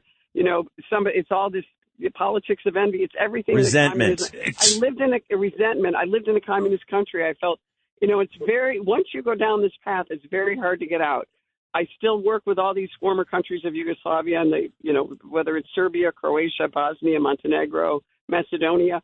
It's very hard to live in communism, and be occupied, and then live in communism, and then get out of it. But the key word, it really, really damages the soul and the drive, and the people just expect government to do everything for them. And the ultimate recourse is fear, right? In a republic that we have, it's built on virtue and goodness and working hard and giving back, and that should be the goal. And in a monarchy, it's about just doing an honor. But in tyranny and in communism, it's built on fear. They want to scare the heck out of people, and then they want to intimidate you. Unless you do it their way, they'll throw you in the gulag. They'll throw you in jail. They'll do whatever to punish you. And these speeches that focus on the negative, it's all rooted in fear and scaring people that the world is going to come to an end tomorrow unless you do exactly what these communists want to do. How many years left? AOC said we had 12 years left in 2018. What do we have left now? I guess 4. Yeah, I guess 4 more years. Wait, let me do the math. But it's amazing to me. Get my Social Security right now before the world ends, right? Yeah. Look, I think it's very fair to turn around and to say, yes, there's a guy who's on his way to becoming the first trillionaire. We are the richest nation in the history of the world. No American should go hungry. No American should have to sleep on the street. No veteran should ever go hungry and have to sleep on the street. And I understand that. And I acknowledge that that's certainly a commentary that rings strong. And I believe with all American people. However, when you start turning around and then, vilifying an individual because they become successful, isn't that antithetical to America? Isn't that antithetical to what our nation was built on, going back into the earliest of days? I just don't, again, understand the mentality, and I certainly understand the younger generation now where they can't afford to live, to buy their own home. It's been very different. They say now the average age of the new home buyer is 40. Interest rates, that's why. I think it's more than interest rates. I think the cost of construction has gone up. The cost of land has gone up. Everything has gone up. And I get that. But what Mamdani is saying, it's just unrealistic. It's also un-American. And I have a problem with that as well. So, yeah, like what Vito was saying, you can have, both can be right at the same time, right? But to put America down for the purpose of elevating your sort of demented ideology, America should never be and will never be a socialist country. I don't care how many Mamdanis try to run. Ultimately, they will fail, as all socialist countries are technically failing. But the Democratic Party has to go through soul searching. They got to, because the Democratic Socialist Party, the Socialist Party, if they ran on their own, would get 2% of the vote. But they stole away, or they're trying to steal away the Democratic Party. Right. They're trying to do like what the Tea Party did, and the Tea Party failed as well. Yes. Congresswoman, I one of the things I'm getting as I read through the transcript of the speech is that it's just so obvious that Zohran Mamdani, and it's not surprising, a 34-year-old who never had a real job, it's so obvious he doesn't understand America. And if he were listening to me now, I would say this, maybe he'll understand this more from someone who wasn't talking about someone who wasn't an American. Mohandas Gandhi, was a lawyer in South Africa. He had won some civil rights battles for the people of South Africa, and then he decided to go back home to India. And they welcomed him back to India, and they wanted him to immediately be a political leader there. They wanted him to immediately take over the whole movement there for independence. And he said, no, it's been a while since I've been here. I grew up here, but I spent my entire adult life so far in South Africa. And he spent years traveling the country, riding the ceilings of the trains there, which is dangerous to do. Don't do that. And learning the country again, even though he was born there, before he started to speak up. You know, Zohran Mamdani, he might be 34 years old. I think from an intellectual standpoint, an understanding of America, he might as well be 4 years old. He does not understand this country. They tease me here in the studio because of all the different states of this country that I lived in. I wouldn't trade that for the world. I lived in many different parts of this country, and it's humbling. It teaches you something. This man doesn't understand this country, and you should follow the example of Gandhi and take 10, 11 years and ride the rails in this country or ride in a car and learn what America's about. I just don't think he genuinely cares. I think this is, an opportunity for power. I heard when he was in the state assembly, he hardly ever showed up to vote. And they said he would say whatever he had to say to get the smile and get the attention.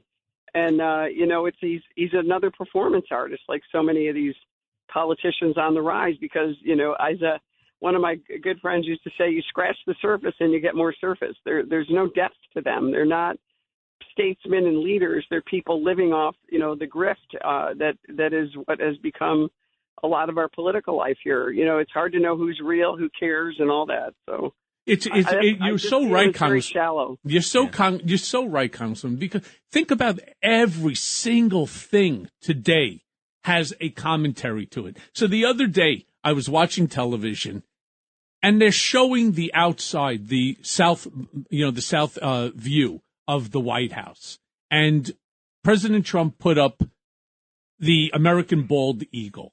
A wooden version of it, attached it, and they started to make the claim that it's visually very reminiscent of Nazi Germany, of the Third Reich. God.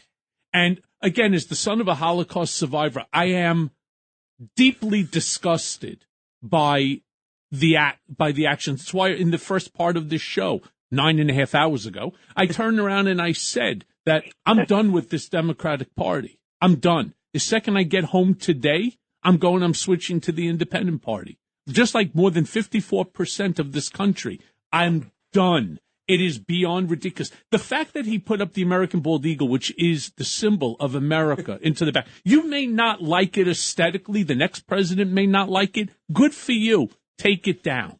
All right? Just take it down. Personally, I don't care. But to turn around and to make the claim that Trump is acting like Adolf Hitler, that he's turned the White House into the Third Reich, the command center for the Third Reich. I'm so insulted by the insinuation from these people that I don't even know how to express myself anymore.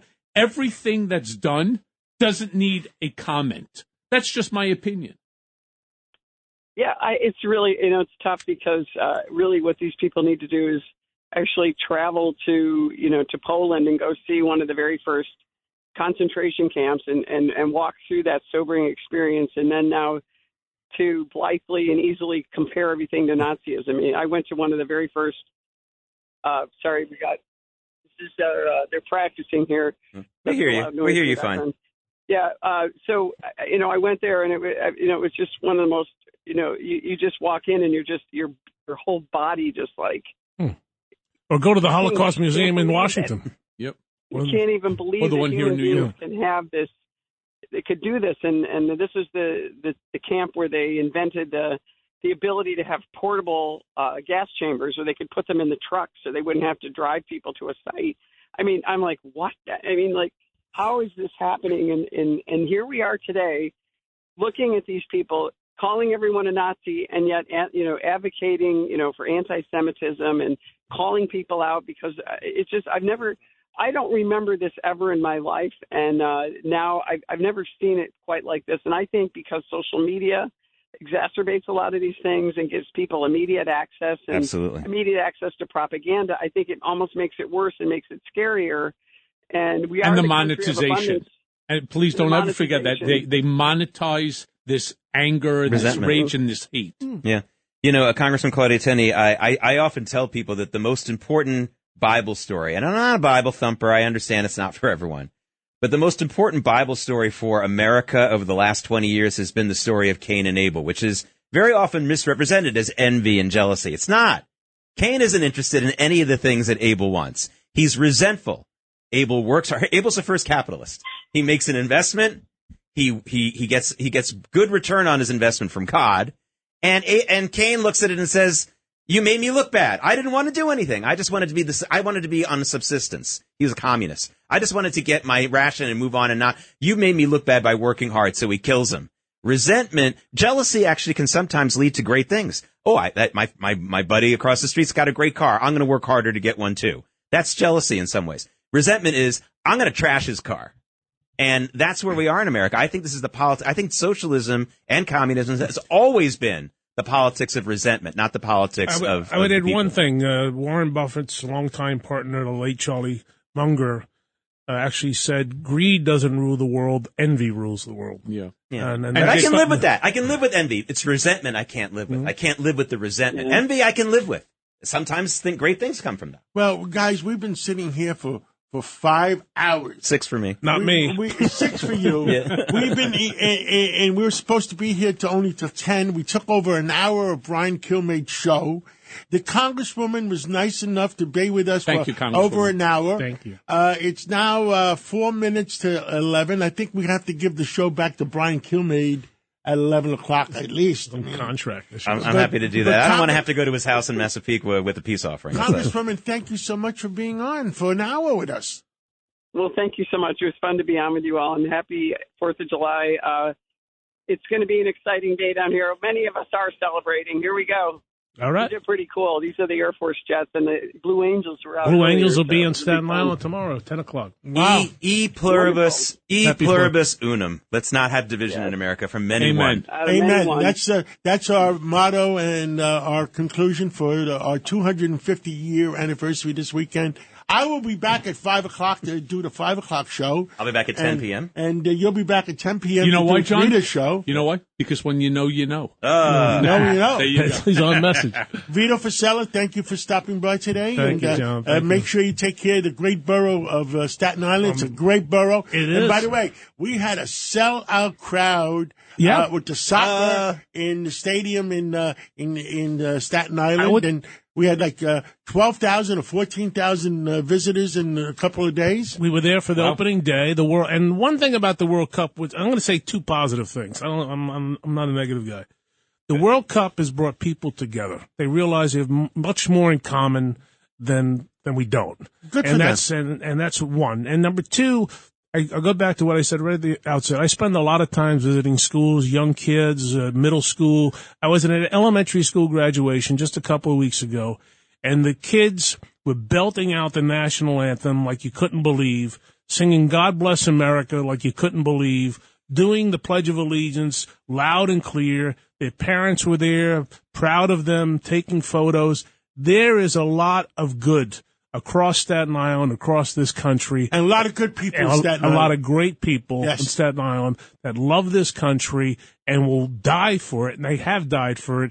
And we got to continue to highlight them and not focus on the negative, resentful, envious people who want to destroy this country that is the greatest in the history of the world.